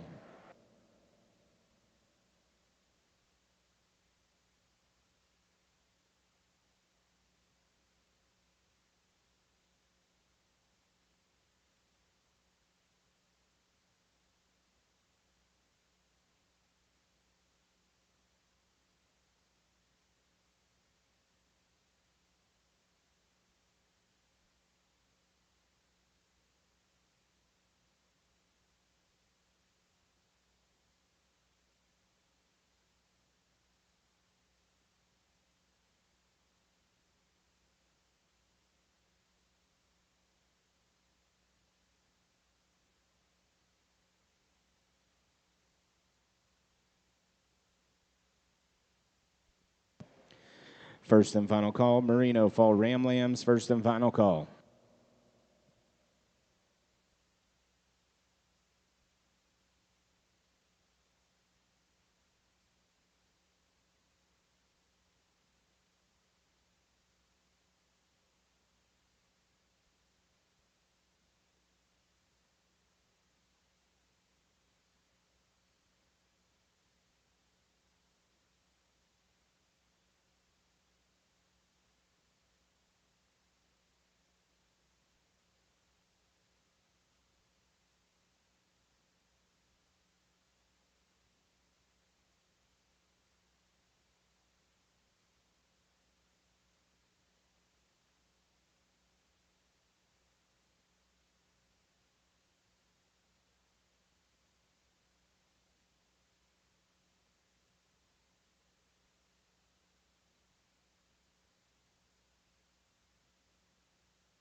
Transitioning into the Merinos, and boy, folks, I've been looking forward to this class here, or this breed specifically, for quite some time. When you talk about really trying to sift through some sheep, and if you want to make yourself a good judge and get some experience, I encourage you to come in here and handle some of these. Take a look at these fleeces, because there's a lot of parts and things that we need to consider here.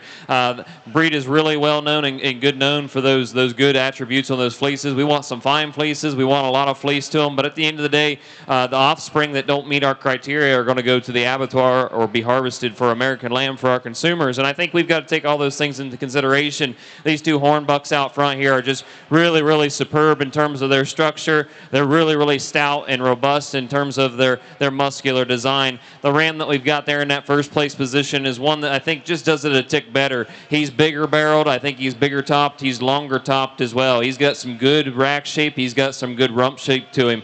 The big reason we get him there in that front place position is I think he's got a denser fleece and probably a finer fleece than that ram we have there in second. Nothing to take away from him. He's super long. He's super trendy. I like the robustness of barrel on him. I like his capacity. I probably like the base of width a little bit better on him, but as we start evaluating him on that fleece, he just loses consistency for me. He's a little shorter fleece. He's a little lighter fleece, and I think he fits in that second place position really, really well. You want to talk about a fine fleece sheep? Come down here into third. I think one that does that job extremely, extremely well. I like the characteristics of that fleece. I think it's the softest to the touch. It's the cleanest fleece. It's probably the highest yielding fleece for us in the class. Unfortunately, to me today, we just aren't as flashy and attractive as we see in our class winners there. We're a little lighter boned. We're not as square hipped and square rumped as we would like them to be. If we could change him ever so slightly, I'd like to clean up that front end assembly, but a really good, stout, powerful ram there in third. You talk about a big framey type of polled ram will come down here into fourth, one that's long and extended in terms of his body.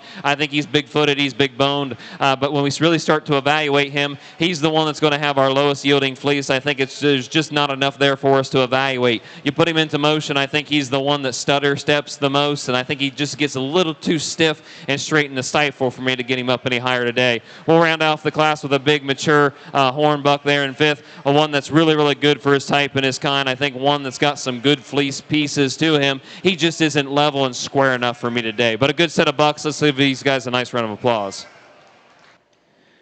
Results from your Merino Yearling Ram class. First place, Morgan Embody on ALAM 497. Second place, Lydia Vondenheuvel on Diller R591. Third place, Gabe Scarberry on WCYC 0853. Fourth place, Trevor Smith on Smith KLS 2540. Fifth place, Elijah Berkheimer on Gadsby 2436. Sixth place, Alyssa Marvin on Marvin 2609-17. Now entering the ring is your Merino Fall Ram Lambs.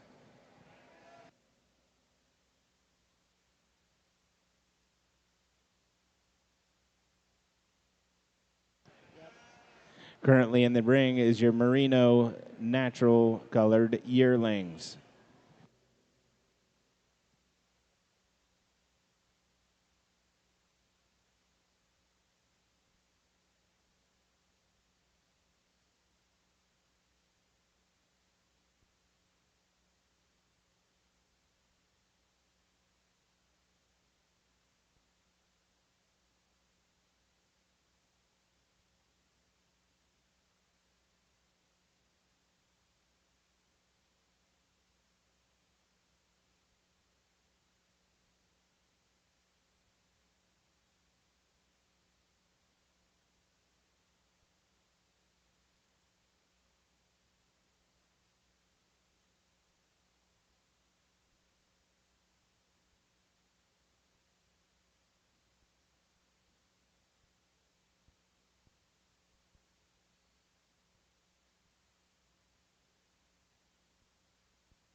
An easy sort on the natural colored yearling Merino rams. We'll use the biggest, most robust, and heaviest muscled ram for us to win the class. One that we can just appreciate for just his mass, his scale, his size. You take a look at his fleece. I think he's the highest yielding fleece. He's probably one of the finest fleeces in the class. Just an easy one for us to start with. We come back here into two. One that's just a little bit longer in terms of his skeleton and spine, and we appreciate him for that. I think one that probably has a bit more luster and color to his fleece as we work from front to rear. For me today, I'd like to change that shoulder set set. I'd like to lay that head in a little bit smoother on that front end, but a good ram to get us there in second.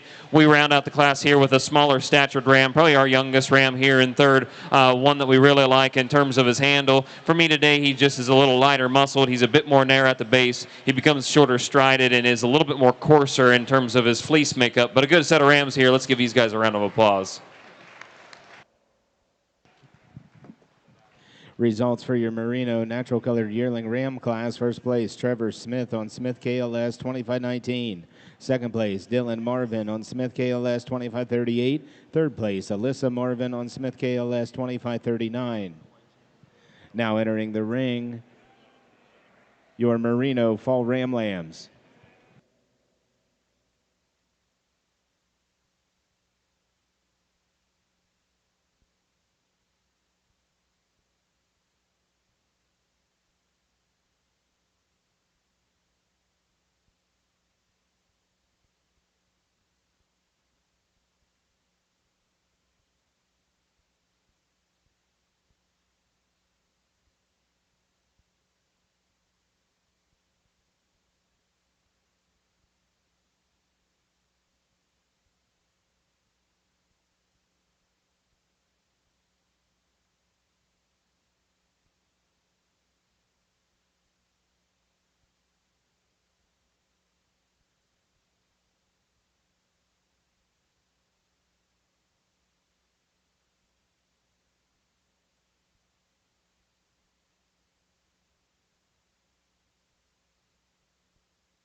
A close pair here with our fall merino ram lambs. Again, a really, really nice pair here. I think for me, at the end of the day, it comes down to the amount of muscle in these guys and structural correctness. The ram that wins the class for us here is the one that's boldest throughout the center of his body. I think he's the one that puts his feet down on the ground the most square and the most correct for us today. You handle that fleece. It's a little bit of a shorter fleece, but it's long enough for us to evaluate. Really, really fine, really consistent as we work throughout. Just a good one to start us off with. I think on any other day of the week, I think this ram here in second could slip around there under any other judge. One that we can appreciate for the handle of fleece on him. He's got the densest fleece. He's got the highest yielding fleece. Unfortunately for me today, I think his fleece is just past 5 o'clock, just ever so slightly. He wants the cross fiber there about that 13th rib, but once you go beyond that forward and back, I think one that's just super, super consistent, one that handles with such luster and such softness, one that you just can't deny from that standpoint. Both these bucks in this top end here have a lot of muscle shape for being as fine wooled fleece as what they are. A good buck here in third, one that's just really, really long in terms of his spine, one that's pretty wide and broad across the top. If we could change him ever so slightly, I'd like to clean up that front end. I think he just gets a little waisty up front. He wants to toe out on that front end a little bit on me as well. We come back here in fourth, just a big, broody, rugged type of ram here to help us round out the class. One that we can appreciate for his length of top, length of body. He's probably the longest loin individual in our class here today. He's a little lighter muscled. He's big boned though, however. As you take a look at his fleece, it's just not as clear and crisp and lustrous as what we see on those ahead of him today. Results from your Merino Fall Ram Lamb class. First place, Morgan Embody on ALAM M002. Second place, Elijah Berkheimer on MCB-1600. Third place, Riley Smith on Smith KLS 2609. And fourth place, Sam Dockery on Dockery 146.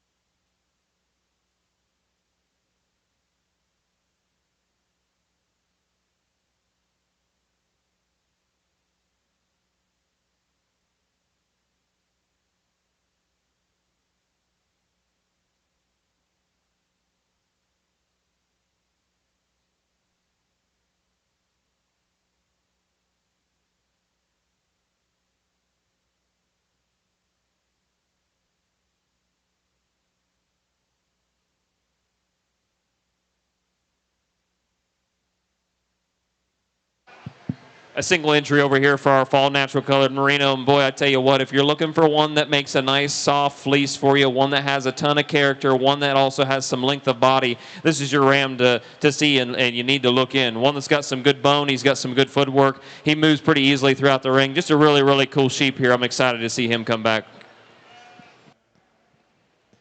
First place in your Merino Natural Colored Fall Ram Lamb class, Trevor Smith on Smith KLS 2645.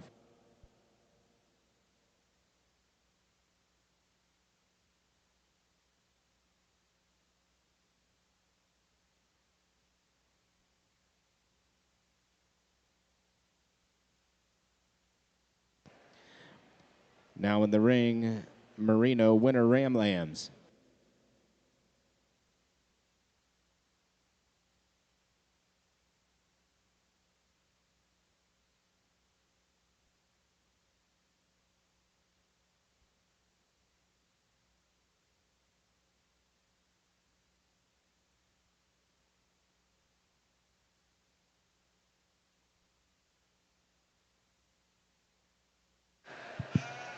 Another good single entry on the Merinos here on that spring Ram Lamb drive. One that's just super, super long in terms of his body and his skeleton. One that's just made pretty correct. I think one that has a really, really good hawk set. He moves pretty easy throughout the ring. You handle that fleece, boy, I tell you what, looking at the staple length on that, that's going to be a high quality, high yielding fleece. One that's just very, very fine and soft to the touch. Good luster, good sheep. Congratulations. First place in your Merino Winter Ram Lamb class, Gabe Scarberry on WCYC 0947. Now entering the ring, Merino Spring Ram Lambs.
A reminder from the Ohio Sheep Improvement Association, if you receive a red envelope with the OSIA lead logo during the fair, it means you've earned an incentive award through the Ohio State Fair Youth Sheep Excellent Initiative.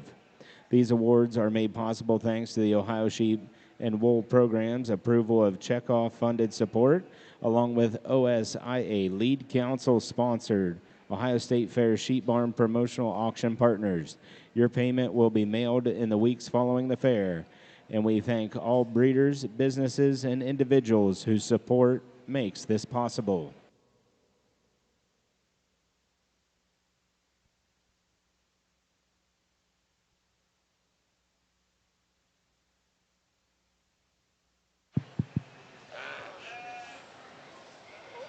Over here on our last Ram drive for our Merinos, I think we've had a good stout set of them, and we continue onward here in some of our younger Rams. The one that we'll use here to win the class is the one that's just a bit more moderate in terms of his design. I think one that just is a bit more free moving, especially on that hind leg set. You handle him, he's the one that's got the most muscle shape to him on the top end. If we could change him a bit, I'd like him to have a tick of longer fleece, especially along those ribs, so we could evaluate it a little closer. But what we can see is it's really consistent. It is pretty fine. A good one nonetheless to start us off with. We'll come back into more of a plain style type of ram here in a second. One that has plenty of potential, some rib shape to him, some top end to him as well. I think when we compare him to 3, he's one that's just a bit more correct in terms of his design, one that just tracks forward a little bit more easily. We like the handle of his fleece as well. We come back into the 1 and 3rd, probably our densest handling fleeced sheep of the show today, or in this class I should say. One that's just super, super long. I love the hock set on this guy. Once we get him put into motion, he wants to toe out a little bit more. He wants to hawk in. If we could bust him apart throughout the center of his body, get him a bit wider base, I think we could easily slip him up there into second place. But a good set of Rams here. Let's give these guys one more round of applause.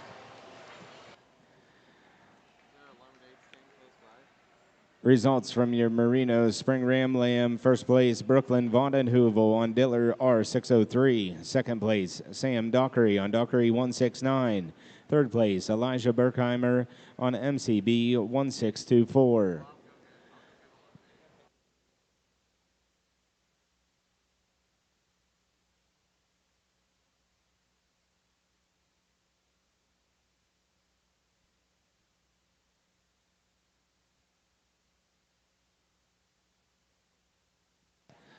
Now entering the ring is your Merino Ram Champion Drive.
Appreciate the Merino breeders bringing out a really, really good set of Rams out here. You see we've got some differences in terms of horns are being pulled, but it looks like we were able to pull some of those horn bucks out here and really take a good look at them. I think all of them meet the breed standard really, really well. I think those that have horns have got a good horn set on them. They're good from the ground up. You take a look at those fleeces. They're really, really good. They're fine. They're easy to handle. They're soft to the touch. They're high volume and high density, high yielding types of fleeces. In my mind, there's a couple of them that just play the part just ever so slightly more. A couple of them that just look really good from the profile. They handle extremely well under the hide and outside of the hide as well. With that, we'll get off here and shake the hand of your champions.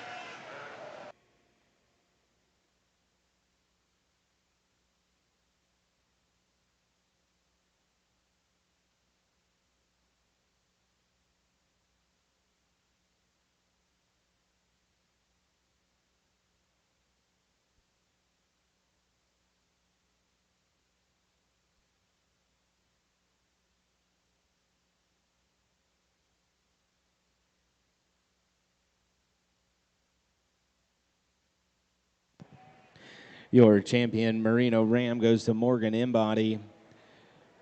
Banner sponsored by Megan Marinos and presented by Megan Embody.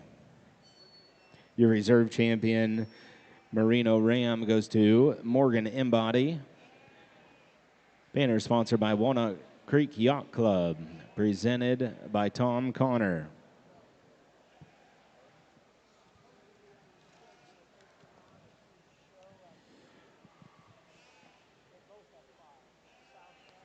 Also presenting and sponsoring awards for Champion Ram, DAM Sheep Farm from Ossian, Ohio. And presenting awards for your reserve champion Ram, Diller Sheep Farm, Harrod, Ohio.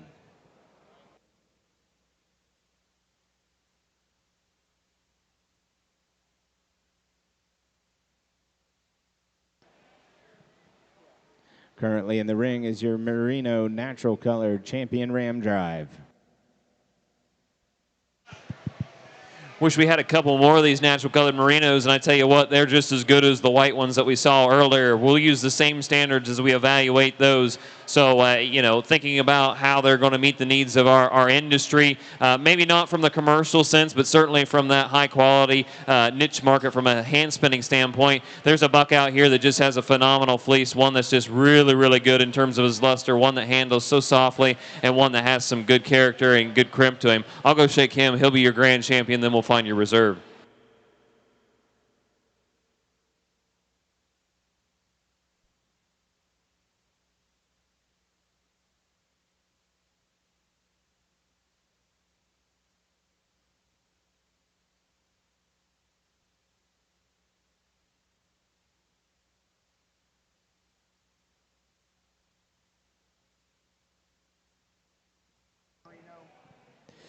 Your natural colored Merino Champion Ram goes to Trevor Smith. Banner sponsored by KLS Farms and presented by Nick Smith. Your reserve champion natural colored Merino goes to Trevor Smith. Banner sponsored by Walnut Creek Yacht Club, presented by Tom Connor.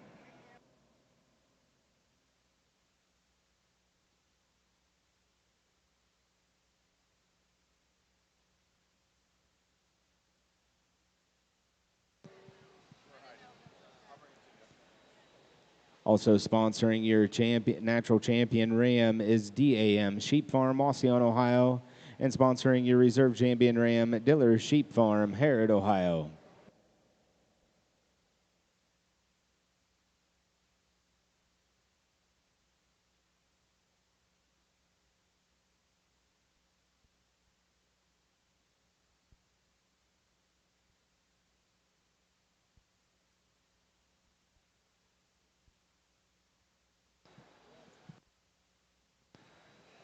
Next class in the ring will be your Merino Yearling Ewes.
Attention in the barn, attention in the barn. On the north side of the sheep building, there are 2 vehicles parked in the grass that need to be moved.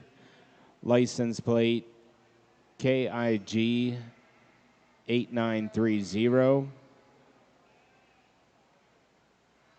And the second truck is JHU 2967. JHU 2967.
Well, folks, I think this is the biggest class we've had of the day on the wool side, and I think it's the most competitive. Can we give all these young kids a nice round of applause out here for bringing in a really, really nice set of high quality and a deep set of merino females for us to take a look at here today.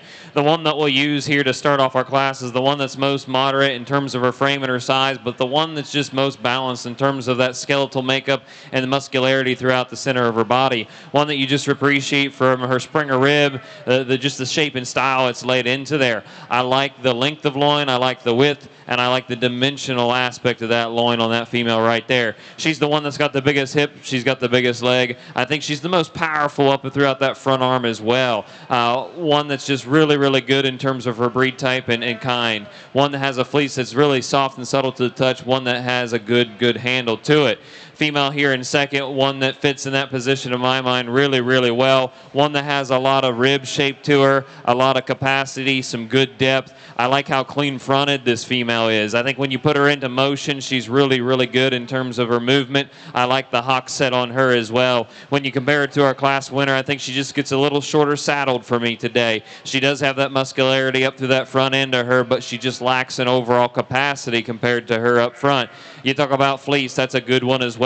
It may not be as high yielding as the one in front of her, but one that'll have a good staple and a good cut. We come into a longer bodied female here in third, one that is very similar to the one there ahead of her today. Just a little bit smaller in terms of frame and size. I'm quite all right with that. I like the length of body. I like the length of loin on her. She wants to get a little narrow across the top. She wants to get it pinched in the center of that skeleton. If we could bust her apart at the floor all the way up through that front quarter, I think we could get her around that U ahead of her today. We come into a really good, naturally muscled type of U that's in good fit, good condition here in fourth. One that we appreciate how good she is from the top end. I think what puts her down into that fourth place position is as we start handling that fleece, she just doesn't have the staple length there for me today. But that you can see and evaluate, one that's just super, super fine. She's going to be our highest yielding fleece in the class for us today. A good female that helps us round out the class.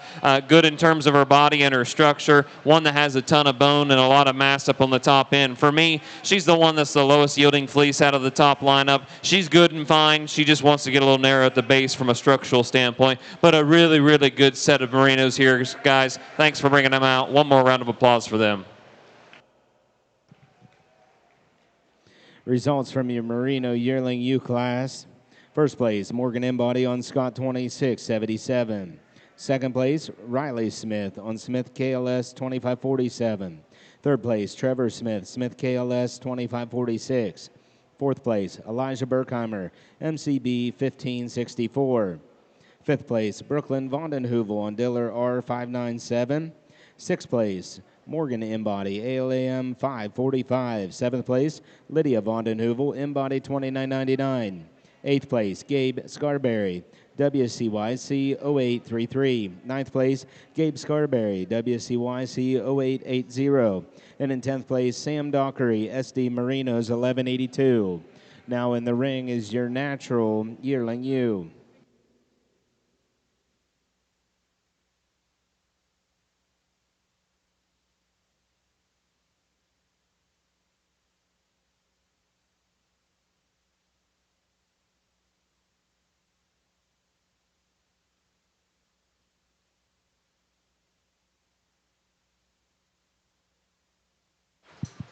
Young man's doing a nice job out here. He brings out a really, really good natural colored yearling U on the merino side. One that we just appreciate for how natural that muscle shape is on her, especially through that hind saddle down through that hind twist of that rear leg. One that has a lot of barrel to her. I like that from a maternal standpoint. You handle the fleece just as we saw with him driving those bucks earlier. One that's just super, super soft to the touch. One that has a ton of character, a lot of boldness to crimp. Doing a nice job. Congratulations.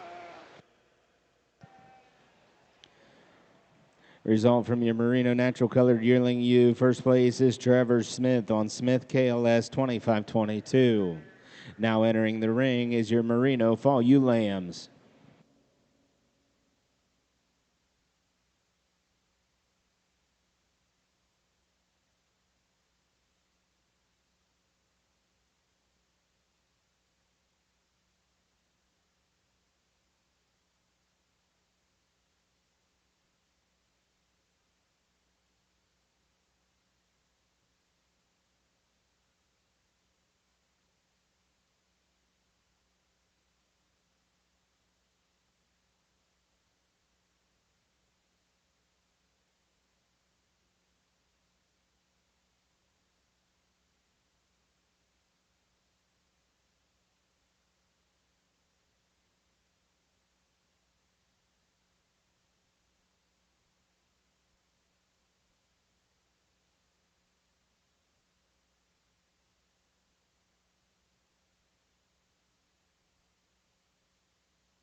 a cool set of fall females here on our merino side. We use the female that's just a bit more correct and the one that's most balanced for me today. One that's got a ton of rib shape to her, one that's got some length of body. I like the front end assembly on her the best. I think one that just lays that neck into that shoulder point really, really well, really cleanly. You look at her from behind, one that's just super wide base. She's got a good leg under her as well. We like the fleece on this one. I like the way that it handles. I think if we could change her ever so slightly, I'd like to have it a bit more dense, but I think it's dense enough for us today to get her there in first pretty easily. We'll come into a shorter couple type of female here in second. One that we do appreciate just for her natural muscle shape, especially off that hind saddle down through that hind twist on that rear leg. One that's just really, really good made. One that's stout built for her age and her size. I think for me today, you just simply get outpowered. We get a little narrow across the top, but that ewes a really good ewe in terms of structure and function. I think there's some differences in the maturity pattern as well. We'll come into more of a bigger, bolder, rugged type of female in third. One that we appreciate from length of body. She's our longest spine female in the class, the longest loin female as well. One that's got a really, really good hock set, one that rolls pretty freely throughout the ring. For me, she just doesn't balance up near as well as our top two ahead of her. She wants to get a little heavier chested. We need to drop that flank down. I'd really like to get that front chest floor up to that jawline cleaned up just to make her a little bit more sleek, but a good one nonetheless to get us there in third, excuse me. I like this ewe here in fourth. One that's cut out really, really well. One that's shapely in her appearance. One that's big topped. One that's good from that standpoint as well. For me today, she gets a little pinched behind the shoulders. She wants to get a bit shorter in that stifle. She wants to get caught up as she starts tracking through the ring. I'd like to brighten that fleece up a little bit as well, but a good one nonetheless there in four. We'll come into a plainer style type of female to help us round out the class. One that's just a little bit more simple in terms of her shape and her style. One that might be a little softer muscled compared to those ahead of her. But if you're looking for one that's got a good, heavy, dense fleece that has some character to her, that's your girl. But this is a good, deep set of fall females. Congratulations. Your results from the Merino Fall Ewe Lamb class. First place, Morgan Embody on ALAM M001. Second place, Trevor Smith, Smith KLS 2605. Third place, Riley Smith on Smith KLS 2608. Fourth place, Elijah Berkheimer on MCB-1605. Fifth place, Gabe Scarberry, WCYC 0937. Sixth place, Gabe Scarberry, WCYC 0964. And in seventh place, Sam Dockery on Dockery 149. Now entering the ring, Merino winner ewe lambs.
First.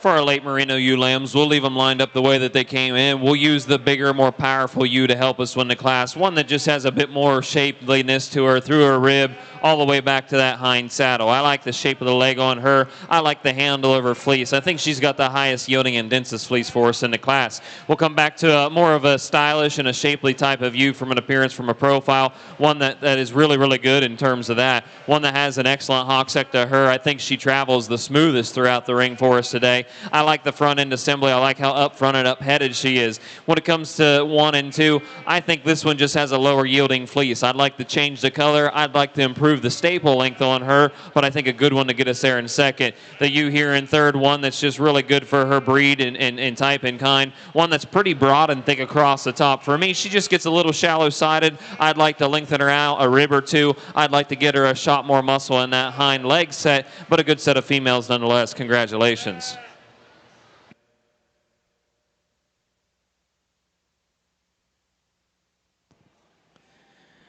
From your Merino Winter ewe lamb class, first place, Gabe Scarberry with WCYC 0948. Second place, Elijah Berkheimer, MCB 1608. Third place, Lydia Vondenheuvel, Diller R604. Now entering the ring, it'll be your Merino Spring ewe lambs.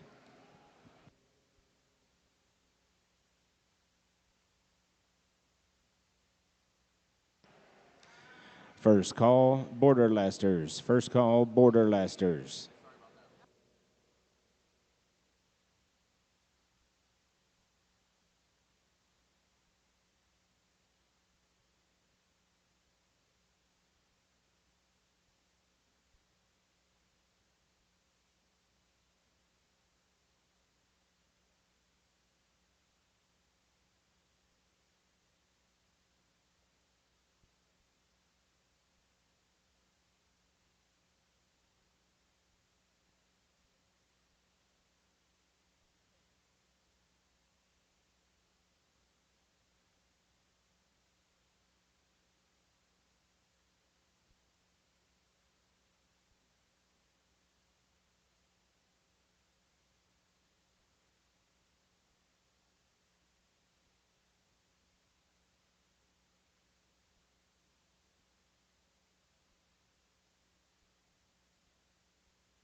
folks, a lot of fun and appreciate the opportunity, especially with this breed. Always an interesting one to work through, and a challenging one at that.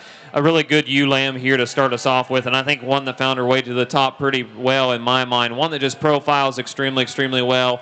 She's good and level across the top. She's clean fronted, just the type and kind that you're looking for. You handle her fleece, it's dense enough, it's lustrous enough, and it's got the right style and crimp for me today. A good ewe here in second. I like the way the young man has her presented today. Has a bit more style to her. I like the hip shape on her. I like the way that he's been able to present her for us today, although she didn't want to walk for us very well. One that has a ton of capacity. I like the rib and rack shape on her. For me today, again, we'd like to maybe freshen up that fleece a little bit more. She's a little bit leaner and greener than the one that ahead of her today. If we could get a bit more feed into her, I think she'd be a pretty stout, powerful female. We'll come into more of a plainer style type of female here in third. One that's just a little bit softer in her make, perhaps a little lighter muscled, especially as we work from that 13th rib back. But nonetheless, one that also has a good fleece that handles extremely well. We come into a couple of ewes here in fourth and fifth, two that are designed very similarly to one another. They're big bone, they're stout featured, but I think they're just really coarse in terms of their design. I'd like to change them up at that shoulder set. I'd like to level them out across the top. I'd like to bring that hind end up a bit more. They're a little bit more opened up in their fleece, and I think that's all right, especially for the portion of the world that we live in here with the humidity. But I think as we start comparing fineness and density of fleeces, these are going to be some of our lowest yielding fleeces in the class today.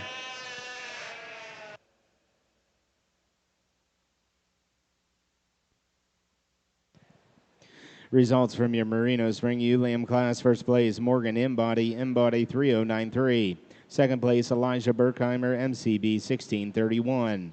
Third place, Brooklyn Vondenheuvel, Diller R605. Fourth place, Sam Dockery, SD Merinos 1185. And fifth place, Sam Dockery, SD Merinos 1184.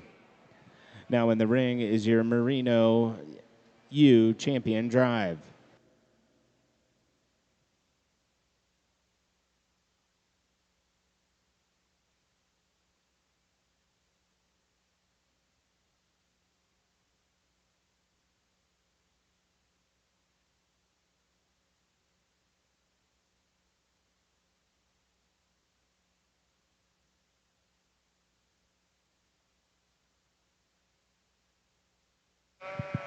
One more time, folks. This will be one of the last times we can congratulate all of our exhibitors, but let's do it one more time for our Merino kids out here. They did a really nice job. Brought us an excellent set of sheep, a deep quality set of sheep. And again, you want to talk about fleece quality. I think you won't find a better Merino show throughout the country than here in the Big Buckeye State. So do appreciate you guys for bringing out a good, high quality set. There's a lot of females out here that match the style and kind of what I'm looking for. They're really level topped. I think they're pretty functional. I like how square and robust they are from the ground up.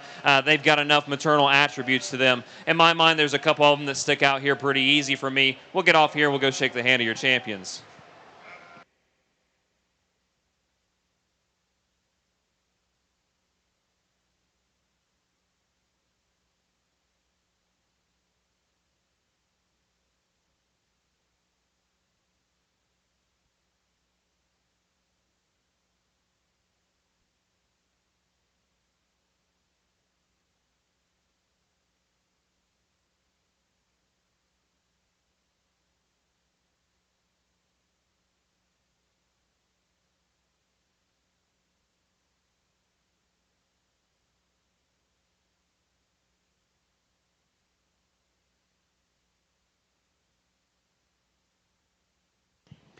Your champion Merino Ewe goes to Morgan Embody.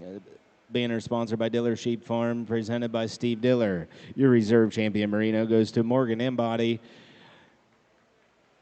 Banner sponsored by DAM Sheep Farm, represented by Dylan and Alyssa Marvin.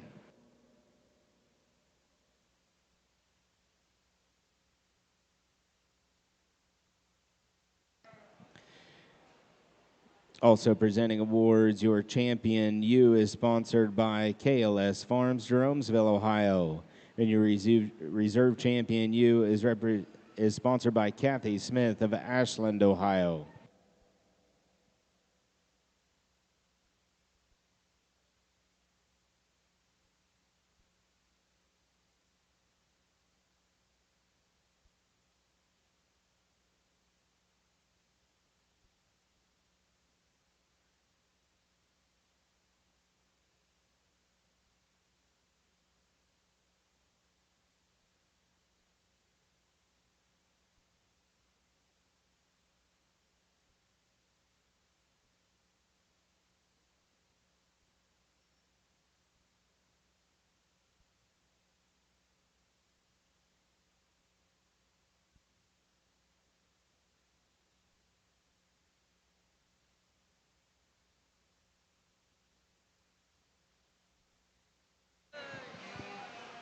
Well, folks, we only had a single entry over here on the natural colored U side for the Merino Drive, but boy, I tell you what, one that's really, really good and certainly well deserving of that grand champion banner. So let's give this young man a nice round of applause and thank him for bringing out a good set of natural colors for us today.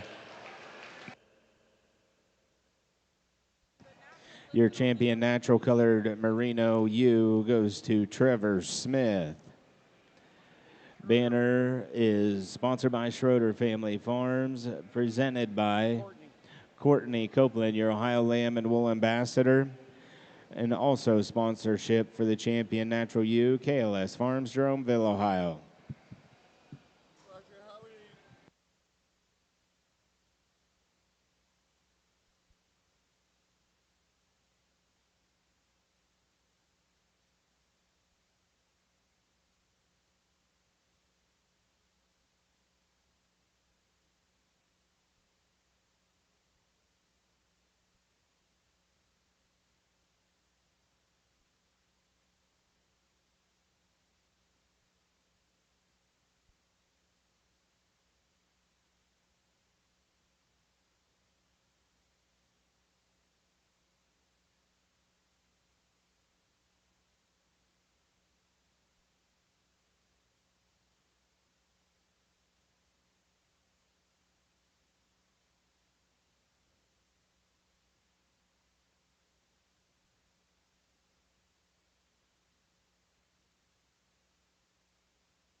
Merino exhibitors, please hold your places, and we'll present the Premier Exhibitor Awards.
Yep. Your Merino Premier Exhibitor goes to Morgan Embody. And your natural colored Merino Premier Exhibitor goes to Trevor Smith.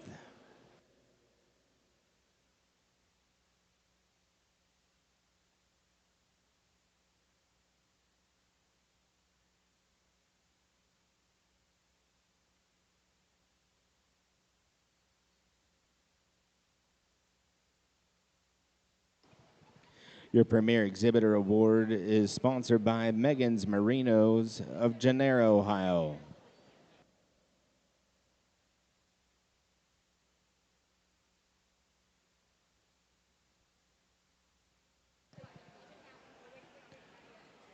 Next class in the ring will be your Merino Best Fleeced.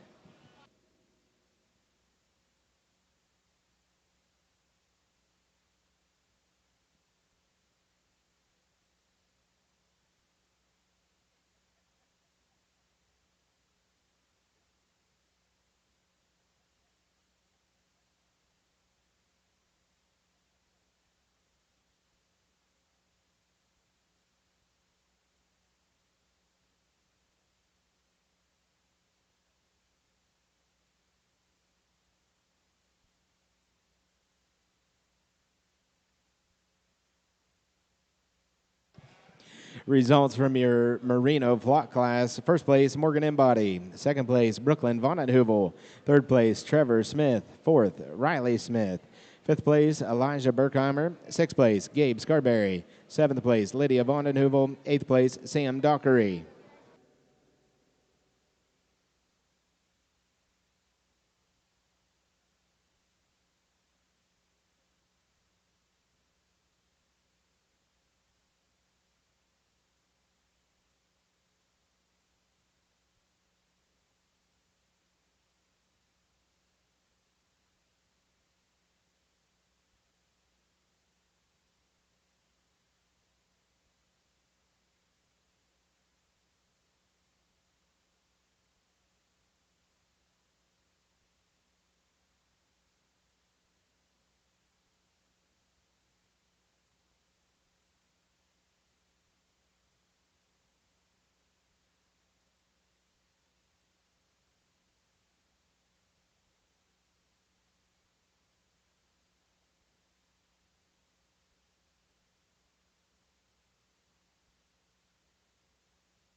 Your Best Fleece Merino goes to Lydia Vondenheuvel, sponsored by Schroeder Family Farm, Macomb, Ohio. Next in the ring is your Merino Best Headed.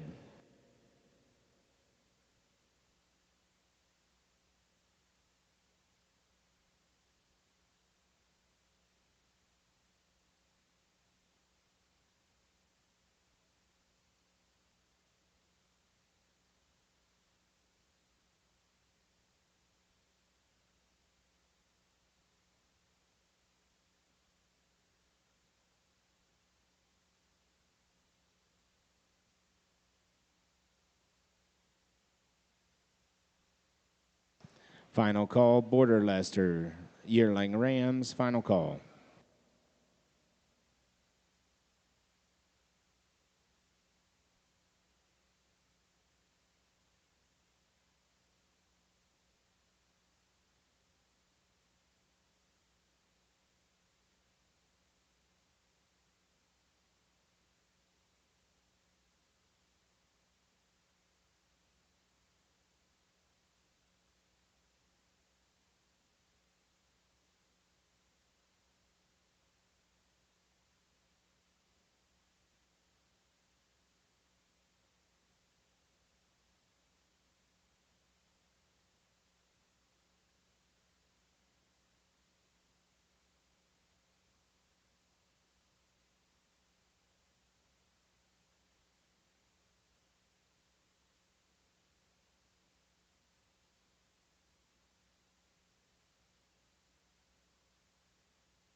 Best headed Merino goes to Elijah Berkheimer.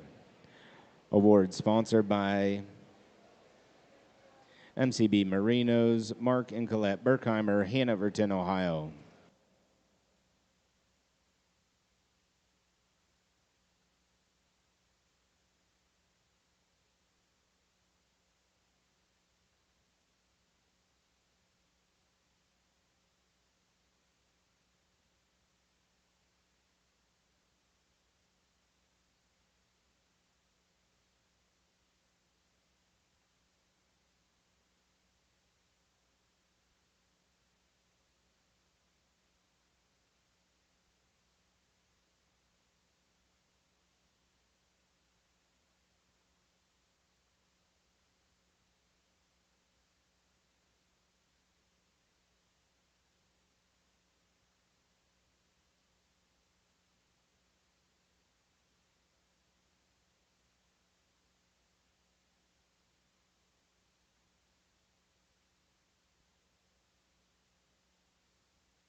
Your best fleece natural colored merino goes to Trevor Smith, sponsored by Schroeder Family Farm, Macomb, Ohio.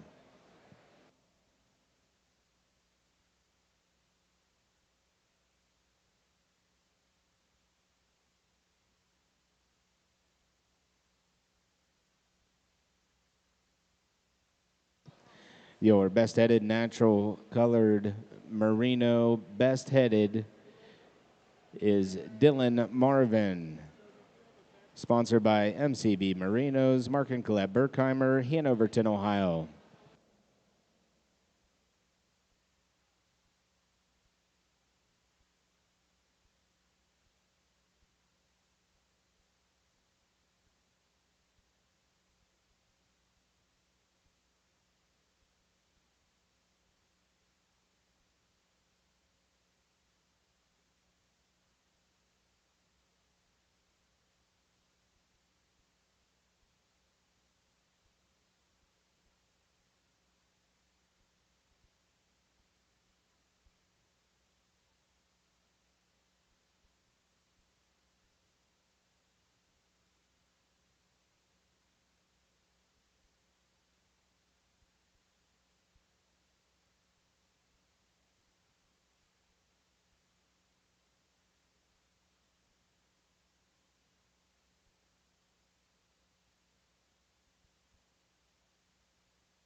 Now entering the ring is your Border Leicester Yearling Rams.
Moving into our Border Leicester show, we've got a really big, powerful, and stout type of natural colored yearling ram to help us start off with. Boy, he is long as a freight train. You put a handle on him, he's super wide and big topped. He's thick loin for us today. One thing we do appreciate about him is he still remains trim enough throughout that center portion of his body. He's big boned, he's big footed. You get behind him, he's really big and sound and square base. Just a good ram here to start off the show. Congratulations.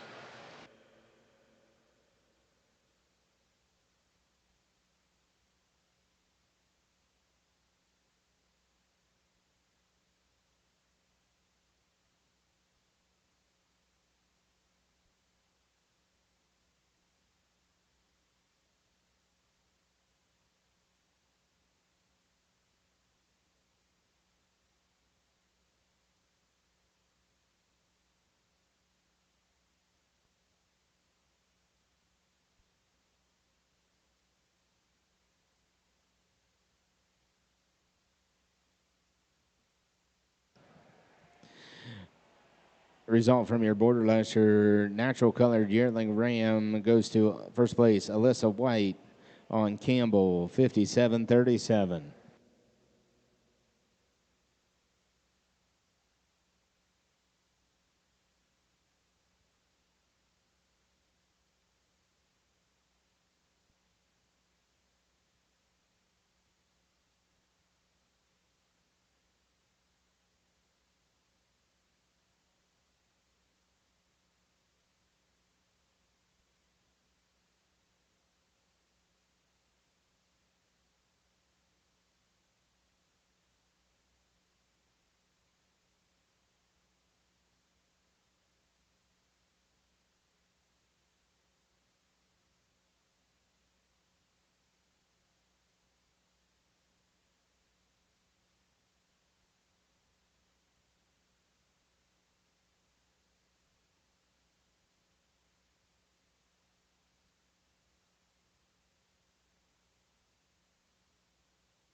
A neat set of ram lambs here on our white border Leicester side. We'll start off the one that has just a bit more power and mass underneath that hide for me today. He's big-footed. He's big-boned. When you take a handle and put him up on top there, one that's just thicker and longer and bigger loined at the end of the day. I think he carries a bit more muscle down throughout that hind twist and the hind leg as well. I like this one's fleece quite a bit better as well. When we think about these border Leicesters and some of these more coarse wool breeds, I want these fleeces to be coarse. I want to have some lock structure. I want to have some density, and this ram here plays the game for me today.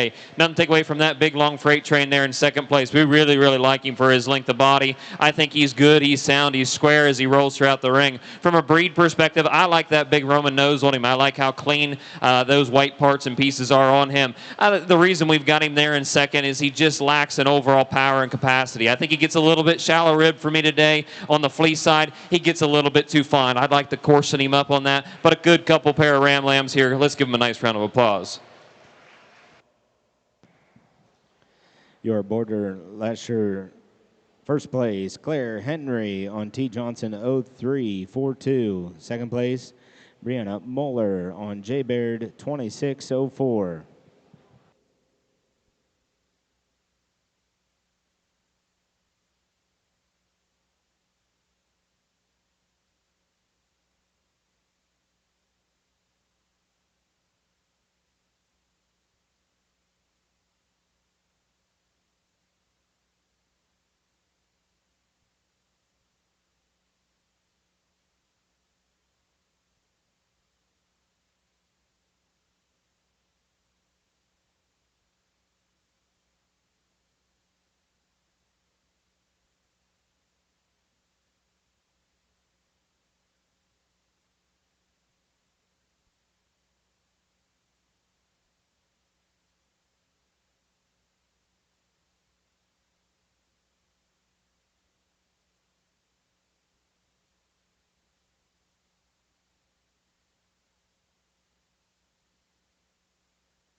Switch back to the natural colors on the borders. We'll leave them lined up just the way that they came in. We're going to use the cleaner fronted, the longer bodied and longer loin ram here to help us start off the class. I really like him from a structural standpoint. I think he's a little thicker boned. I think he's just a little bit more correctly made in that hind set pattern for me today. You crack open the fleece, very lustrous. I like the density of the fleece. I like the coarseness of the fleece, but I really like that lock structure on him, and that's really what excels him to the top end of the class for us today.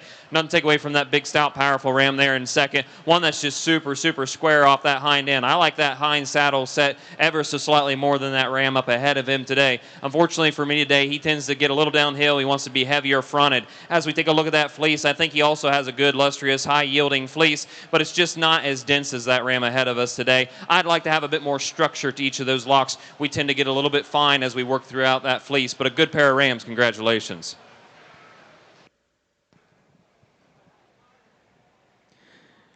Your natural colored early spring ram lambs. First place, Alyssa White.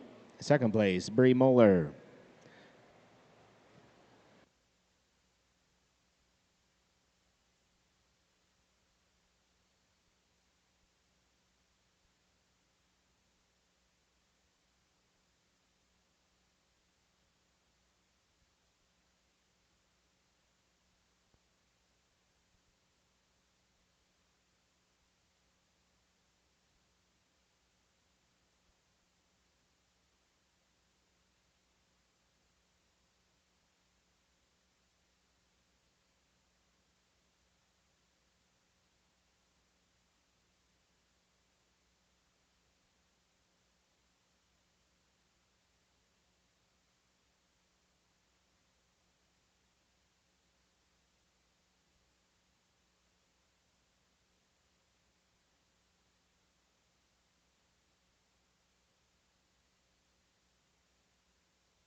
Another good single entry in one of our last ram drives here on the Border Leicester side. This natural colored ram, again, really, really long in terms of his skeletal makeup. I think he's pretty correct. I like how clean chested he is and how upfronted and upright that he is. I like that headset on him as well. You take a look at him from a skeletal standpoint, really, really good in his flex. I like that hock set on him. You take a look at his fleece, pretty high yielding. I think it's really consistent as you work from front to rear. Just a good ram. Congratulations.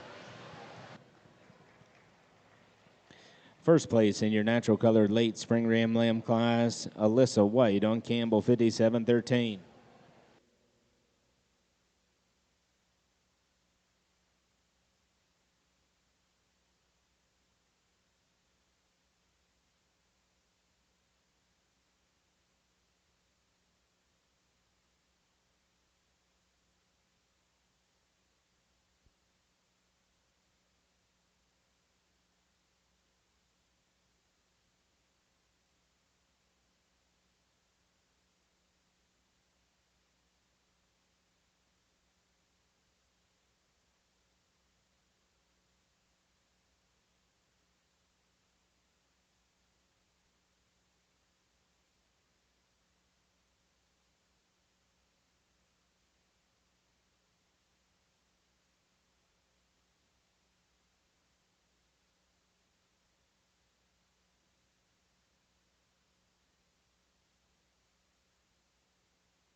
Just a small set of rams over here for our Border Leicester drive, but I think a good set nonetheless. As we take a look at some of these rams, we want to ensure that they're big and powerful, they're good-footed, they're good bone. I'm a big proponent of breed character, and I think a lot of these guys out here represent the breed really, really well in terms of the way that that head is shaped, the coloration, and the type and kind of fleece that they've got on them. I think there's a couple rams in my mind that are pretty easy to place up in that grand and reserve position. I'll get off here and go shake the hand of our winners.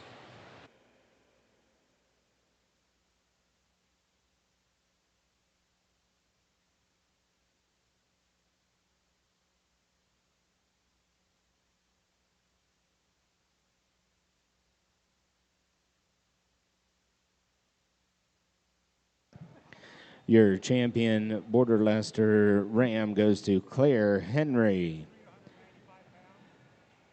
The banner is sponsored by J. Baird Border Leicesters and presented by Courtney Copeland, your Ohio Lamb and Wool Ambassador.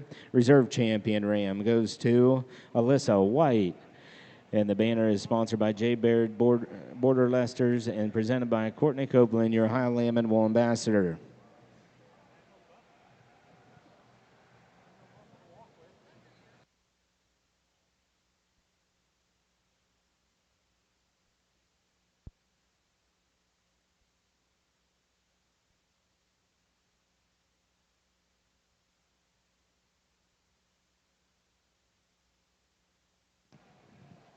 Now entering the ring, Border Leicester yearling ewes.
A nice set of yearling ewes out here for our Border Leicester drive on the white side. One that we're going to start with is just really, really complete. She's balanced. She's big boned. She's big footed. I like the Springer rib on her. She's the one that's got the biggest top. She's got the biggest hind leg set for me as well. One that just has a lot of natural muscle. I think she's fitted to the nine. Just really, really sharp out there in the ring. You look through her fleece, one that has some good lock structure, some good curl. I just think that's a really good one to help us start the class. We'll come into a really long-bodied female here in second, one that we appreciate for the amount of natural muscle that she has to her. She's one of our trimmer ewes here in the class for us today. I like that big Roman-shaped nose on that female as well. If we could change ever so slightly, I'd like to clean up that front brisket a little bit all the way up to that jawline, just get her a bit more aerodynamic from that standpoint. I'd like to coarsen up her fleece as well, but that fleece, I tell you what, one that has a lot of luster to it, a really highly valuable fleece for our hand-spinning community. We come into a less mature ewe here in third, one that's a little shorter bodied. She's a little lighter muscled, a little lighter boned.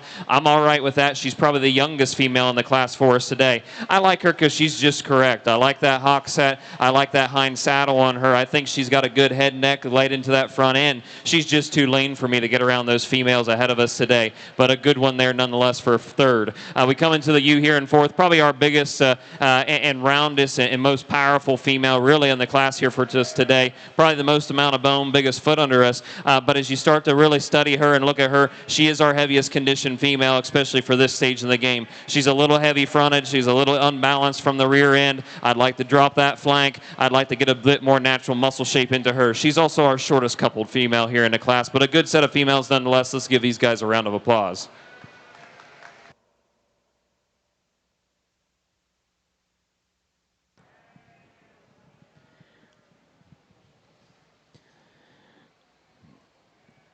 Your white yearling U class results: first place, Claire Henry on T. Johnson 0235. Second place, Bree Moeller on J. Baird 25006. Third place, Derek Obliger on Fogel 1256. And fourth place, Claire Henry T. Johnson 0223.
a close pair here on the top end with our natural colored yearling ewes in the Border Leicester Drive. We'll start off with the trimmer female, and the one that I think it just has a smoother gait as she rolls throughout the ring. This female here is just really, really wide across the top. She's got some good rib and rack shape to her as well. One that's a little bit cleaner fronted as we take a look at them on the profile here. Nothing to take away from that ewe there in a second. She's as broad and big across the top as that class winner is for us. I think one that's just really, really good in terms of a carcass standpoint. Unfortunately for me, as we put her into motion throughout the ring, she's a little shorter strided. She has a bit more challenge as it relates to the stretch of that rear hock as we put them into motion. But for me, she's probably the heaviest bone female here in the class. If we could change her ever so slightly, I'd like to bring that front end up, get her a bit more balance. But she's a good female, one that has a good soft handling fleece there in second. We'll come into the ewe here in third, one that's just a little bit more plain in terms of her structure and her muscle shape and size. One that tends to get a little bit more pinch there in that hip-loin junction for me today, but one that balances really, really well from front to rear, just doesn't have enough gas left in the tank to get her around that sheep there in two.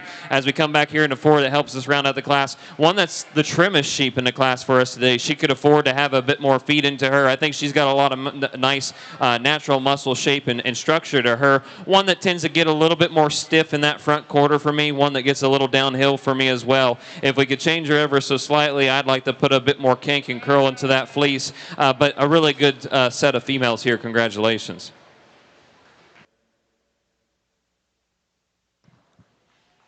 Your natural colored yearling ewe class, first place, Alyssa White on Campbell, 5736. Second place, Bree Moeller on BB, 2507. Third place, Alyssa White, Campbell, 5735. And fourth place, Bree Moeller, J Baird, 25015.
Another nice set of females here on our Border Leicester side. We're going to use a more moderate type female here to help us start the class. Is she the biggest in the class? No. Is she the greenest in the class? She sure is. But what I like about her is I think she's the most correct for her type and kind. I like the bone work on her. I like the footwork on her as well. She's really, really sound as she rolls throughout the ring. She's one that's the biggest and widest base for me today. I like the shape of rib. I like the capacity of her. If you're looking for a replacement female on the Border Leicester side, look in here. She's one that just plays the part. She's got good breed character to her as well. I love that big Roman nose on her. Good color, good you. Congratulations.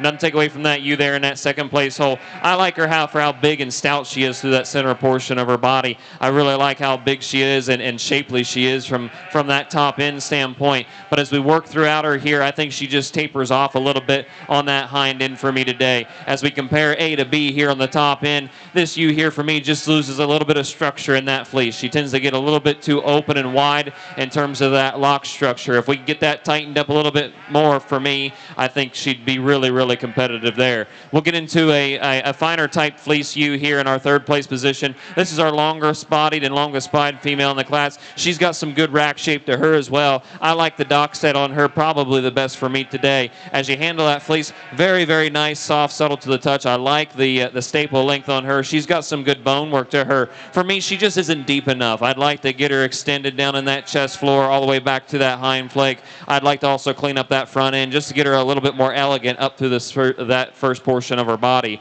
We'll come into a big rugged ewe here in fourth, one that's just big-footed, big bone, one that's extremely long-bodied. She just simply gets outpowered for me today.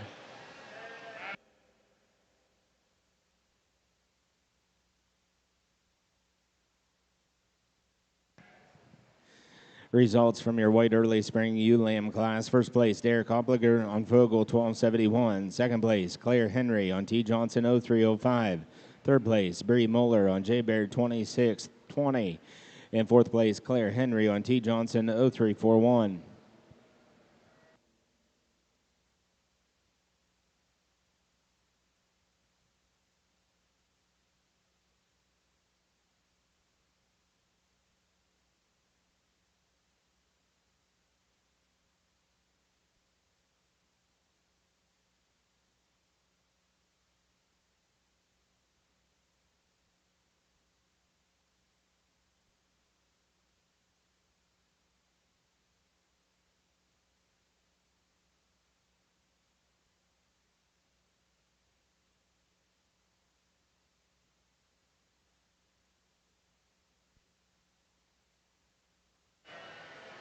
Just a single entry here in our oldest ewe lambs here on the natural colored Border Leicester side. One that's just big in terms of her barrel, one that's very broody in her type and her kind. Really like how square she is off the dock. She's got a good handling fleece, nice staple length to her, a good sheep. Congratulations. First place in your natural colored early spring ewe lamb class goes to Bree Moeller on J. Baird 2608.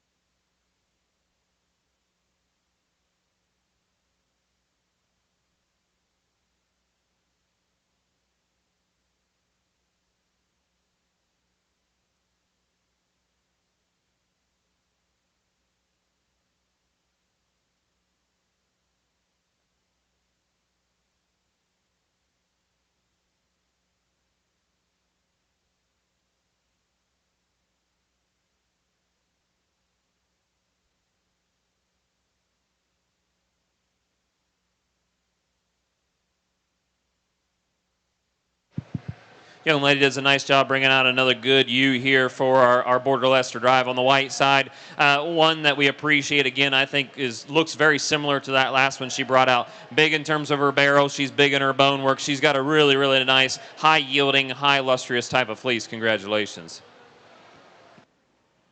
First place in your white late spring ewe lamb class goes to Bree Moeller on J. Baird 2629.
For our final class here on our Border Leicester female side, we'll leave them lined up the way that they came in. We'll start off with a smoke-colored female here, one that's just a little bit longer in terms of her design, one that's a bit longer in terms of her skeleton as well. I like how up-fronted, up-headed she is. I think for me today, her fleece is just a bit more consistent, has a bit more luster and a bit more texture to it for me. As we come into the U here in second, one that's arguably the bigger bone female, probably the more rugged one, the bigger barreled type of female. But for me today, she just doesn't balance near as well across the top. She gets a little heavier fronted and she's a bit drier in terms of her fleece, but a good pair here. Congratulations.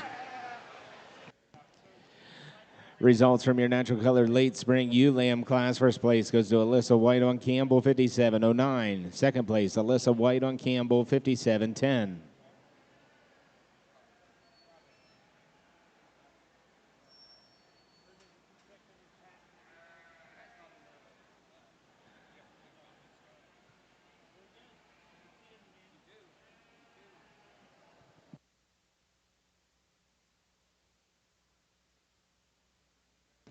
Now entering the ring is the champion U-Drive.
I know we had a smaller showing here, but I think some really good females out here. Let's give all of our Border Leicester participants a nice round of applause here. A good set here, and I think you could go either way with them. For me today, I'm looking for those females at this time of year that are good and trim. They've got some muscle shape and structure to them. They're first and foremost structurally correct, and those that just play the part in terms of breed character. There's a couple out here that I really like the fleeces and the way that they're laid into those hides. Some really good sheep here. So once again, give them a nice round of applause. I'll go shake the hand of your champions.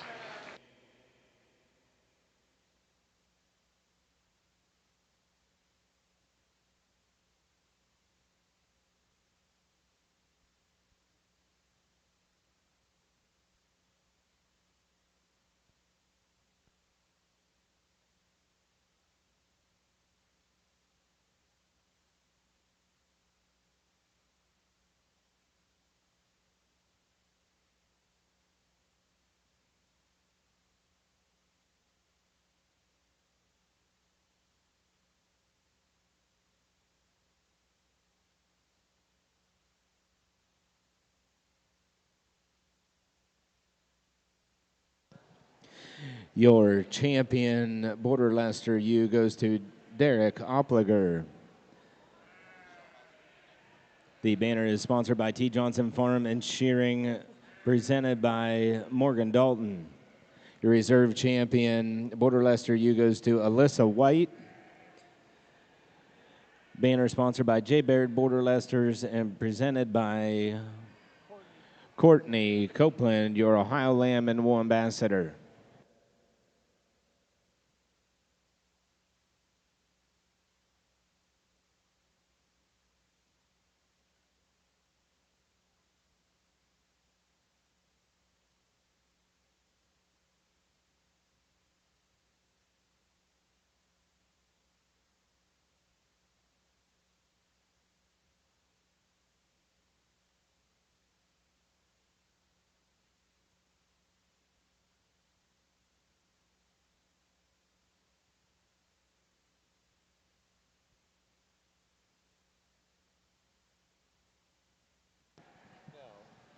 Lincoln exhibitors, please make your way to the makeup arena. Lincoln exhibitors, please make your way to the makeup arena.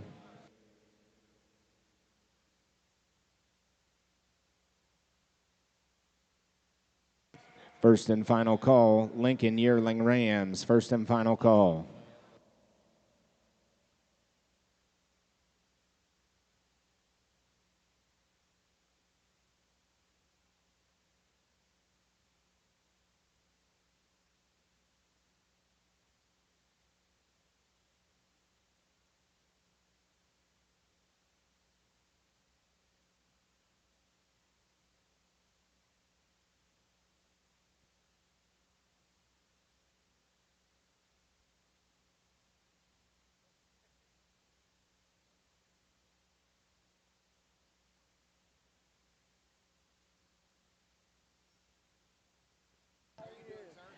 Border Leicester Flock, first place, Claire Henry. Second place, Alyssa White. Third place, Bree Moeller.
Rolling into our final wool breed of the day here, we'll start our Lincoln show off with a white yearling ram here. One that's just big, bold, powerful, and stout. Just the type and kind that we like for this breed. He's big barreled, he's big topped, he's big hipped as well. You take a look at his fleece, he's got a lot of luster. I like and appreciate that lock structure on him as well. Congratulations.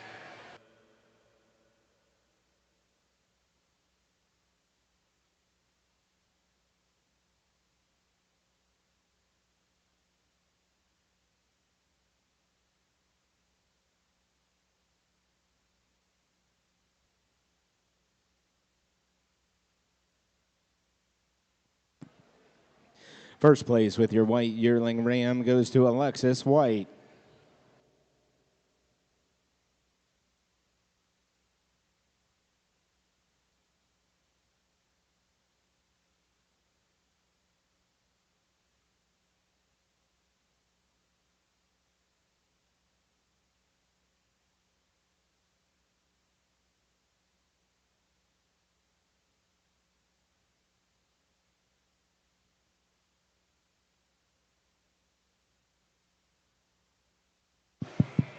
Another big, powerful ram for our natural colored Lincoln. One that's just got a big foot. He's big boned. He's big barreled. We like him a lot from that standpoint. He's a little longer loin than that that male that we saw here earlier in the class before. I like the hip shape, the hip structure on him ever so slightly more as well. Just a good one here on the natural colored side. Congratulations.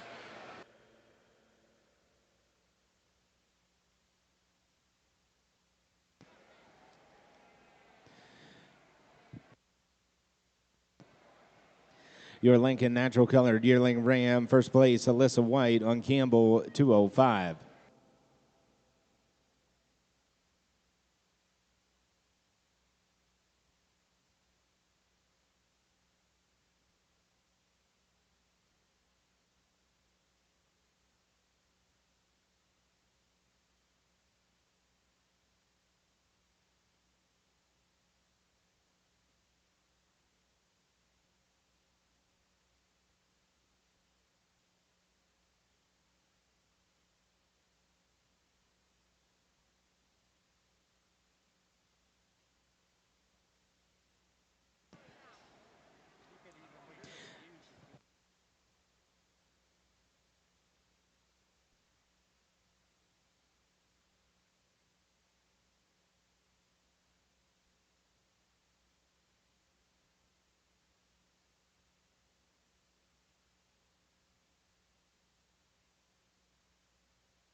Good set of fall bucks here on our natural colored Lincoln Drive. We're going to start off with the smaller framed guy and one that I think just has a bit more bone underneath of him. I think he's just a little bit more correct from a structural standpoint. When you handle him in terms of carcass and overall value, he is the thickest and widest and most robust in terms of that carcass. I like his rack shape. I love the density and the depth of loin on him as well. You take a look at his fleece. His is free. His is open. His has got that big lock structure that we like to see that's characteristic of the breed. Nothing to take away from that big stout ram that we got there in second. One that no doubt profiles a bit better than the one that we have one in the class. Just very pretty in terms of overall appearance. When you put a handle on him, unfortunately, he gets a bit more narrow across the top. He's shorter loin and just doesn't have that depth of loin that we see in that guy ahead of him today.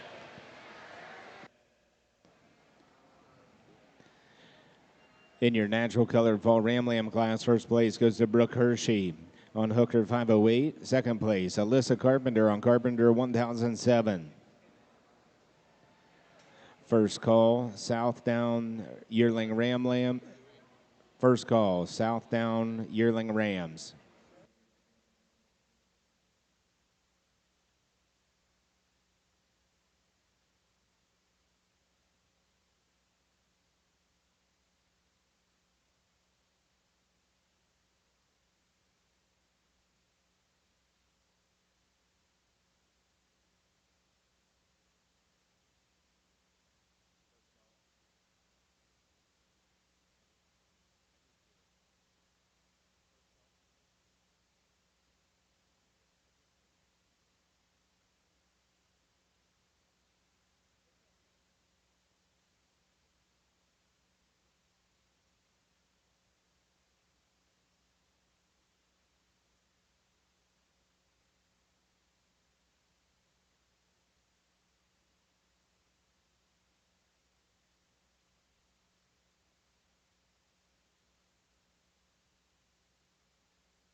First call for your Southdown Open Show Yearling Rams.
close pair on our white Lincoln Ram lambs here, and I think you could sort them any way depending upon who's up here judging. But the one that we're going to use today is the one that's just a bit more rugged, a bit more stout. I think he's got some more bone work and more skeletal work than that ram there in second. I tell you what, if you're looking one for one that's going to put a carcass into an animal, look in here. This one's just got a big top. He's got a really shapely top end and that loin really, really nice. I think he's got a bit more natural shape in that hind end as well. You take a look at his fleece. If we could change him ever so slightly, I'd actually like to coarsen him up a bit. But I think he's coarse enough to get the job done there as well. I think what really sets him apart is the hock set on this guy. I think as he travels and he motions throughout the ring, I think he does it a bit more elegantly than this ram here in second. Nothing to take away from him. He's our big, he's our long, he's our showy type ram. I really like the fleece on him. I like how open it is. I like how free-flowing it is. I think there's some good lock structure, and he carries really, really well as we work throughout that hind end.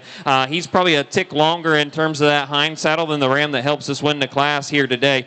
For me today, structure is key. As we kept on showing him, he kept on wanting to kick over on that hind hock for me. I'd really like to strengthen up that hock set on him. If we could do that, he'd be our class winner all day long. We come into the ram here in third. He's arguably probably our youngest one. I love the breed character. I love the color on him. Those dark blue points, that nice blue and black muzzle for me really does a nice job. He's long in terms of his length of his loin. You're looking for a traditional Lincoln fleece. That one's heavy. That one's dense. It's a really, really stout made fleece. For me today, he just simply gets outpowered. We get a little narrow and pinched across the top, but a good set of rams. Congratulations. Final call, Southdown Yearling Rams. Final call. Results from your Lincoln White Early Spring Ram Lamb class. First place, Alexis White on Campbell, 232. Second place, Noah McAllister on Alpha Omega, 2603. Third place, Alyssa Carpenter on Henkel, 462.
We'd like to thank the sponsors that make the live stream here today for the junior shows possible.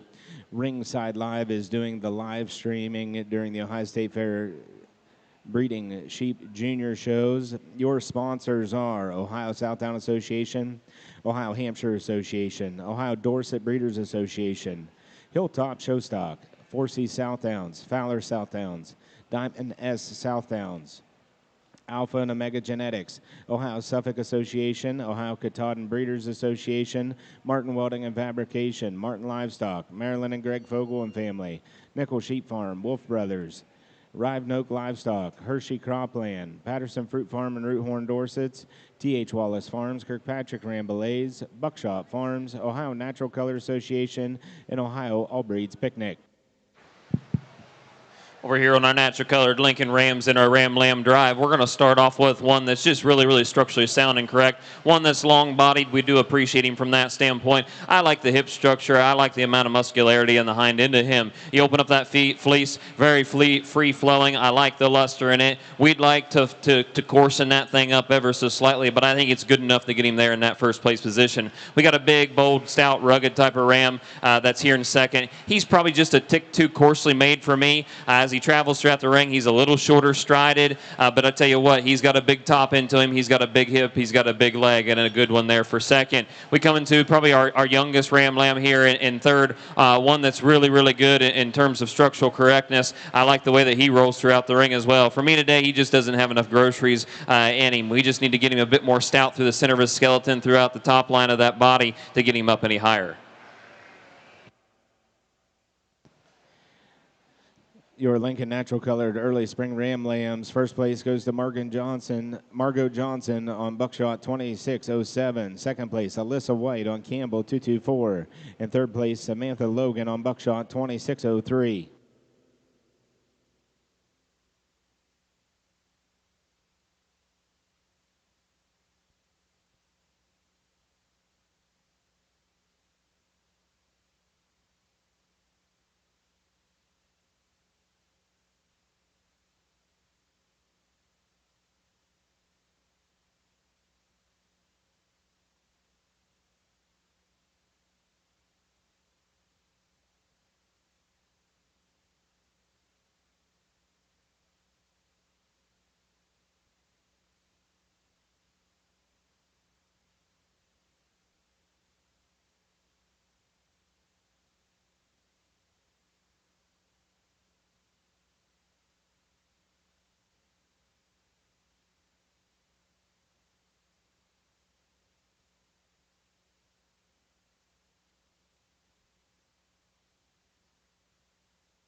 Our judge this evening for the Southdown Open Show is Evan Snyder.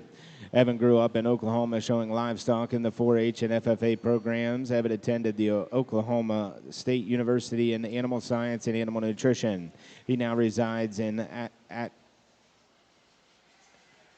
Aglin, Pennsylvania. Evan, you're probably going to correct me on that later. Aglin, Pennsylvania, where he is the farm manager for McCully, Suffolk, where they run 400 mature ewes. The McCully operation is diverse in selling seed stock, are involved in a large restaurant lamb meat trade, and several research projects for nearby medical facilities. Evan is honored and enjoys the opportunity to judge livestock shows and work with livestock projects, specifically sheep and goats. Evan has had the honor of judging numerous shows around the country, including the National Western, the Nail, and Rodeo Austin, to name a few. He wants to thank the Fair Committee for the opportunity to judge and wishes all the exhibitors the best of luck. Welcome your judge this evening for the Open Southdown Show, Evan Snyder.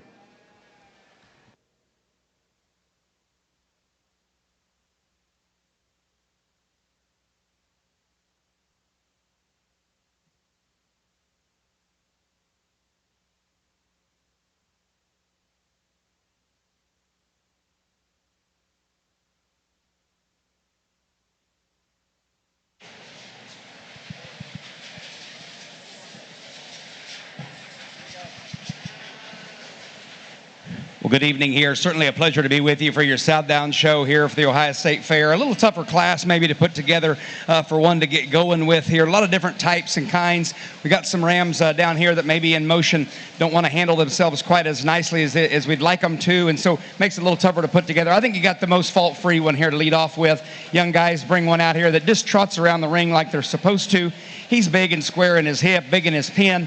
He's good enough in terms of his breed character for us. They've got a nice job of presenting him. They've got his pelt clean. I think that's an awfully nice one to lead off with. A little smaller frame one that falls into second here. If that one was bigger, we would love him quite a bit. I wish there was just a little more of him. He is smooth made, though, and balanced. He's got a nice touch to him.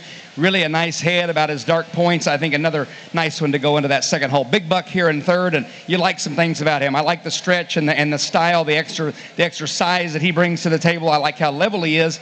He just gives up some shape there in his stifle. He gets just a little bit bold there in his shoulder compared to a couple of them, but certainly some nice pieces there. Then the big guy here, nice headed ram. This guy Stuck needs to move up a couple places. He's wanting to roach up pretty big time as we move around the ring. I do like how stout-footed he is. I think from a breeding piece standpoint, that's a pretty nice sheep as well. Let's put our hands there. That's a nice start to the Southdown show. Congratulations to all the exhibitors here.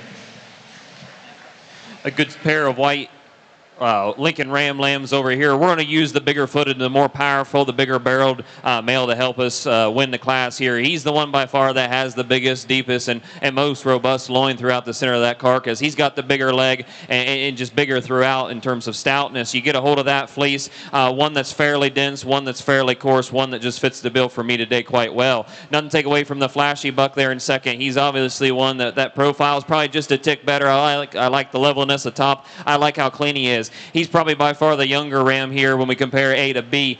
For meat today, he just gets too narrow across the top. He gets a bit shallow loin, and then the longer that we show him, he just wants to hawk over a little bit and gets too straight in that stifle. But if we could clean him up on that hind end, get a few more groceries in him, I think he'd be really, really competitive against that ram ahead of him today.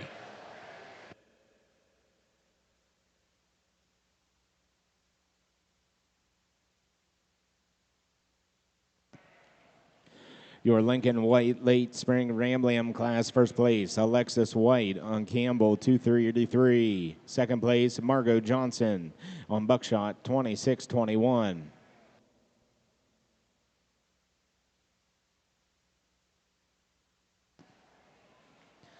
Results from your Southtown Open Show Yearling Rams. First place, Ethan Dravenscott on 4C Miller 093. Second place, Jordan Ramsey on Fowler 2504.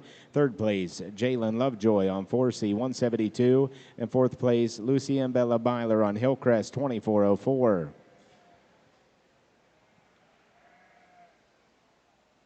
Now in the ring, Southdown Fall Ram Lamb.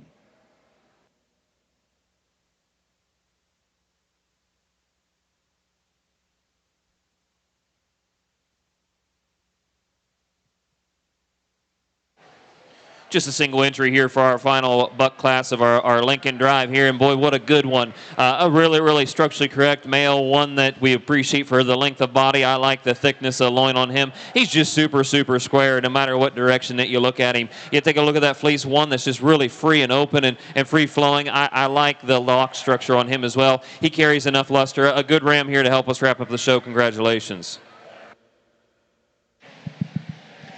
Really a nice set of fall rams here in our Southdown Drive. Over here, I think the bigger one here that leads off, just more of him today. He's the stouter footed one, most mass when you put your hands on him in terms of top shape. We're going to change him just to nickel, maybe make him just a little neater as he comes out of the point of his shoulders into that rack. Nice head about him, though. Definitely the stoutest one. I think a pretty easy winner here. Real fancy one here comes to us in second. I think maybe his better days are yet to come. I think as he develops and continues to mature, we're going to like him better and better. He's nice touching sheep, really long from his 13th rib, got some elevation about his front end. You like that. And we round out the class with one that's just kind of an all-American good sheep. That's a very nice headed Southdown, black in his points, and you like that. He maybe gives up a shot of shape and power compared to those first two, but a nice trio. Let's put our hands together. Congratulations.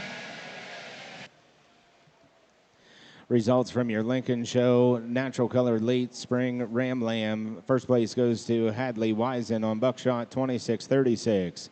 Now in the ring for the Lincoln Show is your champion Ram Drive. Results from your Southtown Open Show from your fall Ram Lamb class. First place, Chloe Lake on Lake 25336. Second place, Jalen Lovejoy on Leggett George 26-02. Third place, Evelyn Ream on Fowler 2563.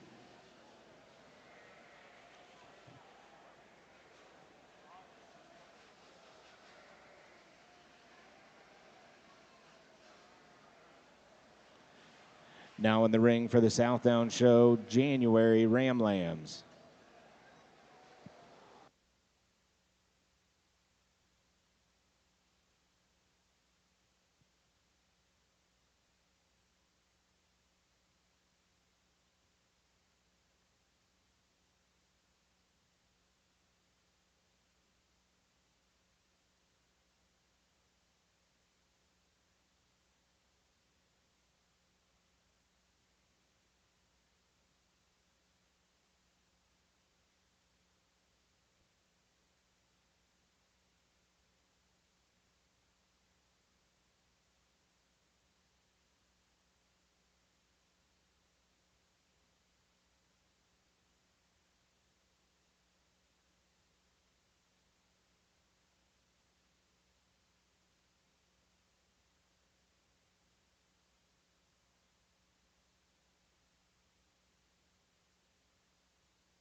First and final call, Lincoln Yearling Ewes.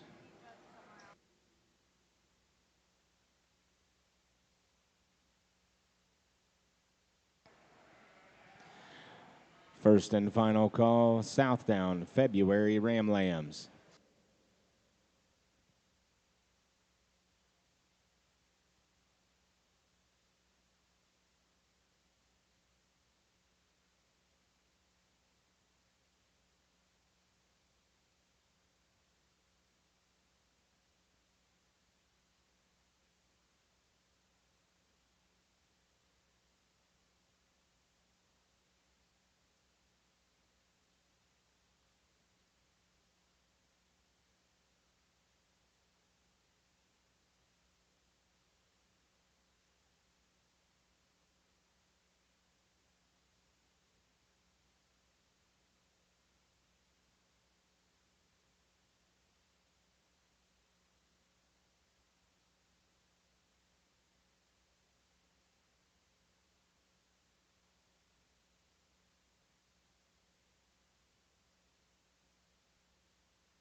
Let's give a nice big round of applause for our Lincoln breeders out here. I think they've brought us out a really, really good set of rams for us to evaluate, and I can't wait to see what our ewes look like here as we come up into the next drive.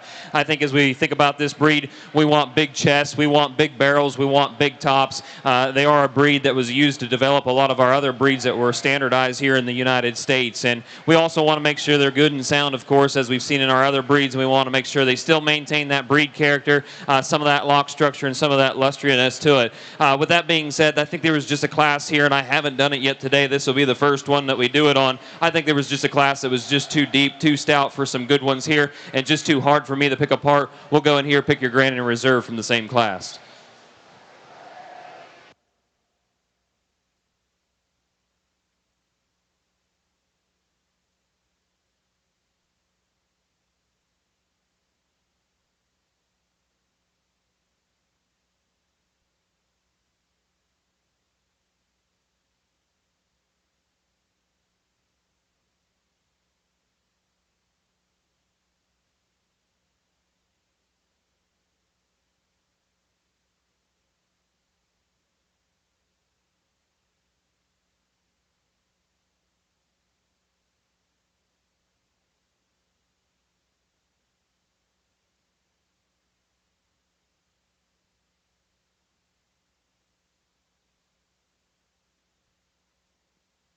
Your champion, Lincoln Ram, goes to Alexis White.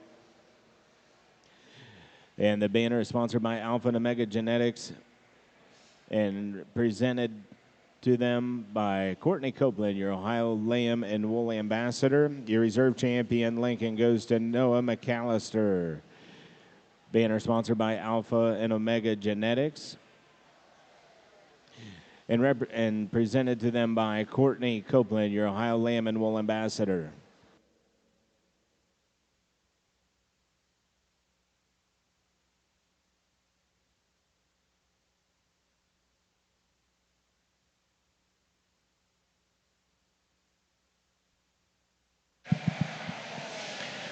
Really a nice set of Southdowns here in this January drive. Tons of different types and kinds, and that's okay. I think different maturity patterns, that's going to happen here the 1st of August. I think there's a couple bucks down here maybe come November when they get matured out, specifically that 4th one that's going to be maybe an awfully neat contender as we continue on here. I think we got the most fault-free one today, and I'll be the first to admit I wish that one was just a little bit more stretched out. He's just a little bit jammed up and compact for me. I wish he had just a little more stretch about him, specifically from flank to flank. He percents fine, but in motion, he's the best one by a couple of clicks.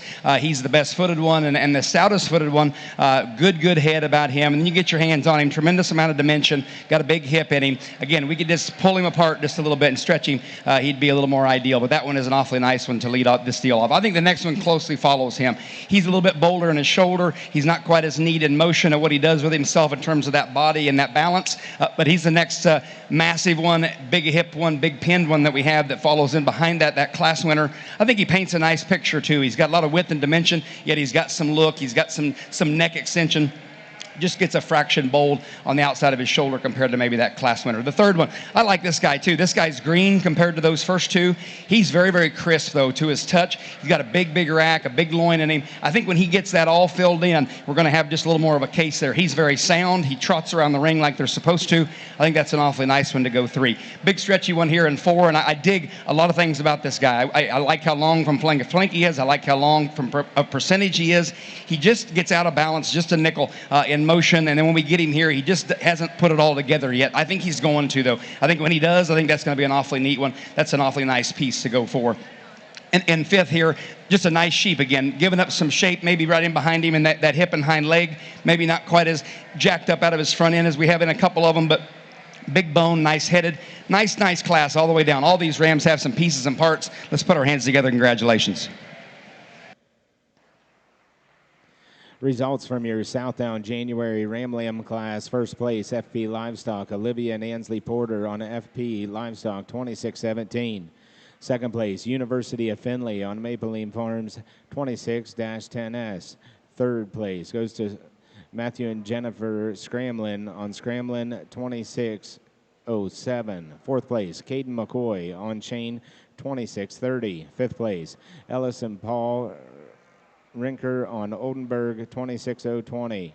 Sixth place, Bailey Zuli on Scramlin, 26-09. Seventh place, James McCartney on Level View Farm, 62-48.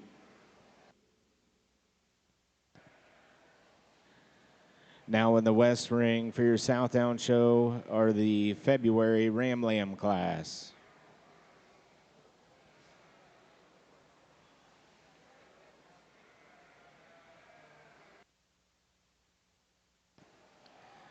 First and final call, Southdown March Ram Lambs.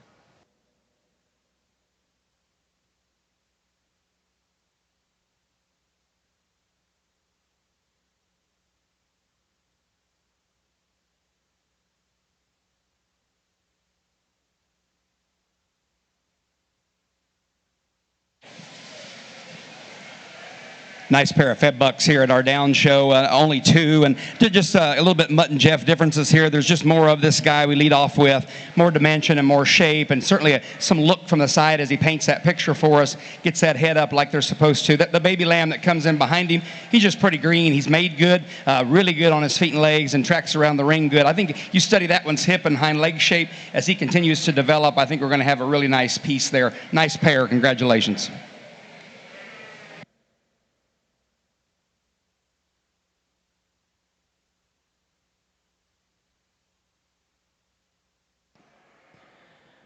Southdown February Ram Lamb class. First place goes to Lucy and Bella Byler on Hillcrest, 24-13. Second place, Walnut Creek Farm on Walnut Creek, 26-02.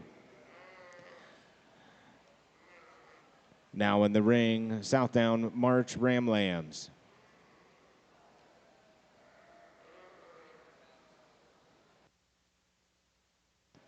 Now in the ring, Southdown Champion Ram Drive.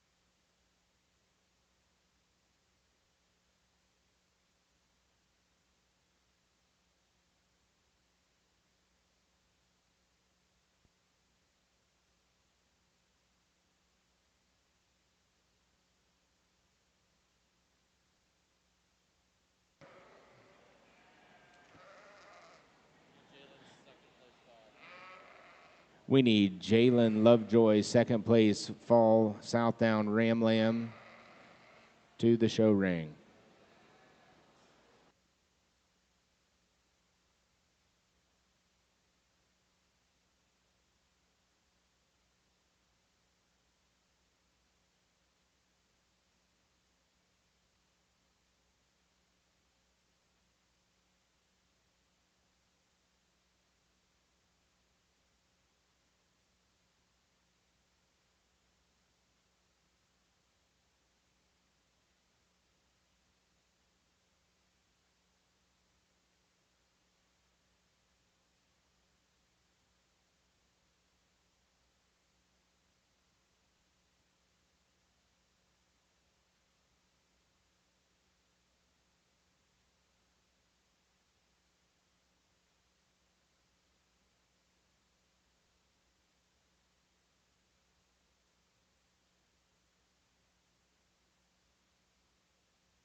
Well, here on the Southdown side of the ring, let's put our hands together for these exhibitors. We come back out here for Champion and Reserve Southdown Ram. I think, again, not a lot of numbers here, but certainly some sheep that are very useful. They look like downs. We've got a couple of them that are just a tick more shapely, with both of them with extremely good heads. And in terms of their breed character, I think they come out of the toughest class there. We're going to use both those January lambs for Champion and Reserve. Let's give them a big round of applause. Congratulations.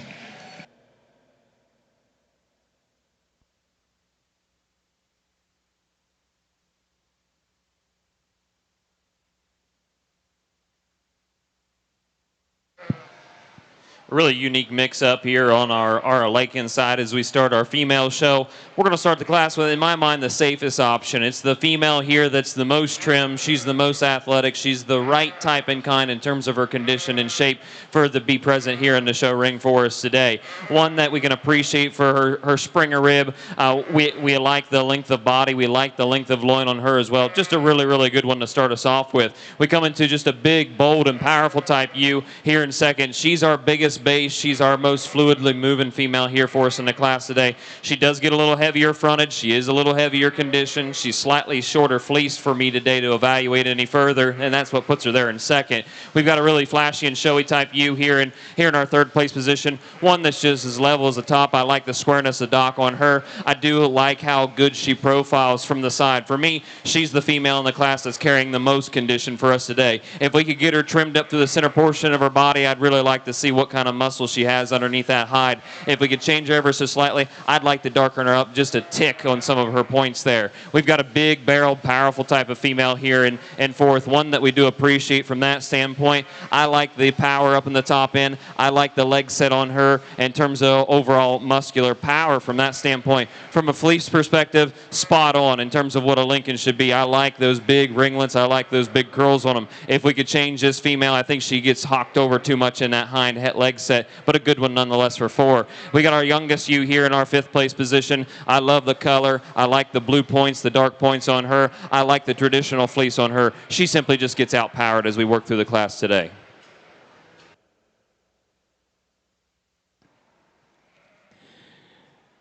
Your champion Southdown Ram goes to Olivia Ansley Porter. And your reserve champion Southdown Ram goes to the University of Findlay.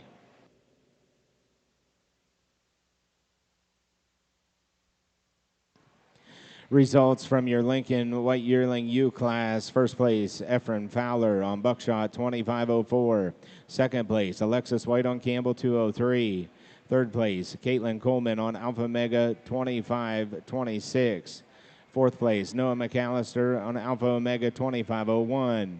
Fifth place, Alyssa Carpenter on Buckshot, 2510. And sixth place, Alyssa Carpenter on Henkel, 429.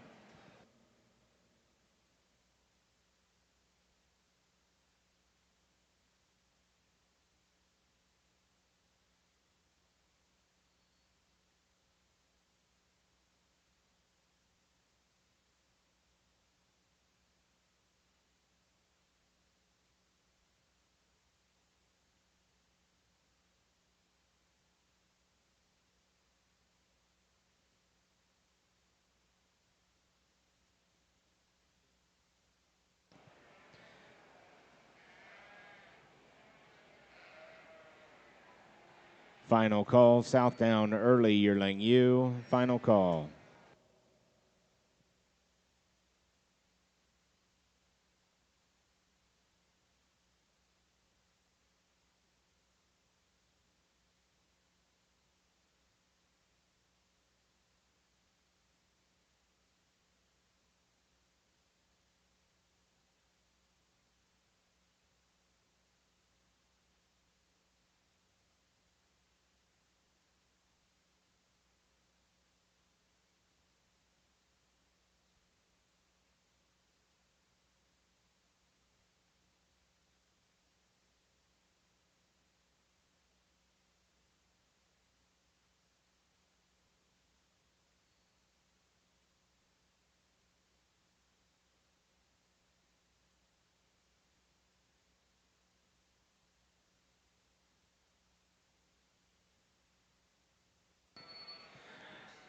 Now entering the nationwide ring is your Southdown Early Yearling Ewes.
Another nice set of Lincoln females here on our natural colored drive. Again, as we saw before, we're going to go with the safe option. We're going to use that female that's lean, she's mean, she's green, and one that just really fits the bill for me today. One here that's just really, really long about her spine. One that has some good muscle shape to her. I like the hock set on her as well. You take a look at the fleece. That's exactly the way I want that natural colored fleece to look like. It's got that big lock ringlet structure to it. It's free open. It's flowing. Just a good sheep there to get us started off. We come into a big, powerful ewe here in our second place position, and really appreciate her from the standpoint of overall capacity. I like the depth of flank on her. I like the shape of rack on her as well. She's got a really, really good hip set on her for a natural colored Lincoln ewe, very level in terms of her dock and her make. For me today, she just gets a little bit too fine in terms of her fleece, but I do like that ringlet structure into her today. We come into a really meaty type of ewe here in our third place position. She's long about her skeleton. She's long in her loin. She's probably the deepest deepest and biggest loin female for us in the class today. She's got a good lock structure in terms of her fleece. For me, she just doesn't motor near as well. She wants to toe out on the front end. She wants to hawk in on that hind end. She's a little shorter strider than those folks in front of her today. We come into a good one here in fourth as well, one that we appreciate in terms of length of staple on that fleece itself, one that's very broad, very open. It has a lot of luster. It has a lot of value. For me today, on that hind end, she just wants to hawk over. If we could get her straightened up a little bit off that hind inset, I think she could get around that U in that third place position. We'll come into fifth here, one that's just a little bit more plain in terms of her design. I love the big barrel. I like that big ringlet structure in terms of her fleece. I like the way that she's assembled in that front end of the body. She's just a little bit more coarsely made for me today. If we could get her to be a bit more smooth in terms of her transitions, get her straightened up, or I should eased up on that back hawk set as well, I think we could slide her up the scale as well. But a nice set of ewes here. Let's give these guys a round of applause.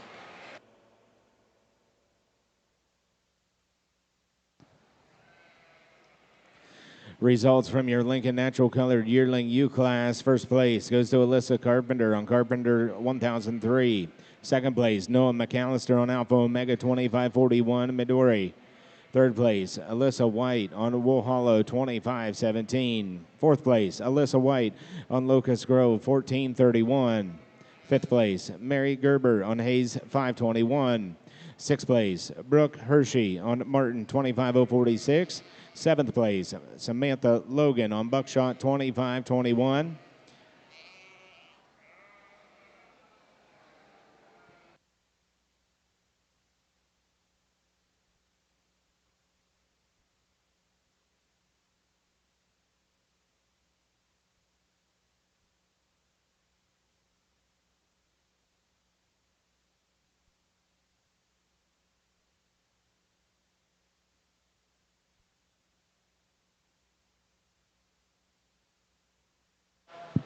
Just a single entry for our fall ewe lamb drive on the Lincoln side, but boy, I tell you what, a good one nonetheless. One that's got a good bit of power and density throughout the center portion of her skeleton. One that's got a good hip and a good hawk set to her as well. You open up that fleece, has some coarseness to it, has some length, has some good staple. A really, really good specimen here. Congratulations.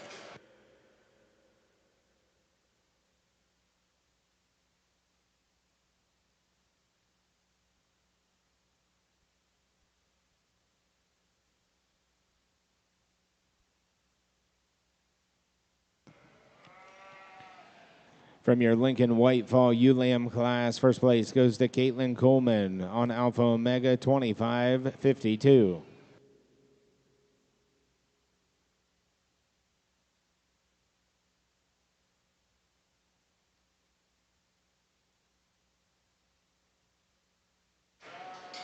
Another single entry on our fall ewe drive here on the natural colored side on the Lincolns, but one that's really, really good. I love the rack shape. I love the loin shape on this female here. Very good in terms of density and overall muscularity through the center portion of her skeleton all the way down through that hind twist on that leg. I like the fleece on her too. Big, coarse, nice ringlets. A really, really good female. Congratulations.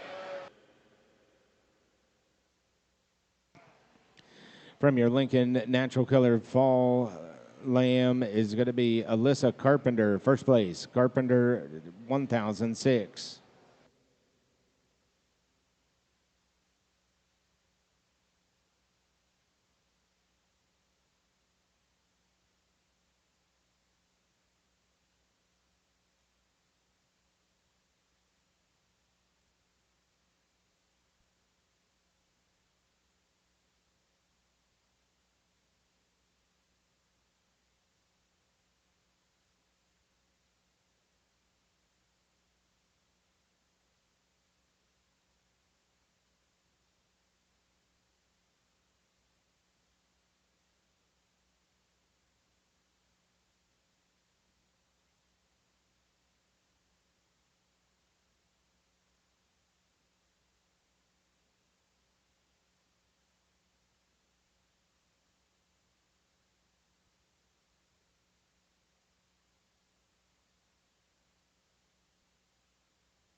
a close pair here in our top end on the Lincoln U Drive, and I think you could sort them either direction on any given day. We're going to go with the one that has just a little bit more flash and appeal from a show ring aesthetic for me today. One that's just really, really square in terms of her hip and her structure. One that has enough barrel. She has enough shape to her. She's got a really, really nice fleece. One that's very bright and lustrous for us today. For me, the reason we've got this female put up top is really she's just the one that's a bit cleaner made up in that front first quarter. We come into a big, rugged, and stout type of female here in second. One that's just got a ton of muscle up through the top end of that. She's got the biggest leg in the class for us today. When you talk about a traditional Lincoln fleece, this is it right here, folks. One that just carries extremely well from that pole all the way down to that rear hock set. One that's just got that big ringlet. One that's very illustrious. One that's high yielding as well. For me today, she's just a little heavier fronted. She wants to kick over on that rear leg from time to time. Just doesn't want to motor near as smooth as that female out ahead of her today. The female here in third that we use to round out the class, one that I really appreciate in terms of extension. I like the length of body. I like the way that front end is assembled. For me today, she's the lighter bone. She's the narrower base female. When we take a look at that fleece, you have some good luster there. I think we're just past 5 o'clock. We want to start to cross fiber as we work throughout that hind hip quarter there, but a good set of females nonetheless. Congratulations. From your Lincoln show, in your white early spring ULAM class, first place, Noah McAllister on Alpha Omega 2602 Scarlet. Second place, Alexis White on Campbell 234. And third place, Alyssa Carpenter on Carpenter 1010.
A good easy sorting class of females here on our natural colored Lincoln U Drive. One that we'll start with is just the longer body, the longer spine female, the one that's structurally correct in my mind, one that's just really, really free moving as we roll throughout the ring, one that probably has a bit more mass and barrel throughout the center portion of her body. You take a look at her fleece, extremely consistent from front to rear. I like the coarseness of that fleece. I like how level she is across the top. Nothing to take away from that stout female there in second, one that's just got a ton of muscle underneath that hide, one that's the deepest loin and the biggest loin by far. She probably has the heaviest leg out of the two here today. For me, it comes down to structure. She's softer footed in the front end. She's a little stiffer in that rear stifle. If we could get her a bit more fluid in terms of her movement, get a bit more fleece for us to evaluate, I think she could slip up any place any day.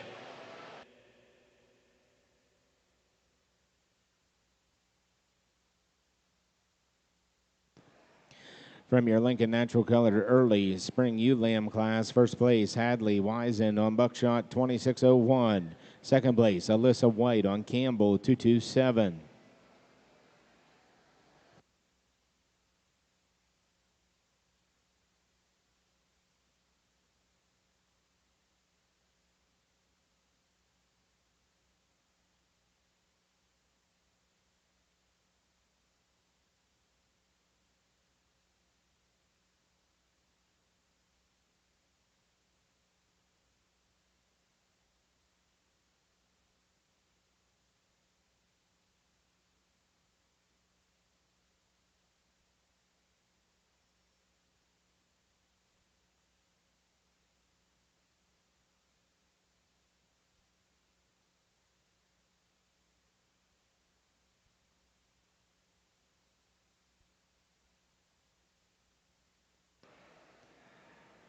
Final call, Southdown late yearling ewe. Final call, late yearling ewe.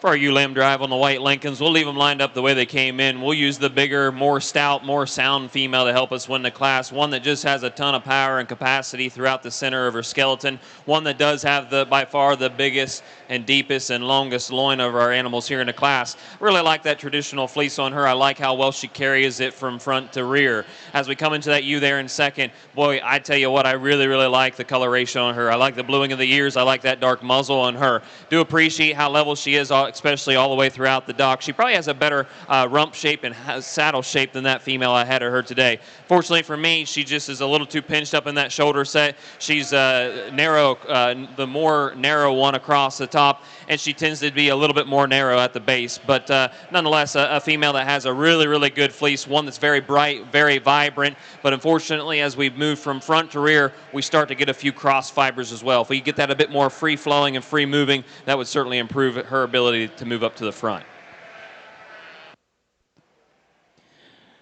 From your Lincoln White Late Spring Ewe Lamb class, first place Alexis White on Campbell 235. Second place Margot Johnson on Buckshot 2613.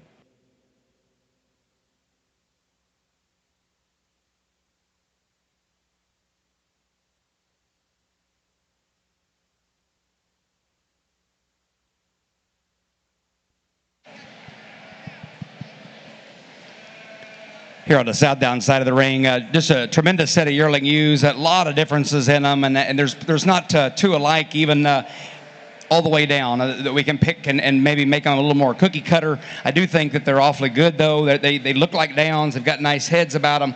Just a nice group to sort through. I'll be the first to admit I wish the first one was bigger. I wish she was just a little bit bigger in her frame size and her frame score. She is by far the best moving one though by a couple of clicks. We put her into motion and she just trots like they're supposed to. She holds her head, her shoulder, her breastplate up like they're supposed to, and then she's the biggest hipped and pinned one that we have of the drive here yet.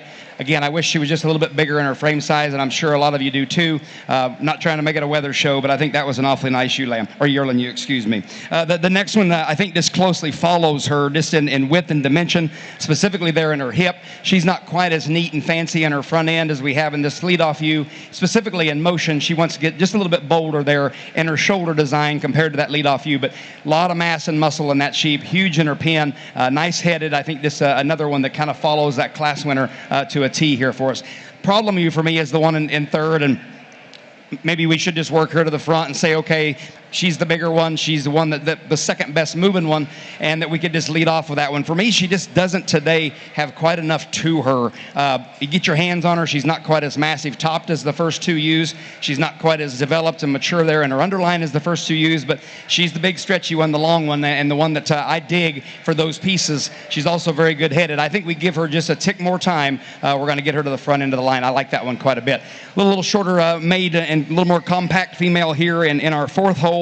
And I dig this one a bunch too. That one's a gorgeous headed Southdown female. That thing has got great points. Her feet are good. She gets just a fraction straight on those rear legs once in a while, but her build is good. Her hip and hind leg is as good as any of them. Again, talk about maybe could just be a little bit bigger in her frame size. Maybe could just balance her rear leg just a little bit nicer if we could, but a lot of good pieces in that one. And the young ladies bring us 1 and 5, dead level, big in her hip. Again, just kind of run out of that pizzazz maybe in compared to a couple of them that get ahead of her, but set that one into motion. She trots like they're supposed to. She's very nice headed. That's a very nice set of Southdown yearling ewes. Let's put our hands together. Congratulations.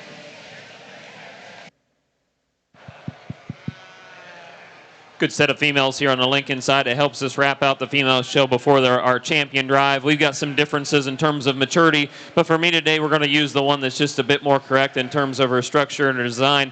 Female out front here, just in terms of fluid, her ability to motor throughout the ring, is just spot on for me today. Is she one of the smaller ewes in the class? Absolutely. But is she the one that's most correctly made? She sure is. When you put a handle on her, she's nice and long. She is a little narrow across the top, but I think that'll come with time and that'll come with feed. You crack open that fleece, boy, it's super nice. I like the way that it handles. It feels extremely soft. One that is coarse enough for me to get her there into that position quite easily. We got the big, bold, and robust ewe here in our second place hole. One without a doubt is the heaviest muscled and biggest top female for us in the class. I like how square docked she is as well, and with that comes a straighter leg. And unfortunately for me today, I don't like the hock set on her. I'd rather get that a bit more flex. I'd like to pick her up on those pasterns for me today. I'd like to clean her up in that front end assembly, but a big rugged type of female there in second. We've got a really green female here in third, one that's really good. She's just simply too green for us to get any higher today. Your Lincoln Natural Colored Late Spring Ewe lay in first place, Hadley Wiesen on Buckshot 2631. Second place, Alyssa White on Campbell 230. Third place, Samantha Logan on Buckshot 2616.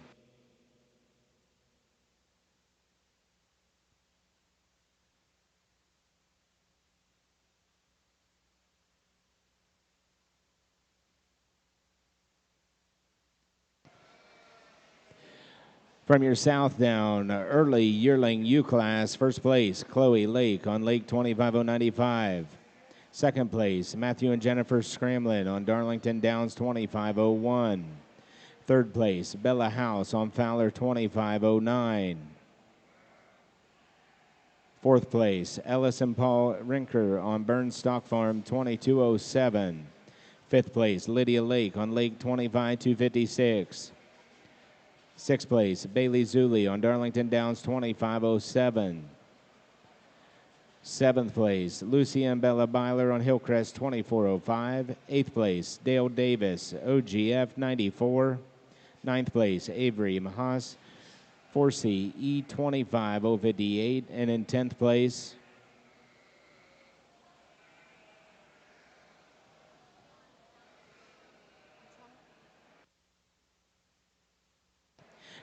was University of Findlay, Wilwer 735.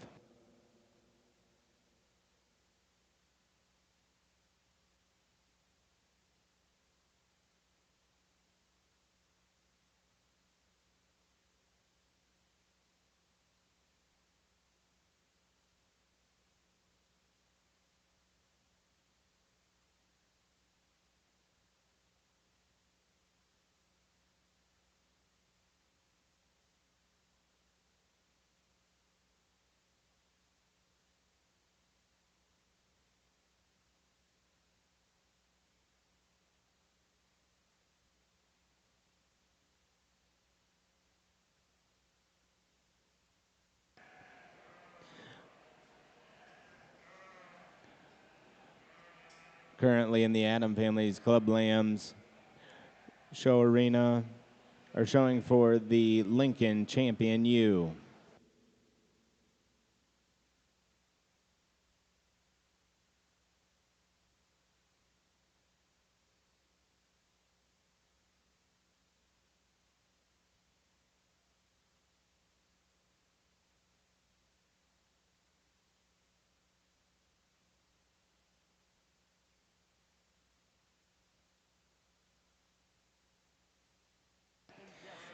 In the West Ring and the Southdown show, currently in the ring are your late yearling ewes.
Folks, one more time, let's give our Lincoln Breeders a nice round of applause and all of our juniors that showed in the Wool Show today.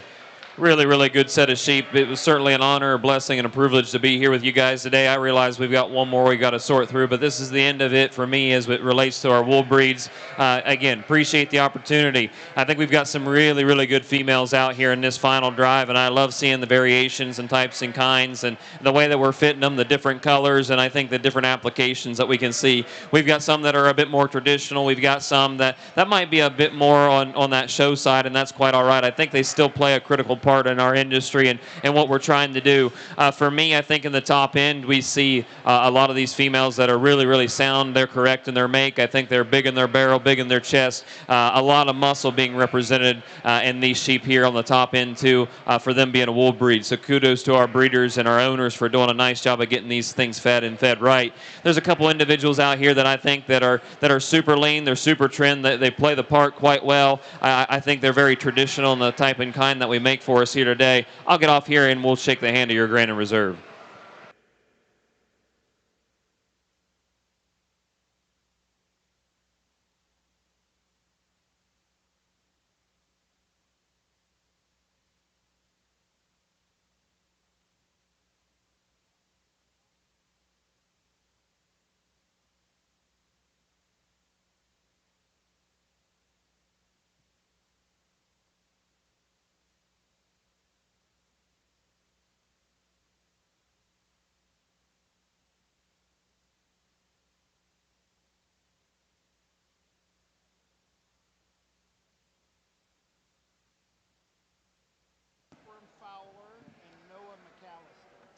Your champion, Lincoln Ewe, goes to Ephraim Fowler.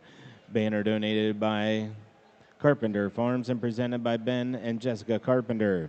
Your reserve champion, Lincoln Ewe, goes to Noah McAllister. Banner donated by Sando Lincolns, presented by Rob Sando.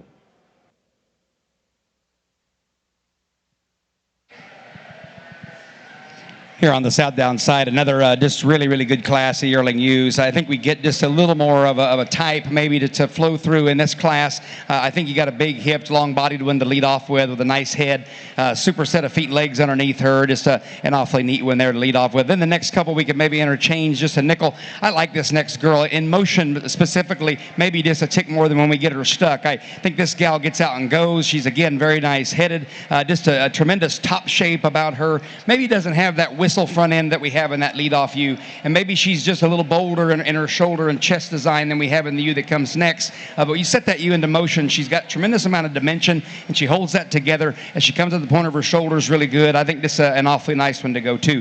Very interesting one here in 3, and I think maybe this same firm had one last class that we talked about being maybe not quite ready. I think this is another one that we can maybe have just a little more bark on her. But boy, there's some intriguing pieces of her. Her neck extension and her jack as she comes to the point of her shoulders is really, really nice. Her swoop to her underline is really nice. Again, you get your hands on her, maybe not quite as much dimension in terms of top shape compared to those first two, but there's a lot of good pieces in that one. I dig that female quite a bit.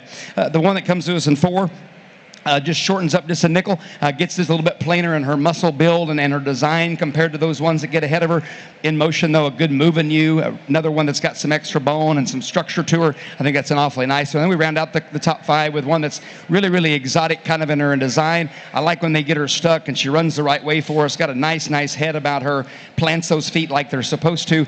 Give her a little more time to develop that underline, just a nickel more. We're going to like her as she continues on just a little bit better into the fall. Nice set. Congratulations. Let's put our hands together.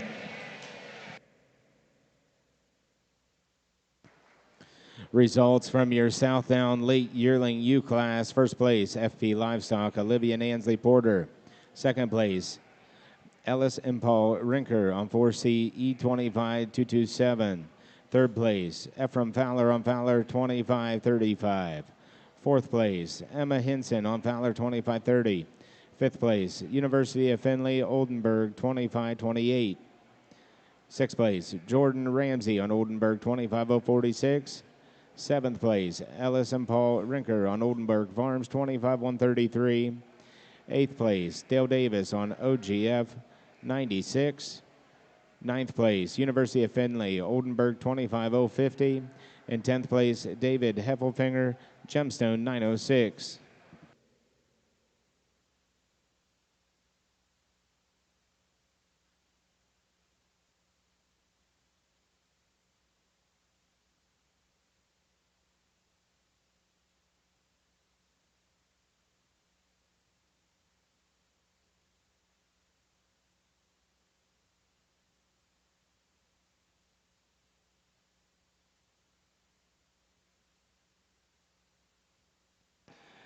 Currently in the ring for your Southdown Show, pair of yearling ewes. First and final call, Southdown Fall Ewe Lambs.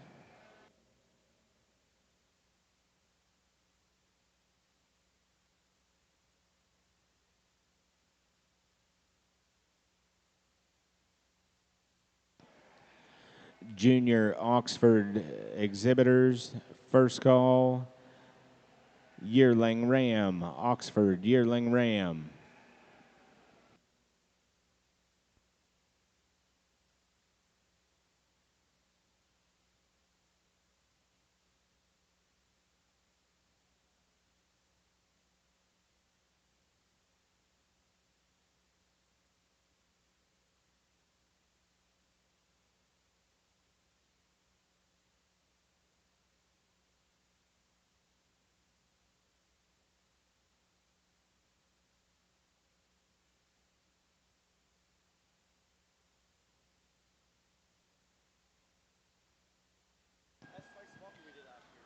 Results from your Lincoln flock. First place goes to Noah McAllister. Second place, Alexis White.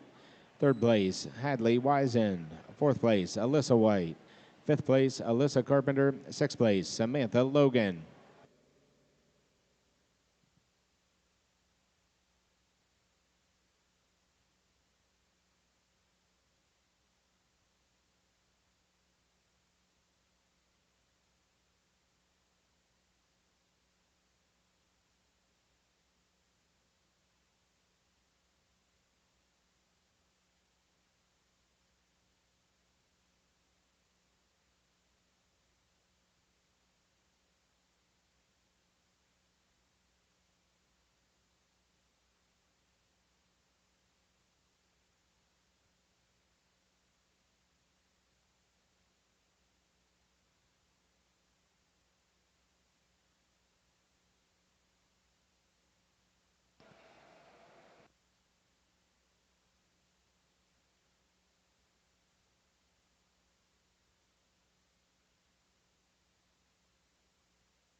Now entering the nationwide ring, Southdown Fall Ewe Lambs.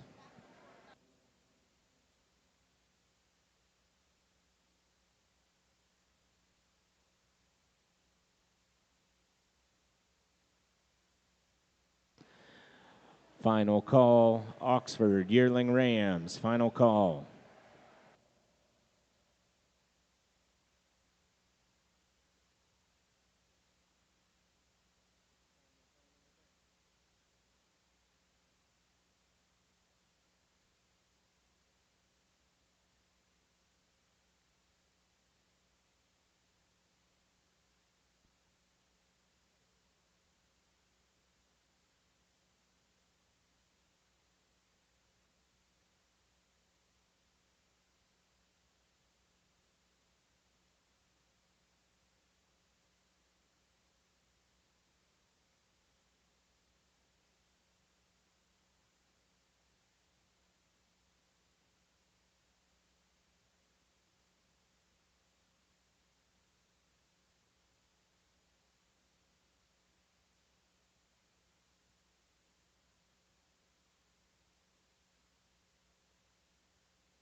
Your results from your Southdown pair yearling ewes. First place, Lucy and Bella Byler. Second place, University of Findlay. Third place, Jordan Ramsey. Fourth place, Dale Davis. Now entering the Adam Family Club Lambs ring are your Oxford Yearling Rams.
As we switch gears over here on the other side and get into some of our meat breeds, we've got a really neat set of Oxford Yearling Rams here to evaluate. The one we'll start the class with is by far the biggest and most robust in terms of his overall structure. I like the big foot on him. He's big boned, he's big barreled, he's big topped. Really like the hip set on him as well. Just a nice guy here to start us off with. We've got a bigger frame type of ram that we have here in second. He's our longer loin ram for us today. One that just travels across the ring really, really smooth given his size. For me, he's just a little bit more shallow in terms of his overall muscle shape. He's a little lighter muscled in that hind end. He wants to get a little higher and tighter in that hind stifle to get around any further. We've got a neat made slicked off buck here in third, one that we do appreciate for the amount of rib and shape and size that he brings for us today. Unfortunately, he's just a bit more tapered for me. He gets a little too broad chested, a little rear-ended here for me. You walk behind him, he's the one that's the narrowest base and narrowest throughout the chest. But a good set of bucks here. Congratulations.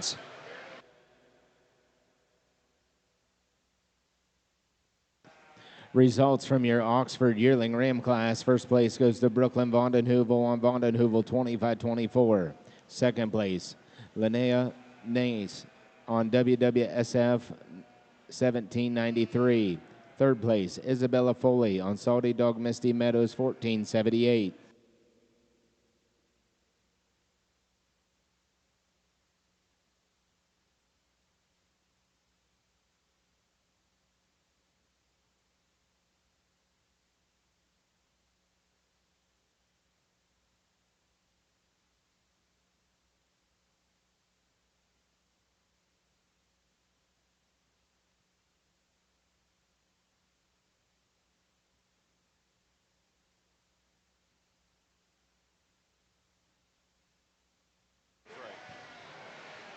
Just a single injury over here for our fall buck on our Oxford drive, but a good one nonetheless. I love the length of body on him. He is a long spine train here, one that just has a lot of power, a lot of capacity. I like the hip shape. I like the hind saddle on him. You get behind him, he's really square based. He's big boned. He's big hipped. Just a good one here for us. Congratulations.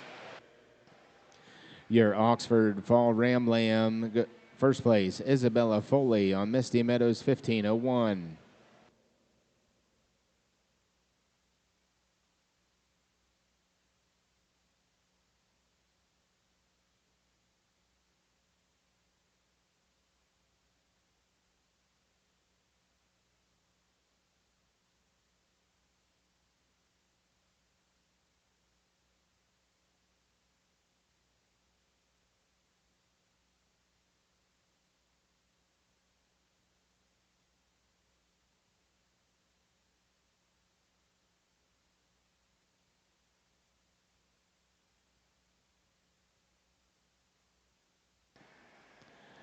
Now entering the ring, Oxford winner Ramlams.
Final call, Southdown, January Ewe Lambs. Final call.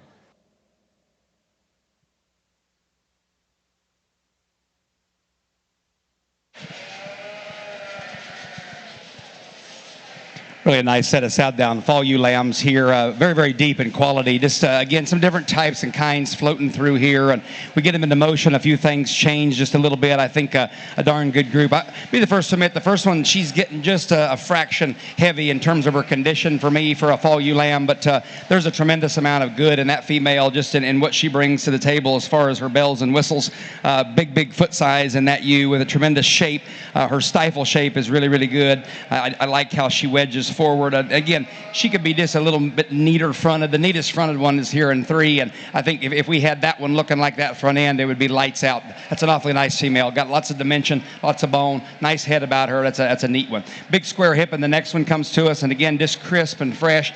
Her condition's just a nickel better maybe than we have in that leadoff ewe. She's not got quite the power and the shape that we have in that leadoff ewe, but there's plenty of mass and muscle there with a great head. I think that's a nice female to go into second as well. Real fancy one here in 3, and again, feel like a broken record, but they've been dragging a couple of these that I think are just going to have a little bit better day as we get just a little more bark on them. That's a beautiful female with a great head, stands on a great set of feet and legs. I'm assuming that she probably needs to be in that later fall class. She's probably given up 30 or 50 days to maybe a couple of these. That is a neat female, though. I think she's going to have a real fun time as we work later on to the year. The next one comes to us really level, maybe doesn't build out of her shoulder, and the point of her shoulder is quite as neat and breastplate as maybe a couple of them do, but put her into motion. She tracks good, got a really nice color about her head. I love that one's ear, big pin set. That's just a nice female all around. We work into the top 5 here. Super long bodied one here. This one from flank to flank and percent's extremely long. Not quite as fancy in terms of her front end, not quite as much whistle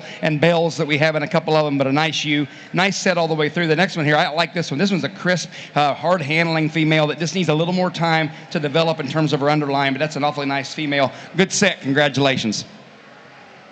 Over here on the Oxford side, a really stout and powerful set of ram lambs for us to evaluate. We're going to go on breed character for me today, and not to say the rest of these don't match that breed character. I think this one just does it a tick better for me today. I like the color of that muzzle. I like the color of the legs on him. But beyond that, I think he's the one that's a bit more flashy and attractive from the profile, one that's got a big hip in him, one that's just a bit more clean in terms of his angles, especially in that front quarter, one that's just really good to put us there in that first place position. We'll go to the young man with the slicked off buck here in our second second place hole. One that's just really bold and rugged. I like how much muscle and true muscle and mass he has in that top end. He's long-loined. He's probably our deepest loin lamb in the class for us today. He just gives up overall stature and height. I think he's a bit more narrow at the base, but a good one nonetheless there in second. We come into our biggest, most rugged ram here in third, one that's just got a big foot. He's got a lot of bone up underneath of him. I think he's got some good attributes to him. He's just more coarsely made for me today. I'd like to lay that neck back up into that shoulder set ever so slightly. I'd like to improve him at that hip-loin junction and get him a bit more fluid given his size as he rolls throughout the ring.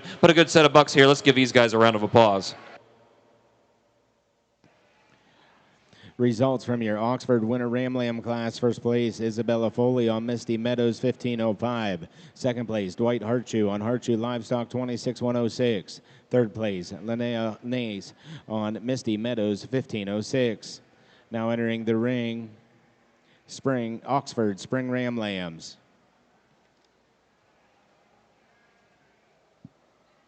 Results from your Open Southdown show.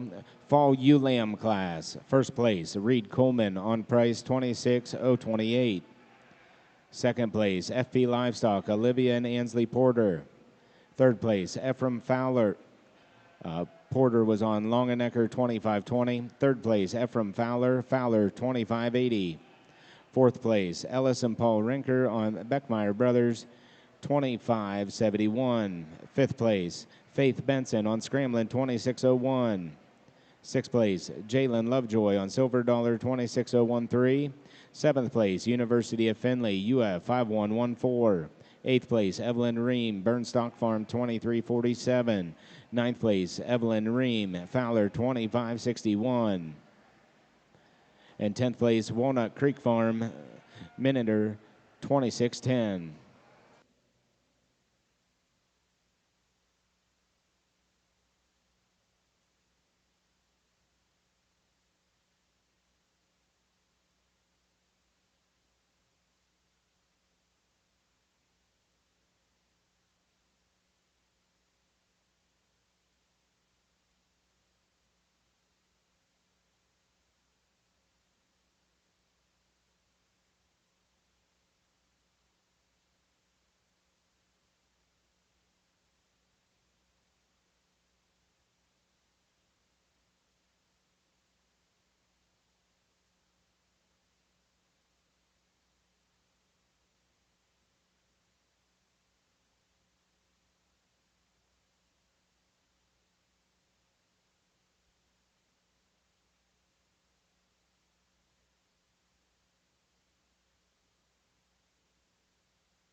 Over here for our last drive on our Oxford buck side, I think a really easy sorting class for me today. We're going to use the slicked off buck here that just has the ultimate power and the complete package for me. Young man does a nice job getting him stuck and getting him stuck really, really well. He's super broad, he's big backed, he's big top. He's got a really, really good hip into him. No matter what angle that you look at him, he's really super square and just heavy, heavy muscled. Well done, young man. We got a cool buck here in second, one that's a little bit shorter sided, but he does give me that appearance of depth and body and spring a rib, and I like that in terms of a replacement female buck maker right there. One that's really, really square about his dock, one that's got a good hip set to him. I think as we compare him to our slicked off buck, he just gives up the overall flexibility. He's a little bit more stiffer in motion. He gets a little bit softer pasturing, but that's to be expected for such a big ram here in our late spring class. We get into a more plainly designed buck here in third, one we appreciate for the length of body. I do like that hock set on him. For me, he just gets a little too shallow side excited. I like to bust him apart throughout the center of his body,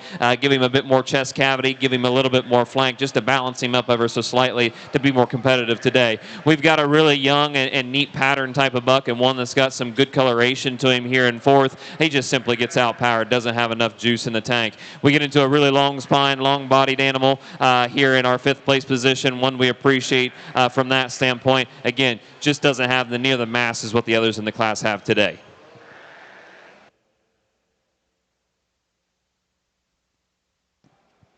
Results from your Oxford Spring Ram Lamb class. First place, Bryson Walpe on Rookie Walpe 0179. Second place, Lydia Henry on Johnson 2668. Third place, Brooklyn Vondenheuvel on Vondenheuvel 2610. Fourth place, Paisley Sproul on KGA 2607.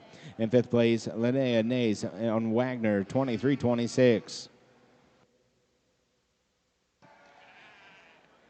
Now entering the East Ring is your Oxford Champion Ram Drive.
Well, big shout out to our Oxford breeders here. I think they've done a phenomenal job of bringing some really, really good rams out here for us to evaluate. They're big, they're sound, they're stout, they're powerful, and they've got some look to them. I think there's a lot of commercial application and purebred application in these rams that we have out here today. I think there's a pair in my mind that just stand out really, really well, and I'll go shake the hand of your Grand Reserve.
Your champion Oxford Ram goes to Bryson Walpe.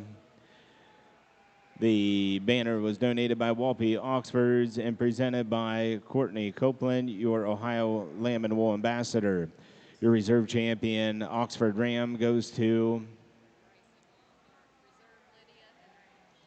Lydia Henry. Your reserve champion goes to Lydia Henry. Banner donated by Ohio Oxford Association, presented by Courtney Copeland, your Ohio Lamb and Wool ambassador.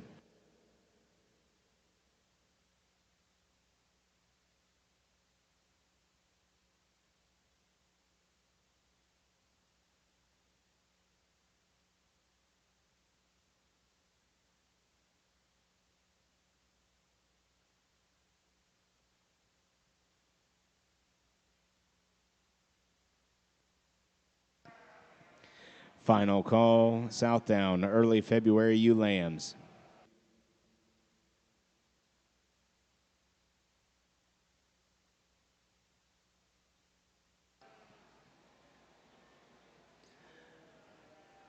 Now entering the east ring is your Oxford yearling ewes.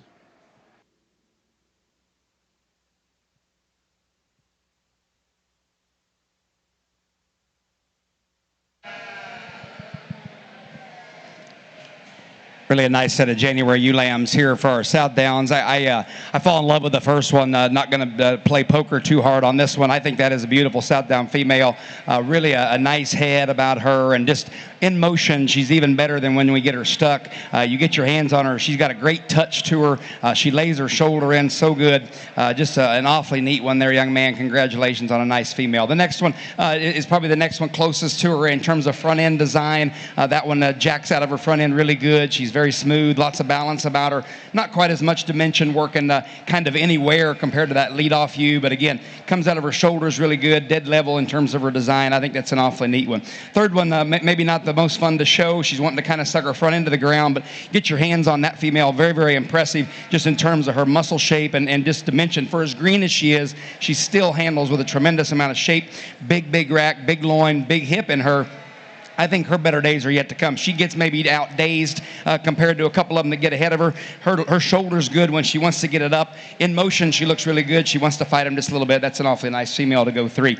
Another real green one here in 4, and I like this one's shoulder. I like this one in motion. We just run out of sheep compared to those 3 that get ahead of her, but very, very good sheep that goes into that 4th hole for us. And we round out the class with a heavy-duty one here. Going to tip the scale of being very growthy and heavy. Saying that, she's not carrying too much condition, though. Nice head about her, just a great underline about her with a nice shape. It's a nice female. It's a good class all the way through. Let's put our hands together. Congratulations.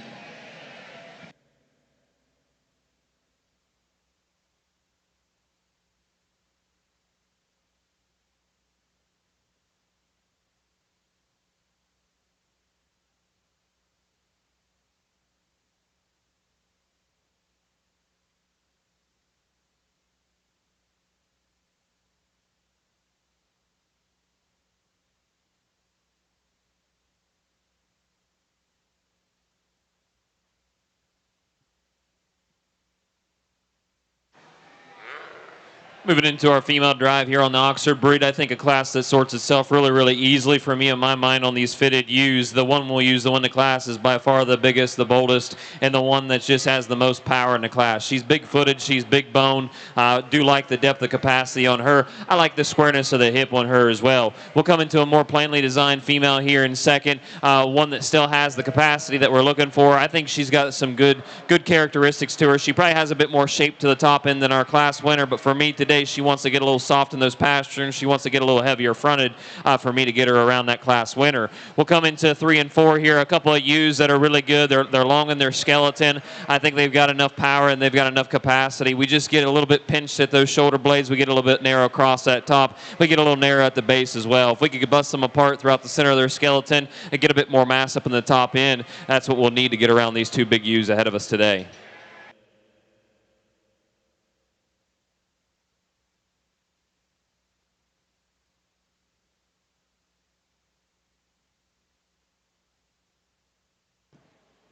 Results from your Southdown January ewe lamb class. First place goes to Ellis and Paul Rinker on Rinker Southdowns 2661. Second place, FP Porter. FP Livestock, Olivia and Ansley Porter on 2621. Third place, Matthew and Jennifer Scramlin on Scramlin 2608. Fourth place, Ephraim Fowler on Burnstock Farm, 2435. Fifth place, Lucy and Bella Byler on Hillcrest, 2408. Sixth place, Emma Hinson on Fowler, 2605. Seventh place, Ellis and Paul Rinker on Rinker Southdowns, 2669. Eighth place, Malia Santelina on Wilson, 26-5. Ninth place, University of Findlay on Bowman, 2616. And 10th place, David McCartney on Levelview Farm, 6246.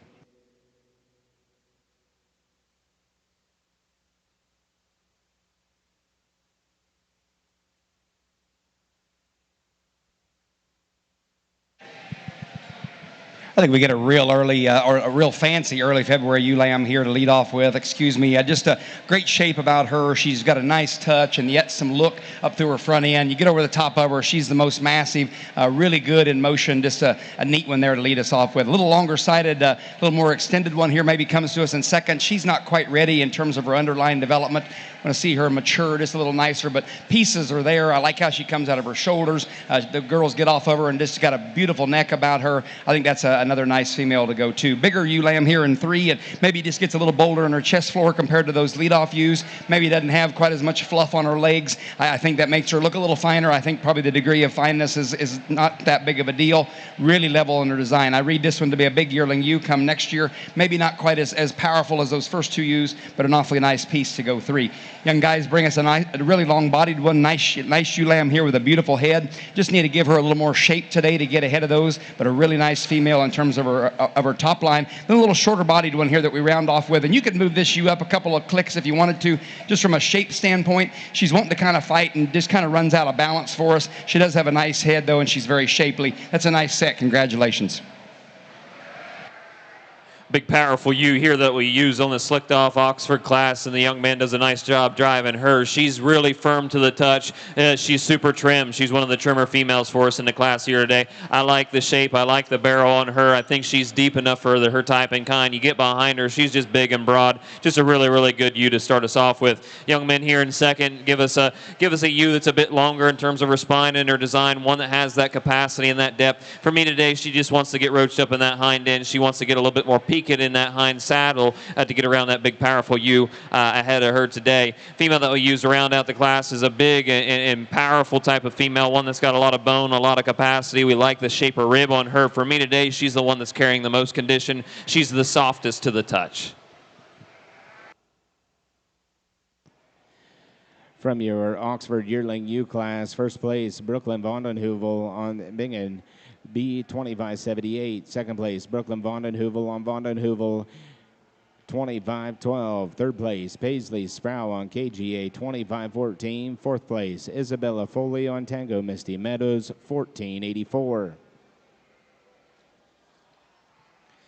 Results from your Southdown Show early February ewe lambs. First place, Caden McCoy, Shell House, 26056. Second place, Malia Santalinas Wilson, 26-22. Third place, Dale Davis, OGF, 2024. Fourth place, Nico Mahias, KLS, 2612. Fifth place, Jalen Lovejoy, Breckmeyer Bros, 2637.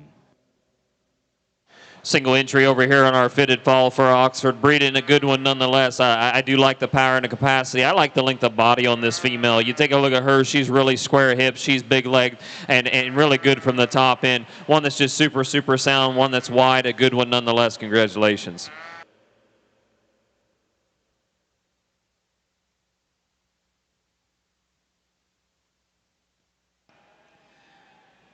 Your Oxford Slick yearling ewes. First place goes to Bryson Walpe on Eisenhower Walpe, 0168. Second place, Dwight Hartshoe, AA, 2535. Third place, Lydia Henry on Johnson, 24084.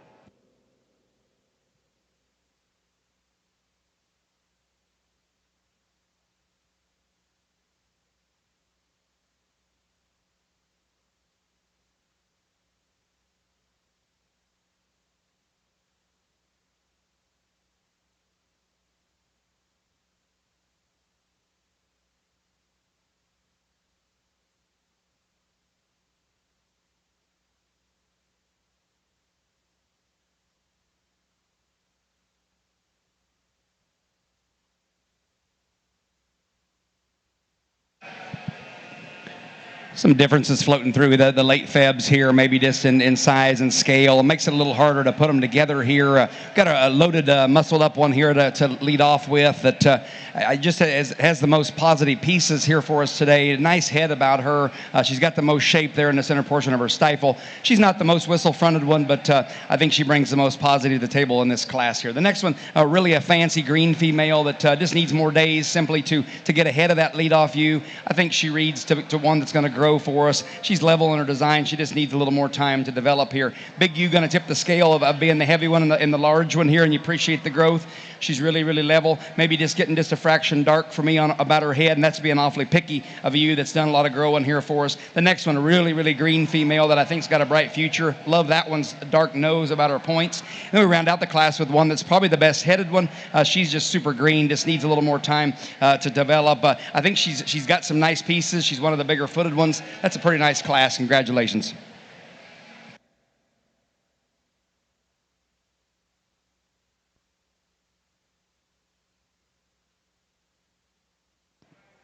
From your Oxford Fall ULAM class, first place goes to Brooklyn Vondenheuvel on DG 2531. From your Southdown late February ULAM class, first place Lydia Lake on Lake 26179. Second place David Heffelfinger on Heffelfinger 0379. Third place Dale Davis on OGF 2015. Fourth place David Heffelfinger on Heffelfinger 0378. Fifth place Walnut Creek Farm on Walnut Creek 2601.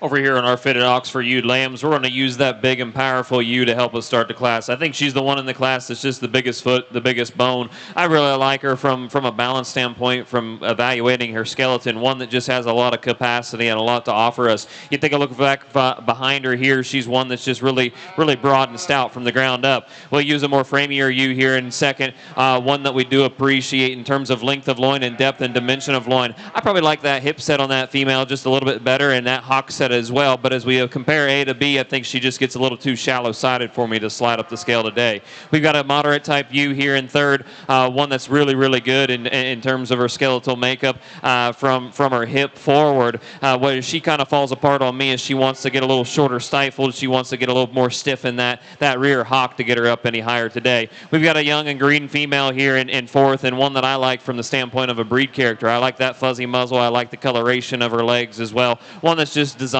really, really good, but one that's just too green for us today. We've got a powerful female that helps us round out the class, one that's good in terms of her hip shape and structure.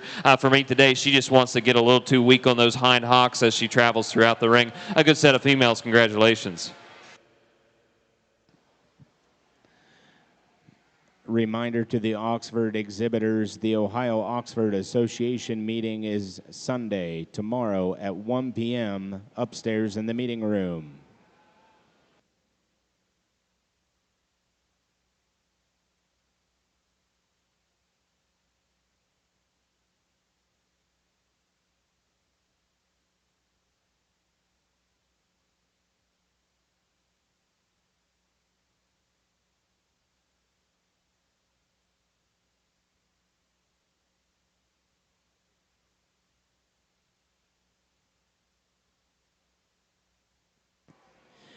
From your Oxford Winter ULAM class, first place, Brooklyn Vondenheuvel on Ellsbury 26027. Second place, Isabella Foley on Misty Meadows 1507. Third place, Linnea Nace on Allison 2601. Fourth place, Paisley Sproul, KGA 2601. And fifth place, Piper Sproul, KGA 2602.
Another good set of ewe lambs here on the Oxford side. So we're going to use the female here that's just a bit more big in terms of her Springer rib, the one that's got the better sized hip to her for me today, one that's just really, really broad throughout the center of her skeleton. She's big boned, she's big footed, just a good one to start the class off with today. We'll come into second here, one that's just a little bit more long and elevated in that front end extension, and we appreciate her for that. One that has maybe a bit more shape and dimension to that hind leg. As we compare A to B here today, I think this is the one that just tracks a little bit narrower and a little bit more stiffly as we cruise throughout the ring. We come on to a slicked off ewe here in third. One, I tell you what, folks, is as good as you make them from a structural standpoint. Very, very smooth and fluid. I love watching this female walk throughout the ring. For me today, she's the one that just gives up overall mass and overall structural, or overall mass and overall muscling compared to the others ahead of her.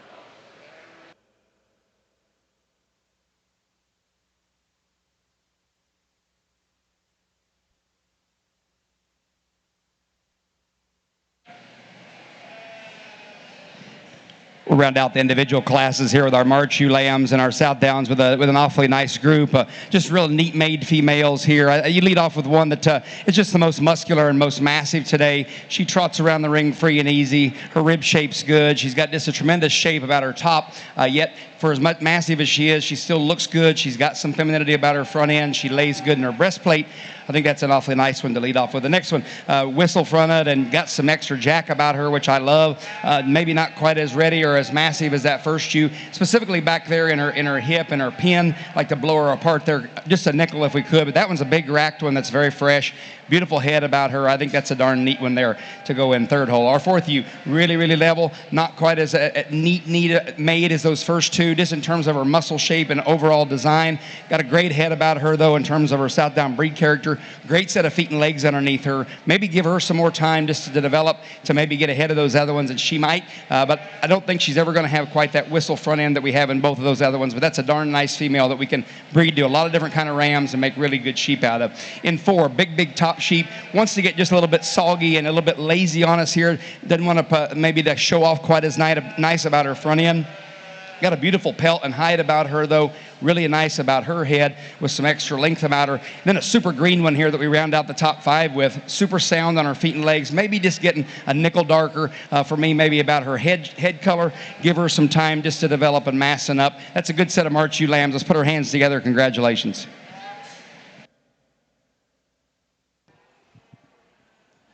From your Oxford Spring ewe lamb class, first place, Lydia Henry on Johnson, 26.53.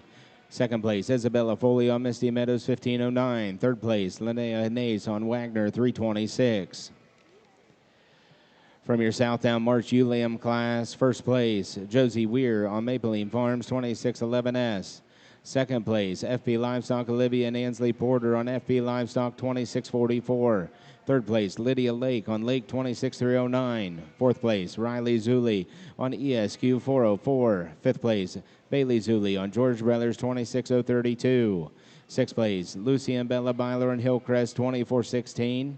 Seventh place, David Heffelfinger on Heffelfinger, 0381. Eighth place, David Heffelfinger on Heffelfinger, 0383.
A nice class of Oxford females here to help us wrap up the show before we get into our final drive. But a young man has really brought out a phenomenal set of Oxfords for us to evaluate, especially the slicked off ones. One that's just really, really good in terms of its design, very fluid in terms of its movement. I love the freshness. I love the hardness of touch on him or on that female there. One that just has a ton of mass and a ton of shape. You come into this young ewe here, and probably the youngest ewe in the class for us today. I think one that's just really shapely for her type and her kind. One that has a really good hip set to her. For me, if we could get her changed a little bit in that hip loin junction, if we could add a little bit more mass and a bit more depth in terms of flank, be really competitive against that young man today out front.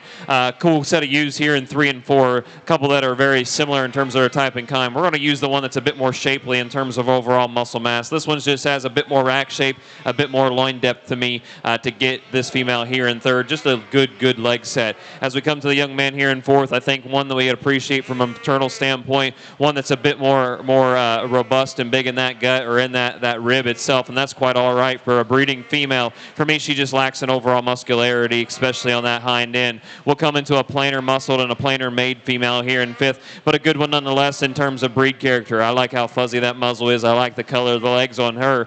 For me, she's the one that's a bit softer in terms of her handle. She's just a bit more soft in terms of her muscle shape. A good set of ewes. Congratulations to our Oxford exhibitors.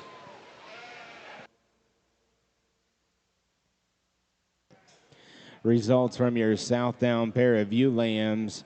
First place goes to FP Livestock Olivia Nansley Porter. Second place, Ephraim Fowler. Third place, Lucy Bella Byler. Fourth place, University of Findlay. Fifth place, Dale Davis. Sixth place, Jalen Lovejoy. Seventh place, Amelia Santalines. Eighth place, Evelyn Ream.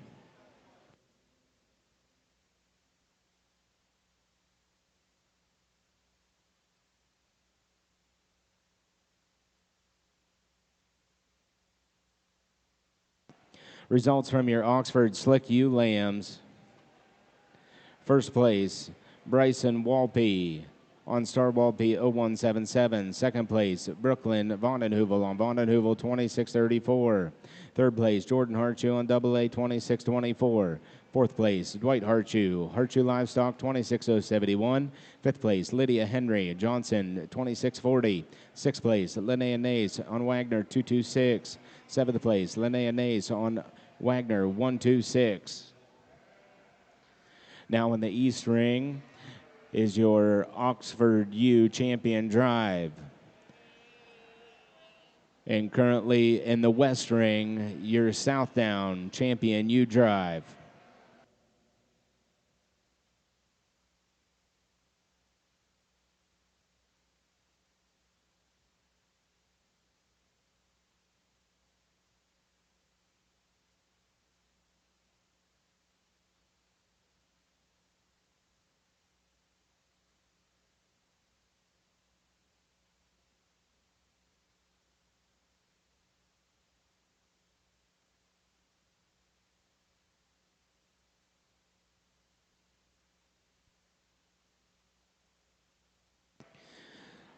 Reminder to the Oxford exhibitors, the Ohio Oxford Association meeting is tomorrow, Sunday at 1 p.m. in the upstairs meeting room.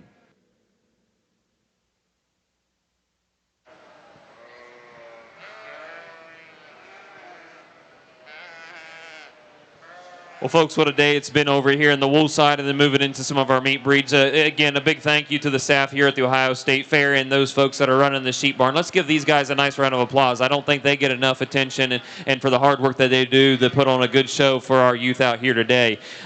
Do appreciate the Oxford exhibitors for their patience and their time and willing to come over to this side and doing their show at the end of the day. We've got some really stellar females out here. We've got some slicked off females that are good in terms of their shape and their muscular type, and we've got some good fitted females out here too that are big in terms of their barrel, their shape, their size. But in my mind, there's just a couple females out here that are just a notch above the rest. With that said, we'll get off here for the final time and shake the hand of your Granting Reserve champion of the Oxford breed. Congratulations.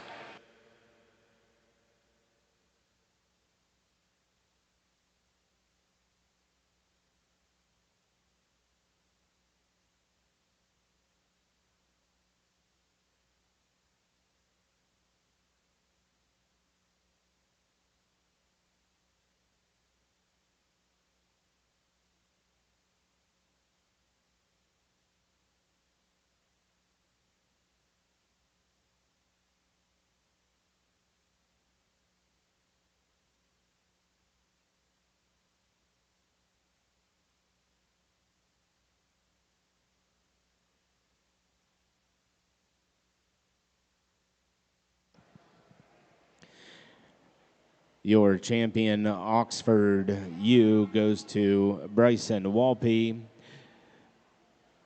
The banner was donated by Ann Mumon. And the reserve champion Oxford goes to Bryson Walpe. And the banner is donated by Ann Mumon.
Well, here on the southbound side of the ring, let's put our hands together for all the exhibitors and breeders here. An awfully nice set of ewes as we get them shaked out here as we come back out for that champion. There's a lot of differences floating through them, and that's not just this breed, that's all the breeds, and where people are raising different types and kinds, and I think that's fine. I think we get them back out here, though. They're shapely, they look like downs, they can move, they've got some balance about them. You could pick about any of them here and be right and have a champion in reserve that you'd be very, very proud of to stand behind in terms of a banner. There are two that just kind of keep striking me as they keep coming back out here. One of them specifically in motion, I think, is just so good of what she does with her front end. The other one is so shapely. I'll go out and show you those for champion in reserve. Let's put our hands together one more time. Really, really nice set of Southdown females. Congratulations.